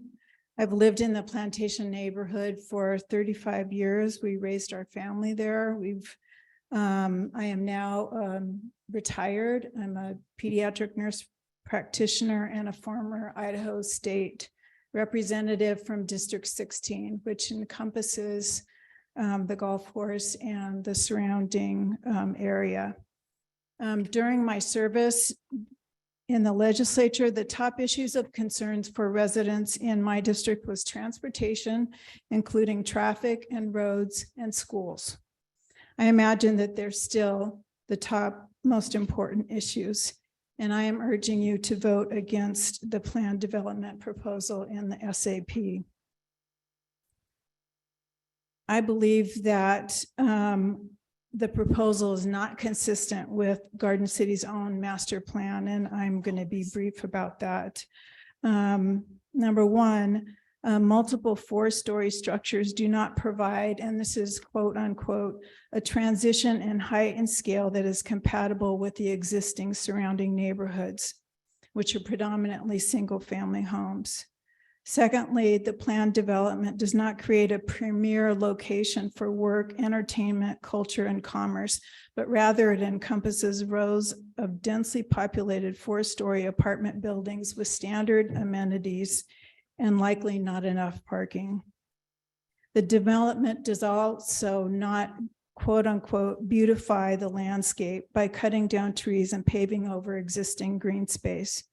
Green space has been found to have positive effects on citizens' mental and physical health. This development would do the opposite. The development would also not, quote unquote, create safer and neighborly internal streets for appropriate use, but instead has the potential to dangerously increase both foot traffic and car traffic with small neighborhood communities.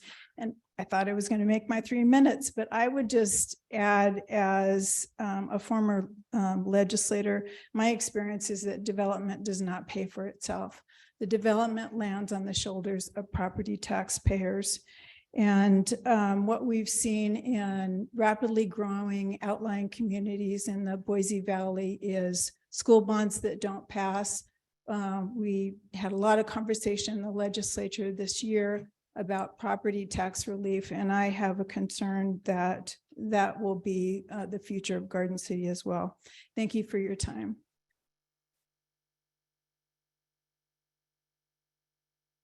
Thank you very much. Heidi Pearson. Okay. Alexander Robinson.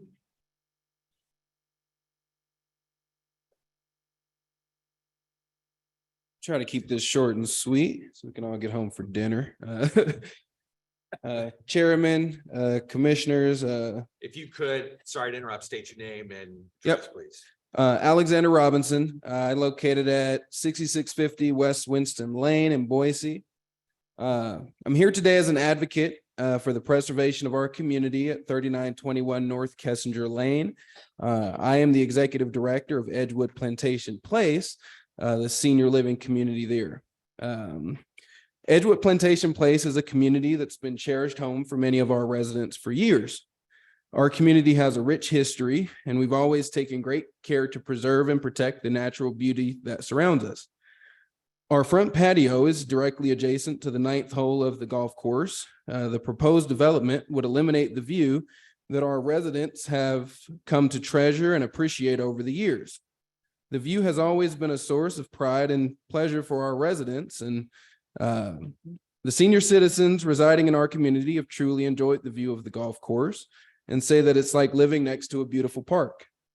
It has been a constant source of joy, comfort, and positive stimulation for them, and we believe it's unfair to take away something that has become such an integral part of their lives. Furthermore, we are concerned about the traffic that this development will create. Our community has always been a peaceful and tranquil place, and we are worried that the increased traffic will change the character of our neighborhood. We fear that the added congestion may cause difficulties for our residents and family members that visit them.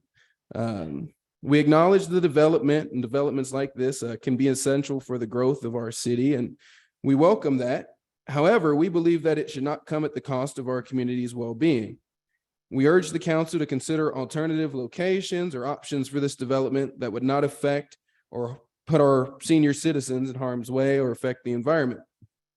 We appreciate the council's consideration of our concerns and thank them for their diligent efforts to balance the needs of the community with the requirements of the developers. We believe that with your thoughtful consideration, we can find a solution that benefits everyone involved. Finally, I would like to provide you with 20 forms from our residents signed in opposition to the proposed developments. These serve as a testament to how strongly our community feels that these changes would negatively impact their neighborhood. Could I hand this off to one of you guys, or? Thank you for your time.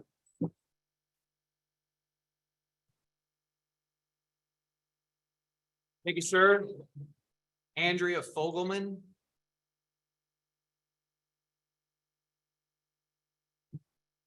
Before we get started, one of my neighbors, Lois Stallman at 6248 Plantation Lane, has ceded her minutes to me. So if I can get a little more time, I'm not sure I'll need it now because Dan Holler described very well the SAP part. So I'm going to skip over that. I won't make you listen to it twice. My name's Andrea Fogelman. I'm 6420 Plantation Lane. My husband and I purchased our property in 1986 directly from Manufacturers Hanover. They are the bank that foreclosed on a loan when the original developers of the plantation went bankrupt. The original development was the vision of some local men who worked out a proposal for developing, and it was in quotes, the plantation. The property included approximately 243 acres. It was described as a planned unit development with 5 land classifications: a residential area, open space area, common area, commercial area, and a greenbelt area. This became the plantation, as described in the Master Declaration of the Plantation dated 1978, and which is still current today, still used today. It truly was a master plan as defined by the American Planning Association. It included all 243 acres, including a golf course as the common area. That is what we bought into in 1986. Won't talk about the future land use map. As described in this application, the identified 22 acres do not qualify for the SAP, and the zoning should remain at R2. But not only that, the SAP is also in direct conflict with numerous requirements and goals as stated in Title 8 of the Development Code. The conflicts have been enumerated by many who have testified and submitted comments. So I only want to mention a couple that are important to me. One is your section 8(4)(a)(1), which states the purpose under section A is to ensure that the development of property protects the public health, safety, and welfare of the community. Now, one can only assume or say that it will, while others say it will not. It depends on an individual's position or opinion, excuse me.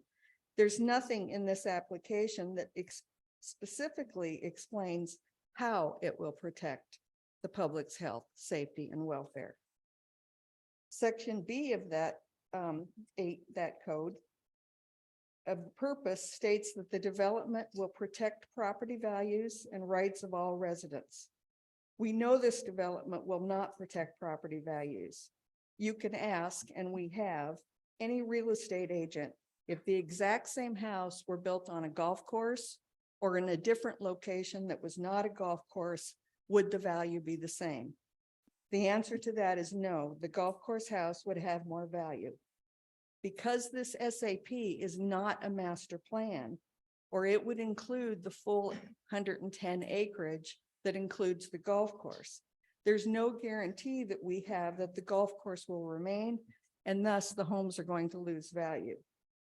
We keep hearing from the applicants that the golf course will remain. They showed it in their pictures. They talk about how they're using that view in the apartments, 5-story apartments that they're building. But Mr. Gustafson himself has said there's no guarantee that there will be a golf course. So finally, I wanted to mention, in doing my research on the project, I noticed that Garden City was awarded the Smart Growth Award in 2006 because it used the comprehensive plan as its foundation. I ask you to not deviate from that foundation. Leave the area as R2 zoning.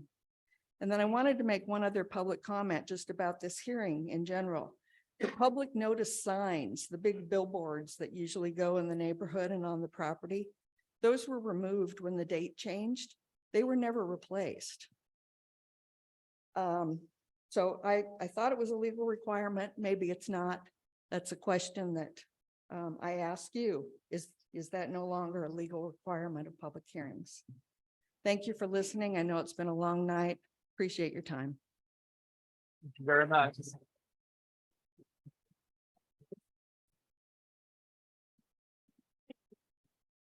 So for the commission, that is the last of our people that have signed up to speak tonight. So what we would have left then is to read a large stack into the record, and then of course deliberate and come to a motion at some point. So oh, that's right. Thank you. If the applicant is ready to go with the rebuttal, let's do that now. I mean, let's talk about this. So go ahead, Jenna. Hi, Chairman. Thank you. Just a point of order. I think that you would need to get through all of the public testimony prior to the rebuttal. Okay, so that's okay. So basically our options, and it seems to me our main option is to just continue to a date certain next month at this point, but based on the amount of work left on this application in front of us. But Mr. open the Chairman, thoughts. can I ask a point of order here? Because you're right, we can't rebut with, I'm sorry, Joanne Butler. Cannot rebut without reading all of the testimony that's been submitted, that we heard was submitted, and reviewing the testimony that was made tonight. So in order to, if the commission is going to close the public hearing, and then we can come back at your next hearing to rebut after having read all of the written testimony that's submitted, we can certainly do that. Okay. Okay. Jenna. Chairman, I believe that that's fair as well. If the commission were to choose to have that be scanned in to be into the public record. The one thing that staff would caution is that Once the public testimony is closed, no new information can be reviewed or submitted, or we'd need to open up that public testimony once again. Okay. Mr. Chairman, I have a point of order as well. Um, This is important. It relates to something Ms. Butler just said earlier as well. sorry. It needs to have the record stay open because of things that were placed in the record today. So you don't have access right now because to the podium? Oh, I because- wasn't even aware of it until shortly before I left home to come. It pertains to the ownership issues. It reflects several days worth of communications between But you Mr. had- Wadums and you Ms. had Butler. Provided your testimony, and that was, All right, well, I would just state then for the record, reserve the record, that it would be a violation of due process to not permit the opponents to respond to what was placed in the record today regarding ownership and related matters of the property. So I would request that you extend the period of time that the record remains open to allow for. that. okay, thank you, sir. Thank you.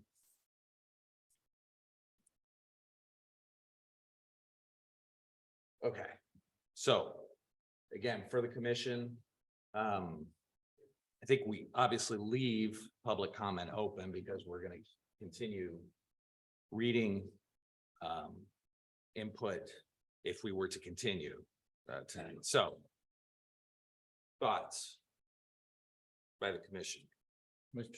Yeah, Commissioner Brown. Chairman. I'm sorry to jump in ahead of you guys, but I have a bit of information that will impact on what we do. And Jenna alluded to it in her conversation. I very much think that what we should do is what you've outlined, and we should leave, I believe, the public hearing open, and we can do that and continue to a date certain. I have an issue. Since I've started this, I very much believe that it's important and I would want to continue. However, if we continue it to the 17th of May, I already have a commitment. My oldest grandson is graduating from Virginia Tech.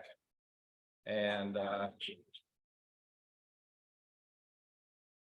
I will be in Virginia on the 17th. So what I would suggest, if the rest of the commissioners and they felt and the applicant and the people that are pertinent would go along with this, if it was put off to the 24th, sort of like what we've done this month, it will put it off 1 week. We will be returning here to Boise on the 23rd.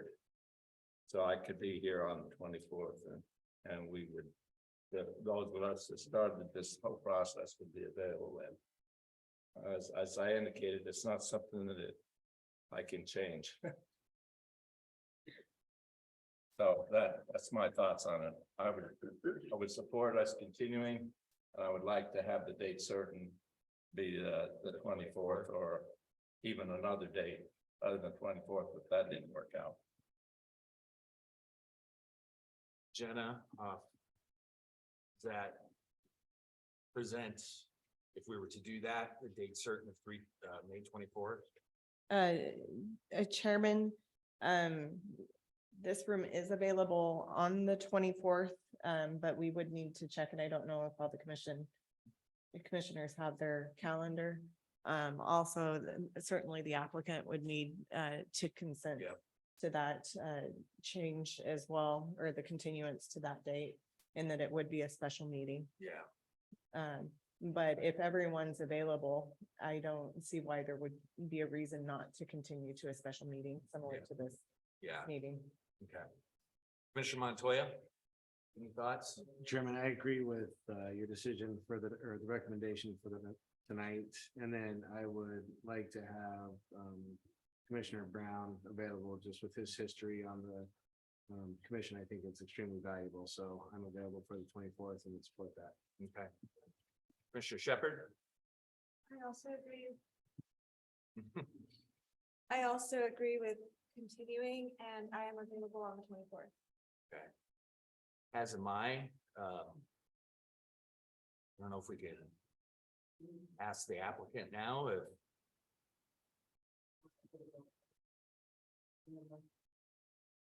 Chairman, the applicant's asking if it's possible to go earlier in the month. Um,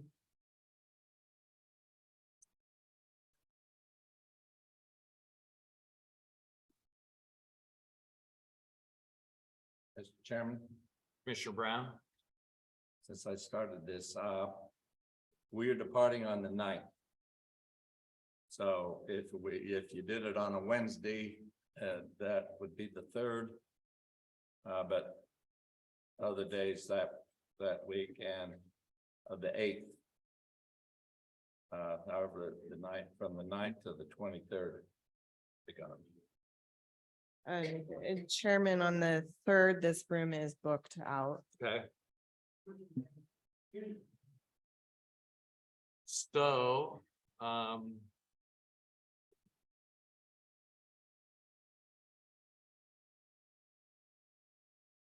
sort of feeling like we may have to do the 17th, our normal meeting.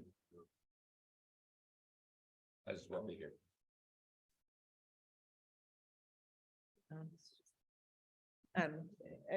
Chairman, does the applicant have the ability to approach? Yes, yes, You can please. approach if you would like.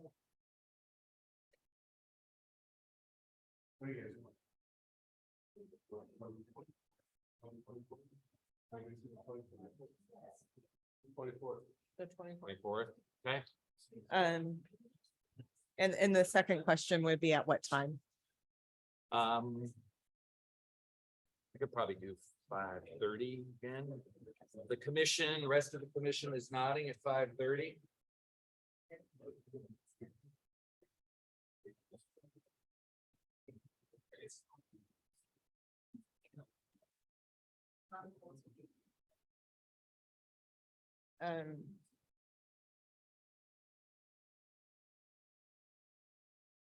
Want me to make a motion? Wait 1 second. Yeah, I think we're ready for a motion. Mr. Chairman, Just real quick, I would just note that I would specify that we're keeping the public hearing open. Yeah. Mr. Chairman, I move that we continue public hearing for SAP FY 2023 #1 River Club Specific Area Plan. So, and note that including the fact that the public hearing portion is still open and will remain open. And we continue that to a date certain, the 24th of May. And at that meeting, it will be at 5:30 p.m. Thank you. There's our motion. Any second? I'll second the motion. Thank you. Everybody in favor, say aye, please. Aye. Aye. Okay, any further discussion items by the commissioner staff? None by staff. Thank you. Okay, Chairman. thank you. We are adjourned then. Thanks, everybody, for being here this evening.